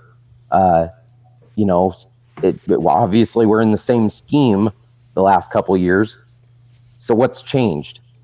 And so that's really what led me to it. Just trying to figure out, these guys, you got Charles Leno going to the Pro Bowl one year and then looking like a rookie the next year. I mean, how does that happen? Just answers. You get your contract extended. You get paid. Yeah, well. That's how that happens. Yeah. That's exactly how it happened. But thank you, Evan. It means a lot that this is where, it's almost like a rainbow. At the end of the tape never lies is the rainbow. At the end of the rainbow, Aldo, there's a pot of gold, and that is 100 proof. And I'm glad you're a part of it now. In Iowa, where are you? Are you a mechanic? I see something in the background, Good eye. Yep, I'm a mechanic at just a local dealership here, and Can you fix Brags? Having a few garage beers and listening to you guys. That's my Wednesday night. Funny. That's what I like. Bill laughed. I did laugh because he's your ball washer. That's why. Oh, here we go. I do need a good mechanic. Actually, I have a good mechanic now. We finally. Hey Evan, real quick. Real quick. Elimination tournament. Who's the first one I should just? He's back. I should just say goodbye to. First one. That's a great question. Let me. Is that the Mitch Trubisky water? Yeah, that's it. He knows how to play the game. So we had a really great week of practice. That was a shot at Greg, wasn't it, Evan? That was a shot at Greg. So watching all night, and I really feel bad for Shane. I'm leaving. So I'm just gonna skip the whole process. You guys are all great. The show isn't the same. No. Put Shane back on. Oh yes. I'm saying he bleeped out. Why did he feel sorry for me? Because am I losing here? I didn't hear what he said. No. He's you're back. He loves you're back. I said bring you back. I said everybody's kicking you off first thing. Right here. You're my guy. He's getting rid of Greg Braggs. Shane's a fucking asshole. Nope. Get him off. Right. Get him off. Bye, Greg. This show is not the same without all of you. So I can't whittle it down one by one. Okay, Greg's back. It's just too hard. The show's not the same. You're putting Shane at one. Is that what you're trying to say? Evan. Maybe that's my. Do I need another Water, another Mitch. That's an homage to Shane, because I know Shane. Yeah, there we go. I just want to let you know. Did I dance around the question enough? Yes, Pretty you much, did. yeah. Got it. Yes, you did. All right. We love you. Great. Evan, I want to let Great. you It was a know- great week of practice, though. I want to well done. Well done. Evan, I want to let you know that we've done this show for 4 years, 3 of them without Greg Baggs. There you go. See you, Greg. All right, Whoops. Evan. Thank you very, very much for your appearance here, and we hope that we'll talk to you again after a Bears victory on a Sunday or Monday night. Okay, brother? You bet. I'll be here. Thanks, Evan. Thanks, Evan. Great job. Really nice guy. Greg, you're doing really, really well. I'm doing just fine. You guys are trying to sabotage this, okay? We got two we're more. We got Two more. more. We got Two two more. more, and hopefully my second to last has been paying attention and is ready to come on, because I didn't message him and tell him, but he's been chomping at the bit, so I know he's ready. So I'm really excited. This has been a really fun show, learning about all these different fans and learning how they found the tape never lies and having that beat into my brain tonight. Why would you hate on that? Just I'm not. enjoy the ride. No, I gotta bring. I don't like when you get too much, adulation. There's because then the truth. I want to jump in and get some of that. I'm very selfish. Look at this guy. He's got a British flag behind him. I think I'm correct. I hope I'm that's terrible on geography, but I think I know. Look at how excited this chap is. Oh, he's from upstate. You see his flag? Upstate? Is that why the yellow? The overstate. Everybody's got a fucking Mitch jersey. This is crazy. I did not. Yeah, I no, swear to dude. God, They're on I did clearance. They're on not. I clearance. did not dumbass. pick every fucking Mitch fan in the chat. I swear to God, I did. Yeah, they're on sale now. There's the water too. He's got the water bottle. I was going to do it, but the last guy. He's stealing your All right, well, it's not going to be as cool. So. Go put on a Dipka jersey and some sunglasses or something like that. And nonetheless, a Swanky, I got to. Well done, done. I got to tell you that you are among my favorites in the chat room with your comments and your interactions. So, thanks very much for being. I hope you don't mind being called a barfly, but I consider you a barfly, and I really, really appreciate your comments on that. So, I'm going to turn it over to you. Ask the guys what you think about what is going on with the Chicago Bears. Yeah, well, I'm excited. I really, this is probably one of the most exciting seasons upcoming for me. I think the last time I was this excited was the Black Plague year. Pandemic going around. 2015. Yeah, it may be, but overall, I so much talk this offseason has been on the offense, and okay, we have the 29th ranked offense, we have an offensive minded head coach, so those two don't really mesh. But for me, I'm really excited to see if the addition of Robert Quinn, if we can tune into having an all-time great defense this year. I'm not talking just like a good, like last year, the year before. I'm talking like 2000 Baltimore Ravens, 2015 Denver Broncos, or even 06 Bears, where that was just a defensive dominant team, to the point where if you can just get kind of like an average offense out there, if we can just rank 16th or 17th as an offense, that this defense is just going to bolt up to new heights. Because a lot of people, if you guys look, a lot of people are counting us out. I don't know if you guys know Nick Wright on Fox Sports. He said we were going to be the best and I see Aldo shaking his head there. So I don't know why people are counting us out. I guess we're not popular on Twitter. And there's nothing that makes me more angry when I see a bandwagon Chiefs fan talk crap about Mitch. That's the worst. Oh my gosh. That is the worst when I see that. But so I'm just kind of like, man, people are, the last 2 years, people high on us, now not so much, but I'm like, man, let's sneak in this thing. And I think we have a chance to be an all-time great defense this year. And I want to see Tolliver and Jalen Johnson go after it for that starting job. I like that. And I'm really excited about Gibson at safety. So I'm just super pumped about this defense. It hasn't, we've been talking so much about the offense, and I totally get that. But I'm really pumped about the Bears this year, especially the defense. I think we have a chance to be an all-time great defense. Does Swanky know what a question is? I don't or know. Is this a 12-minute statement? I could ask a question. No. I just before you ask that question, it is clear that you are a big Shy fans and fan stands, because your approach to asking a question is the same as Greg. I like this. Yeah. Just kind of talk your way into a question or a thought or whatever. You start a sentence and you say it with conviction. You can take it wherever you want and talk as long as you want. People love it. Yeah. So my question is, if Nick Foles, I think it might be better for Mitch to start the season because he does well against Detroit. He saw New York last year, so I think that's beneficial for Mitch. But I think like Nick eventually is going to be the guy.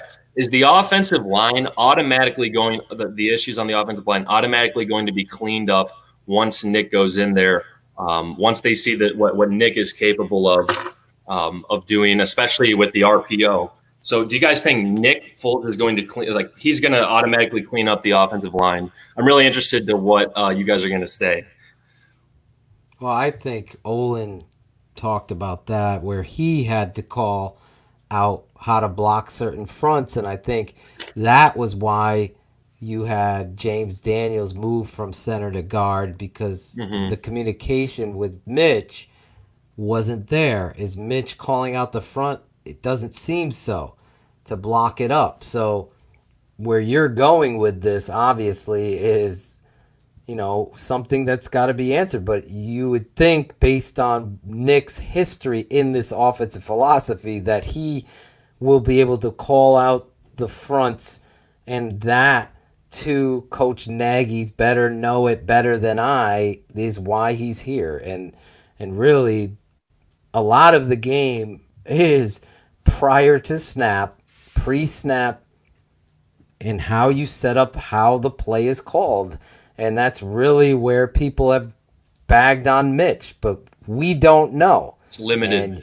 And so again, I would guess that Foles would give you and your offensive line the right call, and thus that's where their bet and gamble is in signing this guy.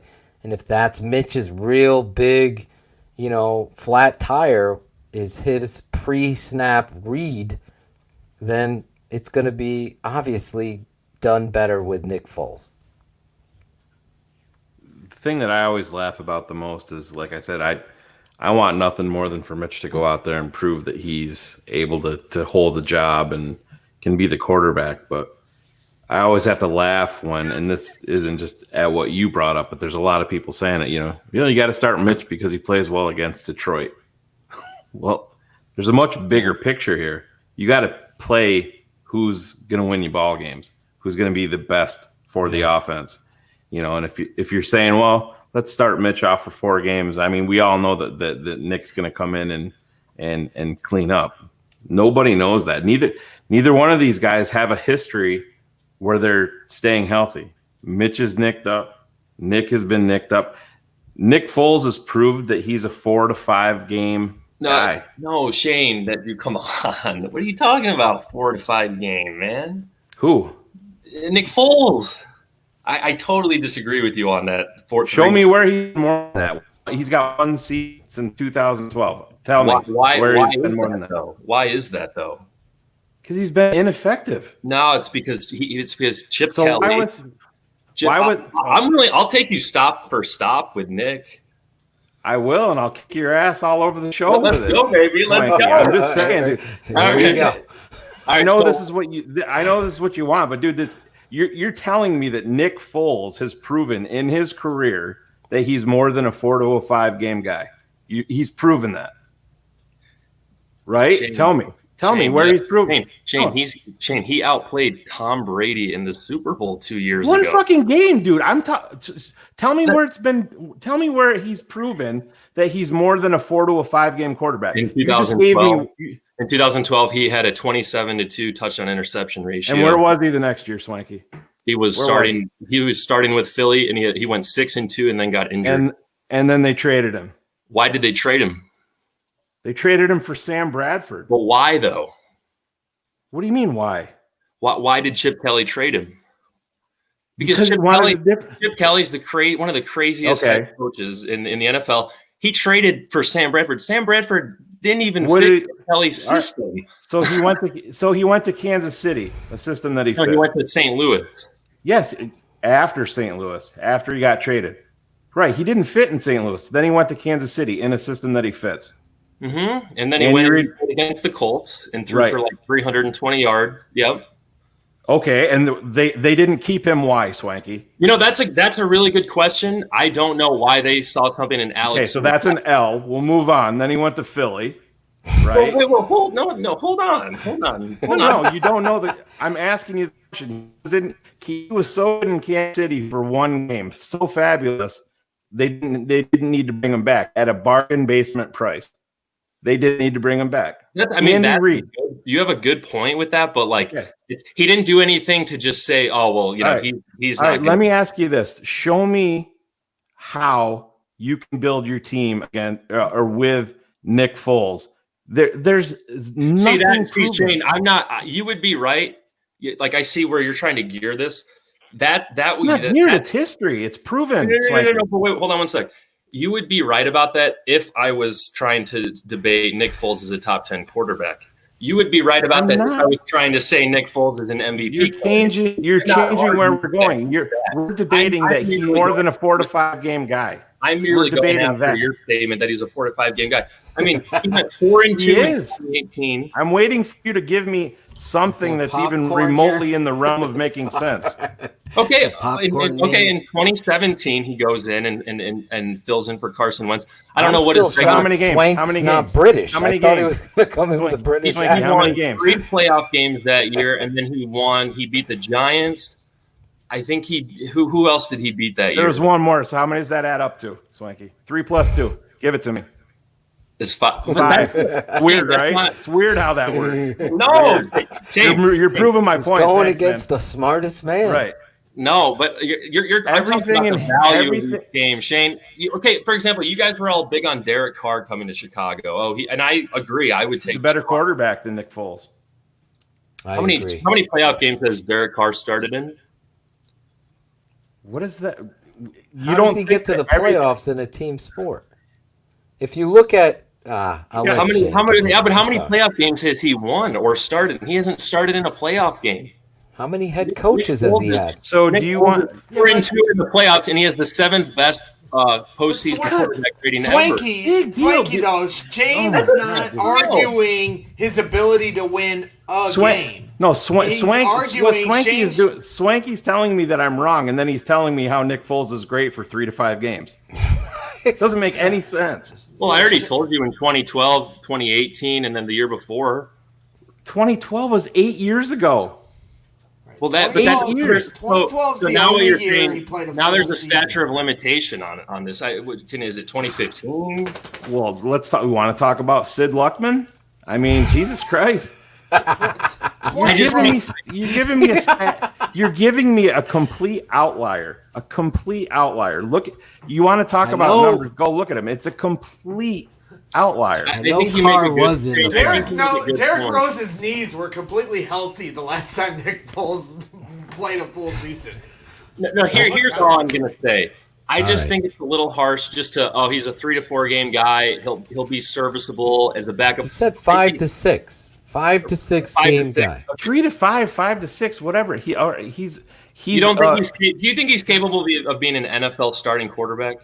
Yeah, he hasn't proven. He's gotta stay healthy. That's all I'm arguing. I just think when you say you're not. You said he's more than a guy. That's called the quality backup quarterback. He hasn't proven he can play a full season, whether that's for at health or that the guy next to him is better. One way or the other, he hasn't proven he can play a full season, especially recently. You know, it's not always his fault, but that's life in the NFL. He can turn that corner like a Jim Plunkett did. Well, I think the Eagles made a huge mistake letting him go. I think Carson. In my opinion, Carson Wentz is the most overrated player of my lifetime. It's it's kind of funny you bring that up because sometimes I'll look into when a Foles tweet comes out or something, and I'll look in the comment section, and I know this isn't the end all be all, but I'll read Eagles fans' comments. And they're very split on Nick Foles. Nick is the better quarterback for Philly. But I think they're very split on Nick. There's some that are Nick Foles disciples, and there's some that hate him, that don't, when they bring it, people try to say that he's better than Wentz. I'll see Eagles fans going at each other like cats and dogs. I probably agree. I think Shane's I pretty much agree with you, what you're saying, but I think he's capable of being a starter. I think he's capable of playing these 16 games, and I'm just not in the. I'm not going to be. I know he hasn't done it, but he's also a Super Bowl MVP, so I feel like that still outweighs that, right? Might have to bring this on as a segment in the off season. Well, let everybody else here speak on it on the panel. Do you think that Nick? I mean, yeah, of course he's an NFL quarterback with a Super Bowl ring because, and this is one thing that gets completely That's a really big deal. Yeah, it is. Yeah, he's got a super.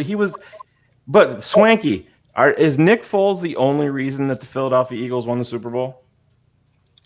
I think if they don't have Nick Foles, they don't win. When the clear-cut MVP of the league got hurt in 2017, Carson Wentz, clear-cut MVP. They wouldn't have won the Super Bowl. I would give you that. Tom Brady was also in the mix, but yeah, you're right. It was Wentz. So what the fuck? They were a fucking fantastic team. Reefer. Their defense got ridiculously cranked up. Their fucking defense was equally as important as Nick Foles. I'm a guy that's around Philadelphia. I'm around it. Right. I'm just still shocked that Swanky's not British. I am too. I thought he was British. We're not diminishing what he did in those playoffs. The Vikings game in the NFC Championship and the Super Bowl were both outstanding. His two greatest performances of all time. So that's why I just feel like to say he's a 4-5 game guy. It's just like you're saying, but you're going against historical. You're going against historical. He's been in the league 8 years. 8 years. You're not. Shane's not saying he's not a good quarterback or that he sucks. He said his history is that. So that's fact. He is a 4 to 5 game guy based on what he's done in the league, but. The best part about this debate is Swanky's building a thing for Nick Foles while he's wearing a Mitch Trubisky jersey. Yeah, that's one of our. And I know this is another point I want to make. I don't care if it's Mitch. I don't care if it's Nick. I just want to win. And I like Swag's energy. Swank. I get so caught up in the like I bought this jersey. Going into the 2018 season, and like Shane says, like everyone's jerking everyone off on Mitch. I was jerking Mitch off. I was, and we anoint our players way too soon, and it's all social media and it's all Twitter. Everyone wants to go on Twitter. That's my quarterback. That's my QB1, and I was one of the people that was doing that. So with Mitch Trubisky, I learned a valuable lesson. Just root for the team to win. You want your quarterback to be well. And so I think when Shane was, Shane's always like, everyone's going to jerk Chase Daniel off. That really kind of revolved around how we intend to anoint our quarterbacks. There was people that were calling for him to be the full-time starter. And people named their kids There was there's dumbasses that named children after this guy. Yeah, see that's just crazy, man. It's true. It's fact. That's I think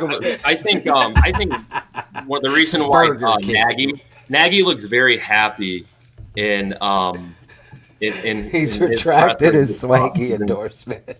I love Cal. Hey, I just think he's more than a 4 to 5 game guy. We gave Swanky. We've given you way over the time. No, and let me Aldo's cheated this whole Swanky because I don't disagree with a lot of what Swanky is saying. I think he is higher on Nick Foles than Shane Marsaw is. I think he's got talent. I do think he's got talent. Phil and I have talked to. But Nick Shane, Foles you gotta admit, I mean, just the prospect of Nick Foles being signed as a backup quarterback to the Chicago Bears made you vomit. Well, because it wasn't that he was. I never looked at when they acquired him that they signed him as the backup. You know what I'm saying? I always was under the. He's saying we. I was came under from the a place of impression that competition. this is Matt Nagy, Bill Lazor, John DeFilippo. This is our fucking guy, and they flipped the fucking 4th round pick just for the honor of paying this guy when he's shown nothing in his history beyond being a spot starter, other than 8 years ago. Good point. I have to disagree a little bit. I mean, how many games did he win in his what was it, his rookie season when he won 10 games? That's what I'm saying. 8 years ago. Yeah, but that doesn't matter. He did it. He did it. And so the circumstances evolving around his career. Well, then why not just build around Mitch, who just won a division 2 years ago? No. Under your philosophy, he did it. Well, he took us to the playoffs. In spite of to win the playoff game. Shane, I am not going to make a full endorsement on Nick Foles because I haven't watched him as closely as I have Mitch Trubisky. But I will say this, that what I have seen about Nick Foles is that he is every bit as good as Totally Mitch agree. Trubisky and could be There's tons in this offense. There's tons of things he's better. He's more accurate on his deep ball. That's going to be a big thing. He can read a defense better. Seems to me like you're making an endorsement for. I am, and I get it. He's got the talent. It's never been sustainable for the guy ever. Listen, there's a quarterback. I don't think Swanky or myself or any Nick Foles endorser, I shouldn't say any, but most Nick Foles endorsers are saying that he is the long-term answer. I mean, just a few minutes ago, I was looking at my notes and saying we have to draft a quarterback at least in day 2 next season. So, all right, so let me add. The matter is that he can play. He has proven that he can play. He was Super Bowl MVP. I'm there. Here's the question then, right here. Here's the end game with this. Your job is on the line. It's Aldo Gandia and Swanky. I want both you guys to comment on this. If you don't win, I'm going to fire you. I want to know who your starting quarterback is right now. Nick Foles. For the start of the 2020 season. Yep. He's your starter. I might start Mitch because I don't want mites. I want who's your starter. He already Does said it have to be Nick permanent? Foles, he said. Does it have to who's be starting permanent? Or can I switch? Well, yeah, that's the way that the fucking I think roster works. there is a slimmer of hope. Yeah, I'm just who's your starting quarterback? But you better win. You better win. I probably feel more comfortable with Nick. Aldo? I am starting Mitchell Trubisky because my investment, my heavy-duty investment is in Mitchell. The leash, I wouldn't say it's short, but I don't want to start Mitch and be off to an 0-3 season because the offense isn't running. But if the season starts off at 0-2 and it's because Mitchell Trubisky is not completing long pass and not, he's not looking like the quarterback that we need him to look like, then in game 3, I'm starting Nick Foles. And guess what? I'm probably going to go 14-2 for the season because the guy has proven They started the year 3-1. They started the year 3-1 last year, and their offense couldn't have been more pitiful in the first 4 games. So who knows how it's gonna shake out? I would obviously pick Mitch, but that's not any breaking news here. Guys, I just want to also make the point that decisions in the NFL are made a long time before they actually happen. So Mitch Trubisky not getting his option picked up and not getting extended, and that was all decided a long time ago. Swanky, since I haven't cut off anybody tonight, what do you think about Ted Ginn's comments today hitting the waiver wire? I just saw them. That could be Mitch going out and getting him to say that. I don't know. I 35-year-old guy. I don't think he gets. I don't think he's. We don't know. We don't know. But it was interesting. I heard Allen Robinson as well. It just takes time. It just takes time. And then he's out there recruiting Cam Newton. So, talk is so cheap at this point. Mitch Trubisky, it just doesn't have the instincts for me to be. He just doesn't have the it factor, and I'm just so tired. We always do this in Chicago. Well, he's got the talent. Take that fucking jersey off and do the rest of this interview without a shirt on, Swanky, because you're pissing me off. Wait, but I got one thing on Ted Ginn that I think is real important, guys. You guys remember that season he had in 2007? I mean, it was fucking sweet. We can't forget that when we're talking about 2020. You guys remember that season he had in 2007? Sure. Yeah, it's fucking sweet. So that's a big factor for this year. But Shane, man, I still got my Derrick Rose. I still got my Derrick Rose 2012 jersey. We're hoping to get him back here in Chicago. But can you honestly say that it was all on Nick Foles that he had that bad season? No. Can you honestly say that you knew all the factors surrounding what was happening in Nick Foles' life? I mean, maybe he had gonorrhea, and that's why he played well. We don't fucking know. We don't fucking know. Right. What we know is that motherfucker is a Super Bowl MVP. That motherfucker, it's a big deal. Wentz got injured, he led that fucking team over a sustained period of time. We know that in his rookie season, that motherfucker was playing goddamn great football under Chip Kelly.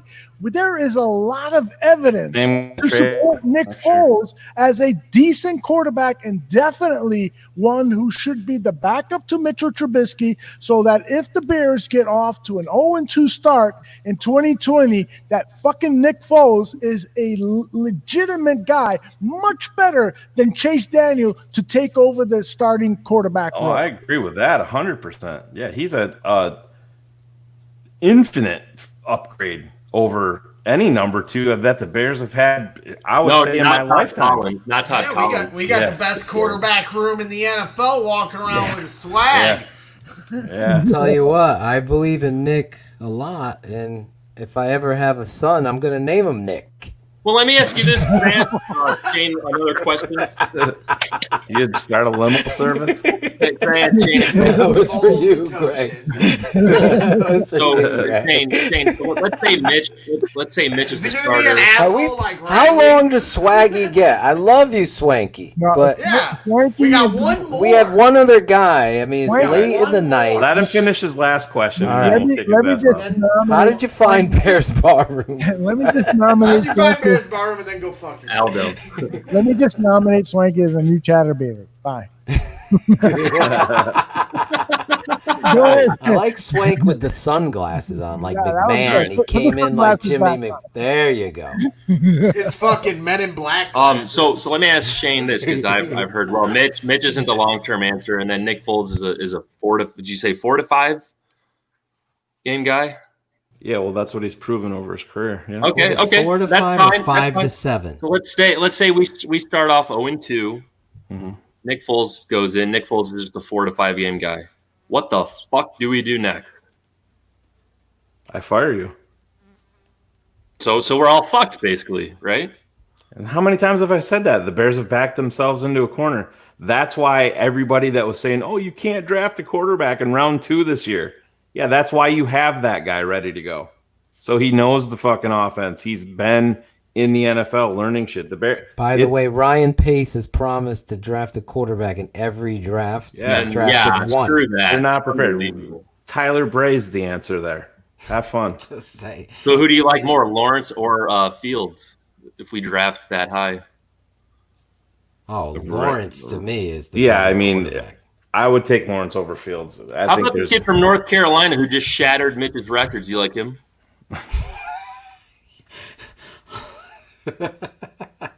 No? Shattered Mitch's records? What were his records there in his one 30 season? touchdowns, 6 interceptions. He just dropped 38 touchdowns as a freshman. Great in the he's ACC. A freshman, and he's gonna. Well, I don't know. He might be coming out. I don't know if he can or if he was a retro. I don't know. I just saw he's a name. No, he's not going to be out. That's why I was. Yeah, laughing. you got the kid from North Dakota that's going to come out, Carson Wentz guy. Carson Wentz is old school. That kid's a Carson Wentz good is football overrated. player. He's overrated. He's Well, Phil, did we not talk about this? And I'm not trying to extend Swaggy or his time here, but keep an eye on Carson Wentz. I'm just saying. They loved Carson Wentz. He could be a guy that. I loved Carson Wentz when he was coming out. In fact, the Jay year Cutler before he came out, I Jay said Cutler Carson never had a fucking season that's approached Carson Wentz's best in the NFL. No, that's ever. true. But what I've seen reports on the attitude and the lack of being a good teammate, he's not going to last. There's a reason why they just drafted a developmental quarterback in the second round, and you're going to. Is there a reason that they gave him a 4-year, over $100 million contract 12 months ago? Well, they did it for his upside. He got injured again, so you're going to see Hurts is going to go. There's a reason why they did that before. That's who they do. That's what Philadelphia does, though. They're in the quarterback. They're smart that way. They're in the quarterback game. They always are. They had Nick Foles. They go out. They go rounder. They need receivers. All these injuries, and they draft the position they just signed long term. That doesn't seem very confident to me. I think I don't know if Hurts is going to be great. All I'm saying is they have legitimate concerns about Wentz. Yeah, his ability to stay in. They're not worried about his talent. They're worried about his ability to stay. Totally disagree with Swank about Wentz. He's a fantastic quarterback. I think I'm not. I saw him. I don't know. 1 year. I saw him prior. What happened to your whole 1 year thing about? Go look at this, Swanky. You're talking out of your ass, man. Go look at the stats then, if you want to. You're not even dude. Whatever. Put him on fucking Fantasy Football Goon on that show, and he can talk. I'm just fucking saying, dude. Go look up the fucking stats if you're telling me that Carson Wentz has had 1 year. That's just stupidity. It's stupidity. Yeah, but if you watch the game, Shane, I've watched them all, Swanky. I've watched my whole fucking family is Eagles fans. I've watched them all. How many Eagles games have you watched in the last 4 seasons? Like I don't know, 10. I don't know, okay. 10, 11. There's 16 every year. Well, then why did they draft a quarterback in the second round? Because they don't think that Carson Wentz can stay healthy. That's been his history. That is one of the reasons why I think he's overrated. But what do you mean? Why did they draft a quarterback? Sense. You have to draft quarterbacks in a quarterback-driven league. You're sitting there jerking off Nick swings Foles at the bat. I'm not unlike Nick Foles. Unlike Ryan Nick Foles Pace. is injured all the time too, Swanky. Nick Foles is injured all the time too. You're fighting the wrong battle here, Swanky. You are. I'm keeping I it don't 100. know. I don't know. I think Swanky is doing a hell of a job of staying on the air with us. I don't. I think he should come on again with Shane. I'm not jerking him off. I'm just saying you're defending 1 year that Fat he had Mike and Joe should have him as a guest next and then week. You're saying that Carson Wentz has only had 1 year. I'm defending a Super Bowl MVP. I'm defending the greatest NFC Championship performance we've ever seen. I'm defending coming into Chicago and winning. I'm defending going into New Orleans with Alshon Jeffrey. Did you watch that? They played the fucking Minnesota Vikings. They played the Minnesota Vikings. Going back to the NFC title game, Shane. You know it. I agree. I think it's time to get our last question. Okay, with this guy. Let me ask this question. Very tough question for our man Swanky here. We want you to eliminate your least favorite 100 proof people, and let me help you out here. No. You're saying I should bring him back? No, bring him back. And first of all, Shane, I love going at it with you guys. And Shane, you know, man, I'm always asking you questions about college players, guys in the league. I love your. Let me read this. Rookie year, 16 touchdowns, 14 picks. Second year, 33 touchdowns, 7 picks. Third year, 21 touchdowns, 7 picks. Third year, 27 touchdowns, 7 picks. Carson Wentz. Yeah, he sucked, man. It's clear as day. But we're going to jerk off. I never said that, Shane. I never said he sucks. You just said Carson Wentz had 1 good year. You just said that, Swanky. But that doesn't mean I think he sucks. That doesn't mean I think he sucks, Shane. Don't put words in my mouth. I'll take the dick out of your mouth. You said he's overrated. He is overrated. He's an overrated quarterback. Let Greg tell you all the Eagles fans. I'd rather have Foles. There's a lot of them, right? Because Dane they is want to very sample hard. the fucking meathead. That's why people want Mike Singletary to coach the Bears. The hate on No, I They're don't want fucking no Mike meatheads. Singletary. He's not a They're good coach. meatheads. He They're coaches with meatheads. fear. I can't. Bill. That guy coaches with fear. What? I didn't hear. Singletary. Mike you said? Singletary. He did that in Oh. San Francisco. Then he got kicked out of San Francisco because he's not a good coach. I'm saying meathead. That's why you put "duh" in your fucking podcast. Keep It's that, stupid keep shit that, like that. It's yeah. meathead. Then I it's just just don't- gonna be more fucking shit on a pile of fucking dinosaur shit. Sorry, man. Hey, well, let me ask you this. No more questions. No. No Okay, real quiz. We love you, Swank. Okay. But we gotta be fair to Yeah, the that's guests true. that are waiting. Yeah, we have at least one more person. Yeah, Is that we have right? one more. Mr. Just Drake? One more. Just one. One more. Swanky, I got to tell you, you have been a super, You brought super it. fun guest. Good I job. wish we had I enough love you time guys so to do much. the Shane, Olympics. I love you, man. Who was a better guest, Aldo? Joe Mandel's dentist or Swanky? Yeah, why didn't we ask each guest? Why didn't we That was ask bad. each The guest dentist what they was learned from Dr. Matthew Burton last night? Look at those teeth on Swanky. Look at those teeth. He's got some choppers. He's got some choppers there. He's got some choppers there. Swanky, you are a hell of a barfly. Thank you very much for being on. And Good by job, the way, Swank. these You Nick win the Foles t-shirt. jerseys are on sale right now. Go buy yourself one. All right, brother. Take care. We gotta All get right. him a T-shirt. That guy. That was fun. That was fun. Was. I love seeing Shane debate other barflies, and I think as everybody knows that we're going to move into the Patreon stage, and we're thinking about in these brain skull sessions where we're thinking about what can we do to get an extra $1 out of you guys.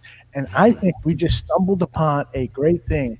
Shane debating barflies on certain issues. I mean, that is fucking gold. I would pay $500 fucking dollars a year. Shane debate. We'll call it Shane. Either the Shane, The Shane debate. or Yes. Shane versus Stupid. I'm gonna get Firehouse Subs to sponsor my fucking segment. Yeah. Hell yeah. Fire. Bring the fire. I love it.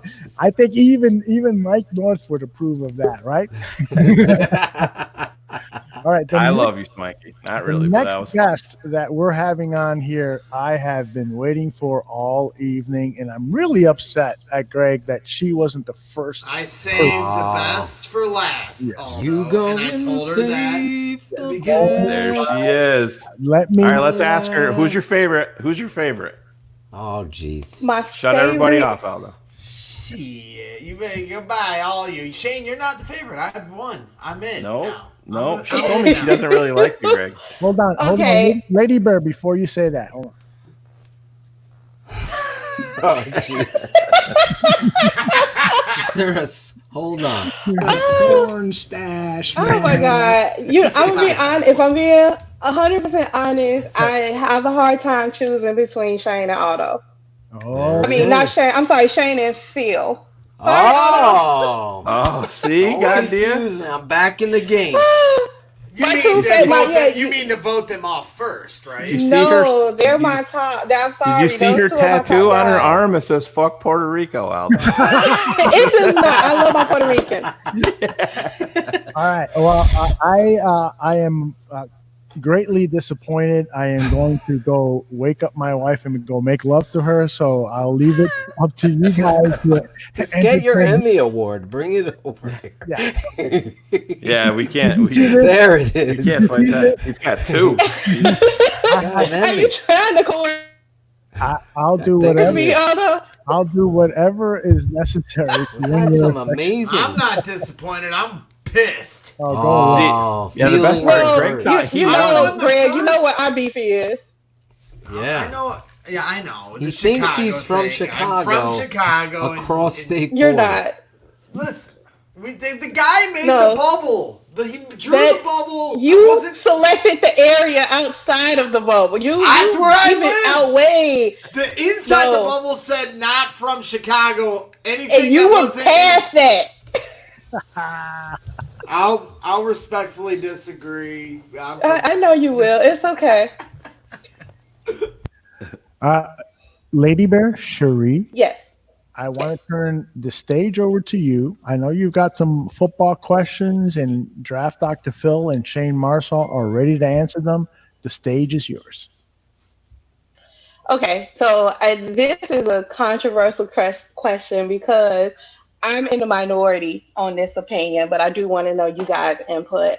With it coming out with like LSU, Texas, all of these colleges having these athletes that are testing positive, do you think that it's worth even though we know we miss sports, do you think it's worth the risk for athletes to play? Even with with the numbers still increasing? It's a great question. I mean, it's as a college kid. I mean, a lot of these guys are, and I know this is probably going to incite the chat room, and I don't want to get into this whole debate. But these college kids, you can get into the likeness debate, and colleges making money off of their names, and then you're going to put this added issue on top of it. Like if it was my son, and if there was any issue whatsoever, I wouldn't want it. I don't know how Phil feels, but if there was any issue, I mean, there's obviously these hot spots that are creeping up, and down south, Florida, stuff like that. And what did they say? Clemson had a bunch of them too, correct? Yeah. 28. Yeah, I mean that's scary. And one thing that's not talked about, and I know these big time schools, with the testing, and they're talking about, once every other day to do these testings, Clemson and Alabama and LSU, these schools can afford to pay for these tests. But what are these Division II schools going to do? What are these high schools going to do? That's something that I haven't heard anybody talk about. Who's going to pay for that? Who's going to pay for the testing for these, Division II and Division III football programs to get all the testing, proper testing? It's a great question, Lady Bear. It really is. It's hard because I find, I'm going to be 100% honest, I'm totally selfish. I bought my son's season tickets to Syracuse football this year because they're down the road from where I live, and that's up in the air. And talk to Eel about it. I'm like, my son's 9. Do I even want to put him to take any chances? If there's people there, I know that I'm going to be safe. Is the guy next to me going to be safe? Is the guy in front of me going to be safe? Walking to the dome, is everybody around me going to be safe? It's a great question. I don't even know. It's a difficult one. Yeah, I don't even know if there's a proper way to answer it. I'm just going to answer it as a father, and I would always err on the side of caution with something like that. And if my son was good enough to have a future and move on, I'm risking nothing in terms.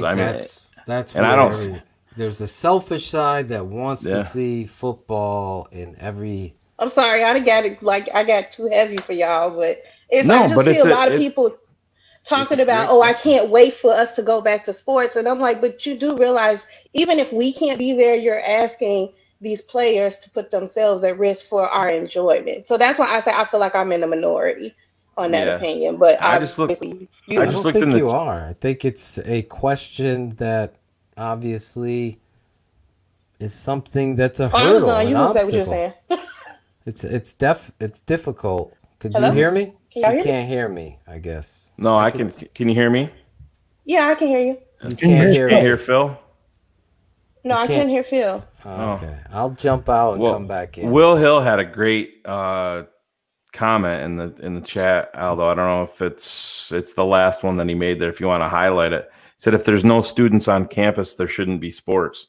If the environment isn't good enough to have students there, how are you putting the football players at risk?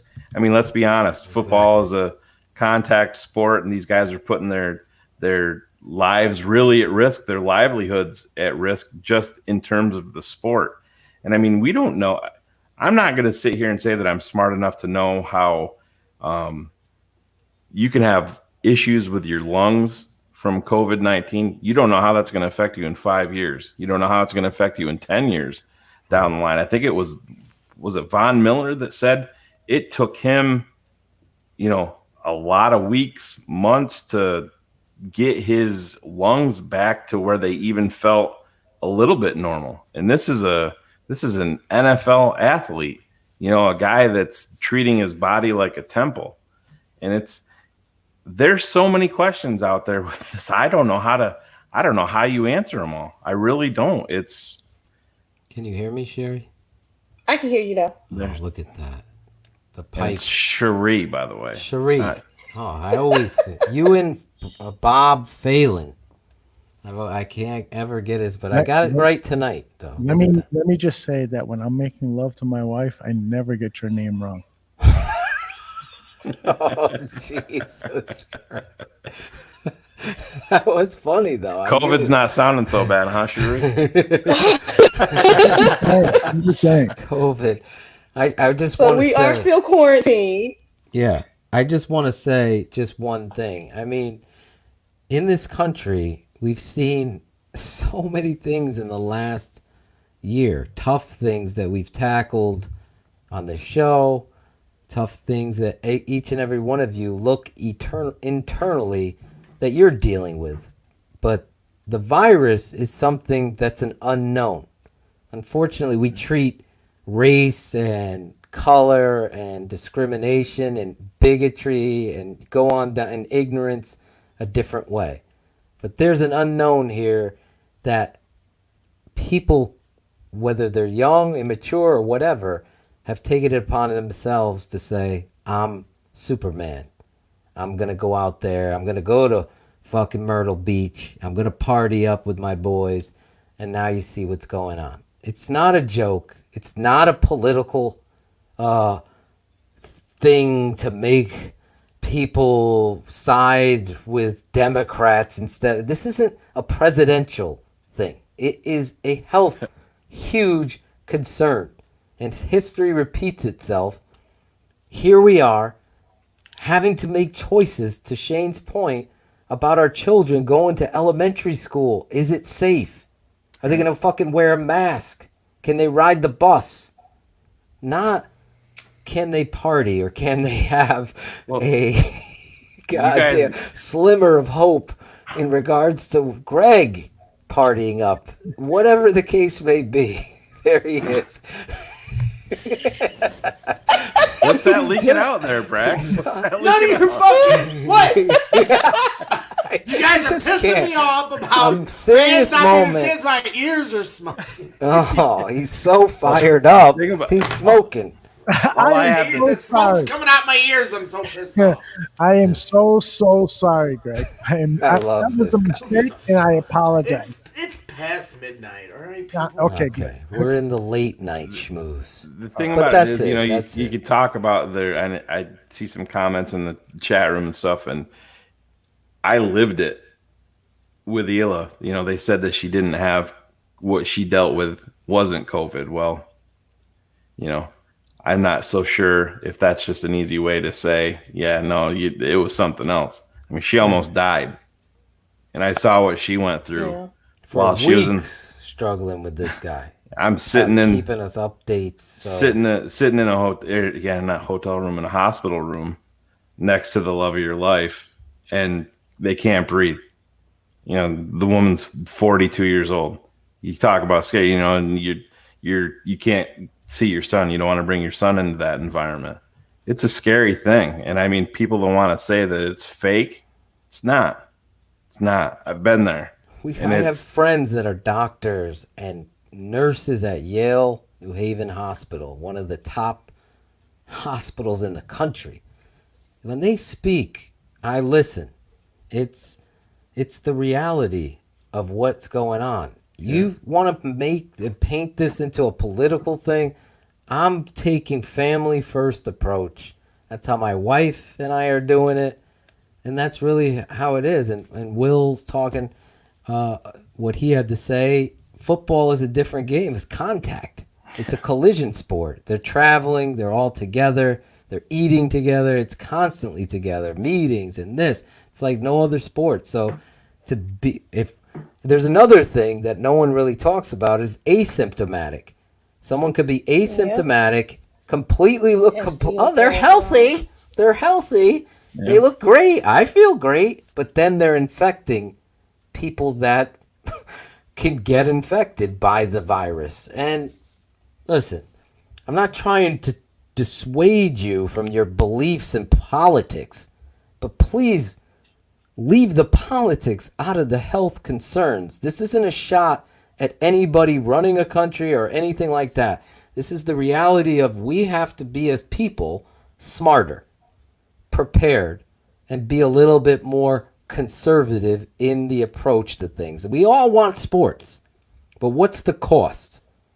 I mean, what is the cost? It's not as important to me to see Khalil Mack on a football field, and sorry to get graphic here, but than to lose Khalil Mack because he's gotten the virus. I mean, that at the end of the day is really the most important thing for my family, for Shane's, for Aldo's, for you, Lady Bear, and it should be for those players as well. Right. Sheree, I got to tell you that I'm glad you asked that question because we're approaching a 5-hour show here. And so, seriously, it's a good thing that we include some serious topics on this. And this is a huge issue for all of us as American citizens, for all of us as sports fans. And my own personal opinion of this is if we end up losing a college and professional football season as a result of trying to keep our country safe and trying to save the lives of thousands of people, then so be it. You know, we will have plenty of things to talk about. We can look back at our past as Bears fans and talk about great games and disappointing games in history. And we can look forward about who we can potentially draft and who we could potentially have on the team. And so there's lots of other things to entertain ourselves with than having to see people really risk their lives. They already risked their lives now. Exactly. This is an even bigger risk. Exactly. So I totally agree with you. I'm glad you asked the question. It's a very, very serious one, and one that I hope that the majority of people who follow football and are Bears fans agree with me on this, that this is important, that we maintain safety as our number one priority. The right people have to answer that question, Aldo. You know what I mean? You can't, let's be honest, you go to LSU or Alabama or any campus with football, 99% of them are going to say, oh, they're fucking playing. They don't have these kids' best interests at heart. Exactly. The people that are the decision makers don't have. I'm not saying all. Most of them don't. I mean, I have some connections to Syracuse. Phil and I have had some pretty open conversations about how things happen behind the scenes that would blow your fucking mind. And where it just, I mean, it's proven that they don't have the student athlete's best interests at heart. I mean, it's sad. So you're going to have these people, and I mean, is there a more toxic organization than the NCAA when you think about it? Really, there's not. And these guys are going to be making decisions, and it's going to be really, really interesting because I mean, you're seeing in baseball, you're seeing, you know, like you brought up, you're seeing some of these team complexes that they're shutting them down again. And it's just, you know, I know there's more testing coming out, so that's going to create more positives, but then there's also just going to be more people that get it because I mean, I have friends, I'm here in New York. I have friends, they'll come right up. They'll see me walking into the grocery store and they'll say, look at that fucking pussy's got his mask on. I'm like, think I care? Exactly. I don't give a shit what you think. I got a mask on. I wear my mask every day. Right. My son's got a mask. I sent Phil the masks that people, I probably shouldn't even be saying this, the ones that you can't even get. Don't say it. But don't get yourself in trouble. Right. But Listen, it's sad. The way I look at it, Cherie, there'll be more Draft Dr. Phil songs to take up the time. That's the oh God. And Cherie, just I'm to looking clear, forward to that. See? Originals, not parodies. Yes, originals. I'm gonna do the originals, and You Lady Bear, you also can probably have sing. been. You can sing a little bit, I Can bet, you right? sing on a track? I don't know if she could sing. She You says can do no. it. I mean, I can sing in the shower. I don't know if that's for public. Well, you can listen. record there. You can record the audio in there if you want to. We'll put you on a track. Where do you think Aguirre's gonna rap? Yeah, can you sing? Oh my god! Don't give me that visual. That's why I said it. You are also invited with Will and Miguel because I saw. Okay, I was wondering where my invite was. There you go. I saw it pop up, and I got confirmation from Steph. She loves you. We got to meet you. We got to meet you. Look at Aldo preparing. Oh my gosh. You don't want to see what's on the other side of that mask, though. Oh my gosh. Aldo. I'm so committed to the mask, Aldo. Last night on date night, my wife, I'm thinking we're going Thai. And she wants to sit outside. I said, fish? Let's get some seafood. We call up. Do you have to have your mask to sit outside? Yes. I fucking left my Bears. Alex Acevedo, shout out to you, sent me this Bears mask that I wear. And we went to the CVS. And we paid $35 for one of these stacks of masks. Guess where they're made? In China. Yeah. Where's both of them? It was. I gotta give Phil some credit here. He's so committed to talking to me on the phone. I was on the way home last night. I had to go. I had a little grill fiasco that I had to take care of at Home Depot. So I was on my way home and talking to Phil, and he's like, "Hey, Steph and I are at dinner right now," and I'm like, "Oh shit, man, sorry. We'll talk tomorrow. It's no big." He's like, no. She's in the bathroom. Go ahead. What do you need? So we start talking for a little bit, and then I had to get off. So if you know Phil, if you ever talk to Phil on the phone, I'll take everybody behind the scenes. You can add Greg back here too, because Greg can double down with me. If you ever talk to Phil Atoshin on the phone, he's talking with you and about 37 other people at the same time. He will bring you. True story. Bring you into a conversation he's already into. You have 4 kids. When you're at work, you're talking before to 37 he'll other people. answer, and then you'll hear him, but then he'll give it a couple minutes before he actually turns his attention to you. And he is committed to barroom. I've heard him walk on this.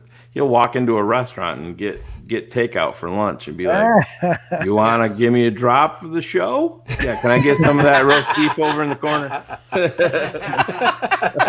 know what, Suri, these guys kicked me out. Larison must have paid Aldo to have me out of this session for this conversation, but the Look soccer. at the guilt. I was trying to be funny, but I couldn't figure out a good enough joke. It's too late. But honestly, soccer overseas is a good kind of standard right now. I was talking about this last night.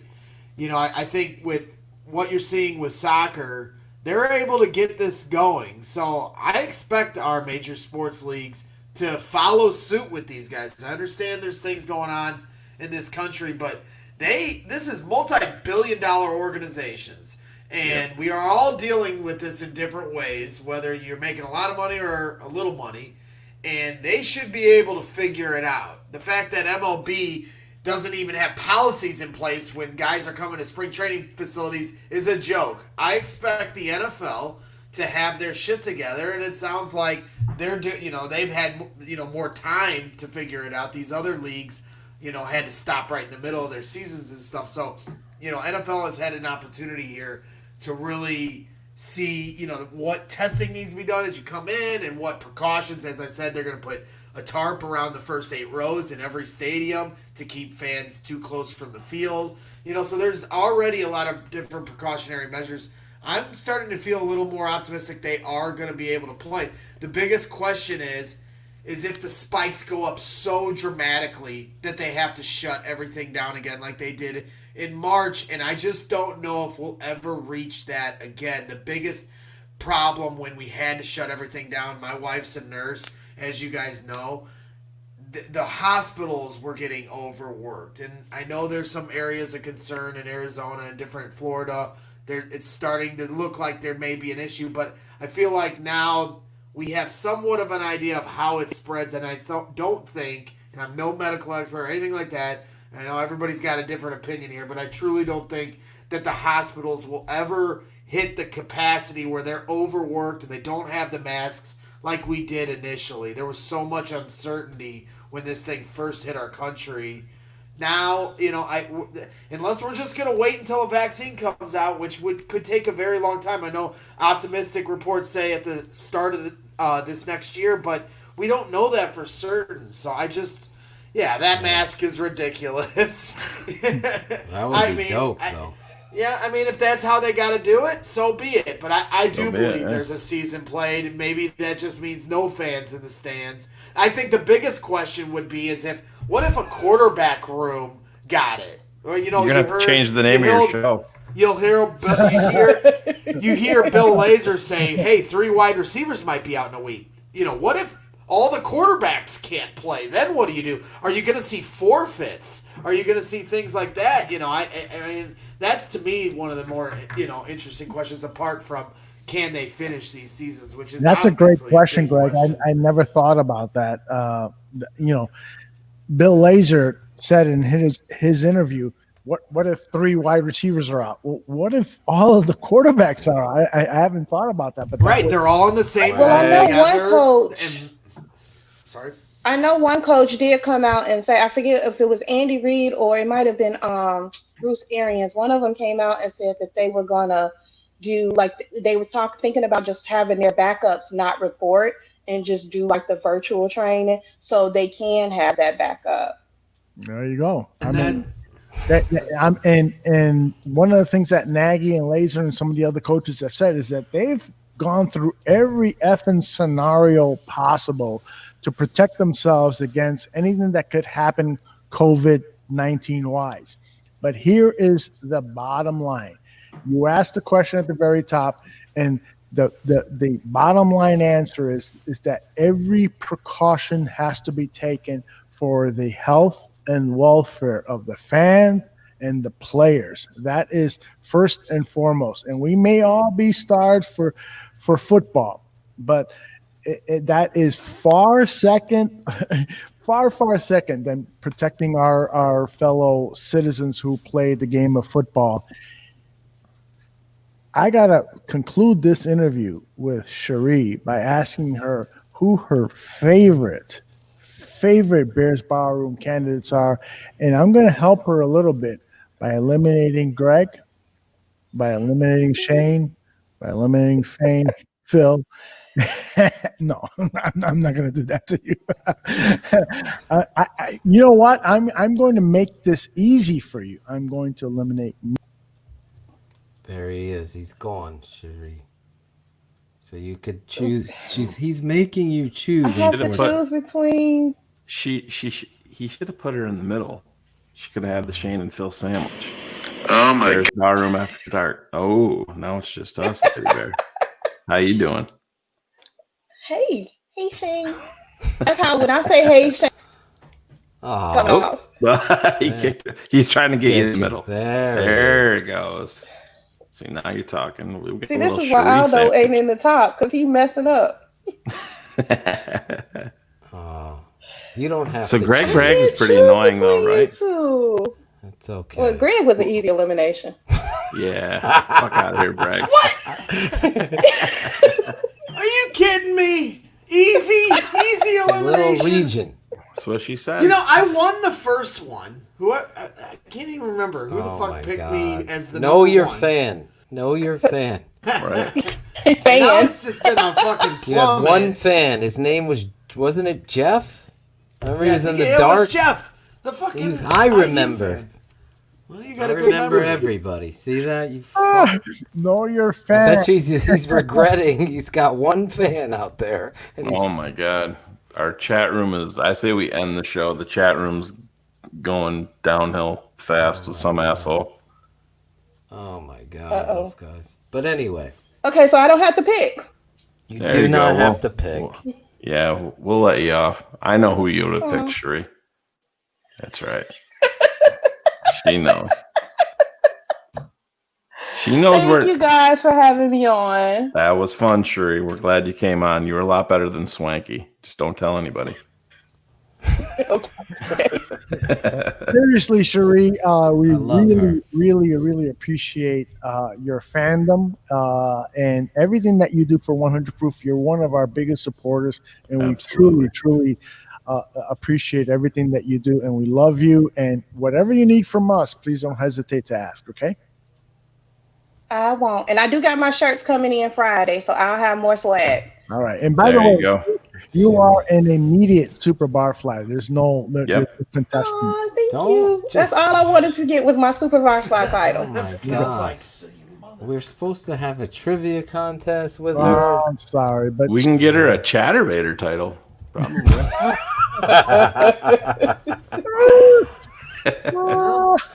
Before you go, real quick. Real quick. Now, I met this girl, and I was like at this picnic and stuff, and I'm like, "Do you know Bears Bar?" Oh my God, I know you guys 100%.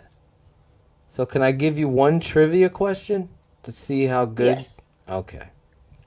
Come back, Aldo and Greg. Where did you go? We're ending the show. It's very late. Shane's nervous. I gotta get up in 4 hours. Do you remember how much money Shane spent with his dad's Taco Bell credit card? Do you remember how much money? It was at Taco Bell, not a Taco Bell credit Excuse card. me. His Bragg's father's jerking credit off thinking card. about the thought of that. Taco Bell's got a credit card? Fucking earlier, Swanky was like typing. I'm sorry. I have short-term memory. Oh, fuck. I don't. I thought that was an No, easy... I would suck at the trivia. Okay. $1,400 would have been the correct answer. God. Now you know. It's a lot of Craig, Taco is Bell. that's how much you spend for lunch? I don't even want to know Over his how lifetime. much I've spent at Taco Bell in the last year. Honestly, not just lifetime. I would be scared to see. But I will say, I found, like you ask everybody, I'm going to volunteer the information. I There found you you go. guys when I first got into podcasts. I started off listening to like Spice Adams and their little show, but then I wanted to hear other Bears podcasts. So I listened to a bunch of podcasts. And out of all of the Bears podcasts I listened to, you guys were the best. So I kind of stuck with you all. So that's Dude, why when that's you a met great me at the promo. barbecue, I had already knew about you. Nice. That is how you end a show. That is. That well, is a and I great got to promo. tell you, and I'm not bragging here, but I tend to attract all the very attractive women to this show. So that's probably why you're here. I don't That's who understand. I don't understand why you eliminated me first out of these guys. But I eliminated Greg first, not you. Yes. Oh, okay. Yeah, she did. said Greg had scabies, so he's an easy out. So he ain't from Chicago. Scabies in that beard, Greg. I cannot believe that you would eliminate Chicago's very own. Love you, Cherie. Take care now. Love you guys. Love Have a you, good night. Cherie. Thank you. Bye. You're the best. Although there's more breaking news if we want to end it. There's a big swell Twitter said we skip shout out and just no fucking post show tonight. Just saw this on Twitter. Hey, I love the idea of skipping shout outs for a week, but that's all up to Draft Dr. Phil because I know no one worked harder at shout outs than Draft Dr. Phil. What do you say? Shout out your wife and call it a day, Phil. I'm going to shout out my wife and everyone that tuned into the show, and especially the guys and gals that jumped in on the show to give their voice and their face and letting it be heard here on the best Bears podcast on the planet. It's not even close. You just heard Cherie say it. Lady Bear herself. And that was before we went video. So that is the #1 podcast. Greg's pissed at you, Shane. He's done all this work. Yep. So I'm going to give it to Greg real quick. Working hard over here. Go, Got some Greg. shout outs that I'm going to get through because I wrote these motherfuckers down. First, Thank you, everybody. I am all for you doing the shout outs, Greg. Take it away. First comment was from Grant Sims. He was the first in the chat of the night. That was a long time ago, over 6 hours ago, so we appreciate you, Grant. Evan Wells with a comment. I'm only feeling about 99 proof right now. Time to get a few more drinks in. I like that style, Evan, and it was nice having you on the show as well. Dan Kelly, the first Barfly to come on tonight, said, as long as you guys don't have on Bragg's proctologist next week, we'll be fine. Ron Ruppnow said, let's see Doug Plank answer dental questions. That's what I'm talking about, Ron. No, he cannot. Zach Bradley, another Barfly that came on the show, said, great addition to the network with Greg Gabriel. The bar room is going up like a damn rocket. You're damn right, Zach Bradley. We ain't stopping there. Chris Gonzalez said, Greg, donate to a good cause. Also, Greg, I will fight a kid. I did make that proclamation in the chat earlier. I saw Riley earlier. He was in the chat talking shit, and I will fight Riley. I have no problem doing it. And then also, donate to a good cause, of course. Make sure, if you can, donate to my little charity giveaway for the Versus Cancer Foundation and have yourself a shot at winning an Allen Robinson signed jersey or some bobbleheads. And we actually have a third prize. Aldo actually offered up, the 100-year book that the Bears gave out last year. A really, really nice leather-bound commemorative book. Really, really nice.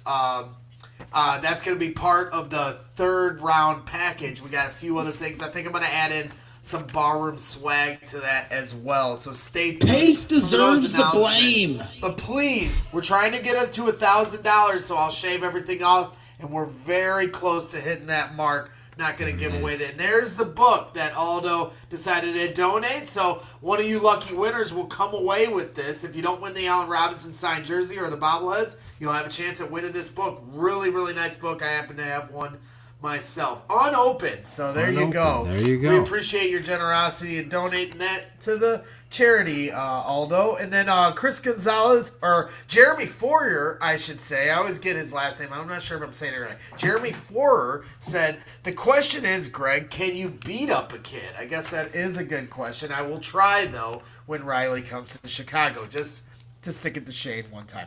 EJ Jones said, laying in bed watching 100 Proof like it's a TV show. That's pretty cool. That you're able to do that. Stream it right to your TV. You don't have to even watch other. Yeah, we're a TV show now. It's a beautiful thing. Everybody's loving the video, Phil.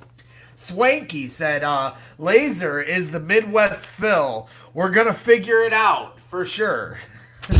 I like that. That was good. Vicky Valenti said, Lazor told Mitch he's tight with Michael Burton, so they instantly hit it off. Harp4803 said, Braggs, expert commentator with the tape breakdown earlier. Thank you. I'm thinking about, with all these tape never lies, everybody coming. I think I'm going to start my own and just talk about, it'll be the worst breakdown ever, but This isn't a shout out. This is a statement. That's true. GSH Jeff said, Greg's tape never lies. Shane. Hugh Heaven said, good thing I wasn't driving listening to Bill Lazor because I would have crashed. He also said, Jeff doing the Queen background. You only saw his head and it was all black behind him. It was kind of like the Queen music video. Ed Loya said, Greg in over his head trying to run this 2-minute drill, working all these different people into the show. Yes, it was very hard. Thank you very much. And writing down all the questions or comments, Shane. It's not easy working over here, Grant Sims said, you work for the government, Phil? Spill the beans. Are aliens real? Oh, you work for... What the fuck? I got muted? You're still there. Okay. Aliens are Grant real. Sims wants to know. Kevin Atoshin said, hey, Philly. And Bears Barroom. I like that. He calls you Philly. I didn't know that was one of your nicknames. Everyone from New York always puts the E on things. Greggy? Well, Greg, I have to apologize. It seems like every time I make a mistake, you are the victim of it. It is. I'm trying to position you in the middle of the shot, and all of a sudden I make a fucking mistake and it mutes you. I am so sorry. It's not on purpose. No, you're fine. Listen, dickhead, I'm going to dinner. Look at Avon Walker right now. Okay, Greg, wrap it up. He said when he came on that he don't talk. I say you talk shit all the time in chat. He's like, what? Me? What? He's with Avon. There I'm he with is. Avon. Wrap it up. Avon Walker. Hey, this is your fault. Avon Walker, you shouldn't have been in a 30-minute argument with Swanky. Avon Walker said, great. Won't let fans buy the field. Another Greg rule. I thought that was funny. Dan Kelly said, Swanky's future's so bright, he's got to wear shades. John Epic Lepic, another great barfly that came on the show tonight, said, well, everyone's wrists would be tired if everyone's jerking everyone off, Shane. And Avon Walker's going to finish it up, and he goes, well, I guess I did get my 5-hour show after all. And yes, you did. And Shane can now go to bed so he can deliver the mail. Is this the longest show ever? Look at this comment on the bottom. This is priceless. Who is this idiot? Not very I don't know, but I like retro land movies, whatever the fuck his name is. All right, hey Greg, my shout out is to you because not only did you do a great job in wrapping up the chat comments, but you also did a great job in what was a very difficult job of getting people on. Organized. This is the first time we did this, and you did a really excellent job. So props to you, my friend. Shane, Marcel, you brought it again, as you always do on this show.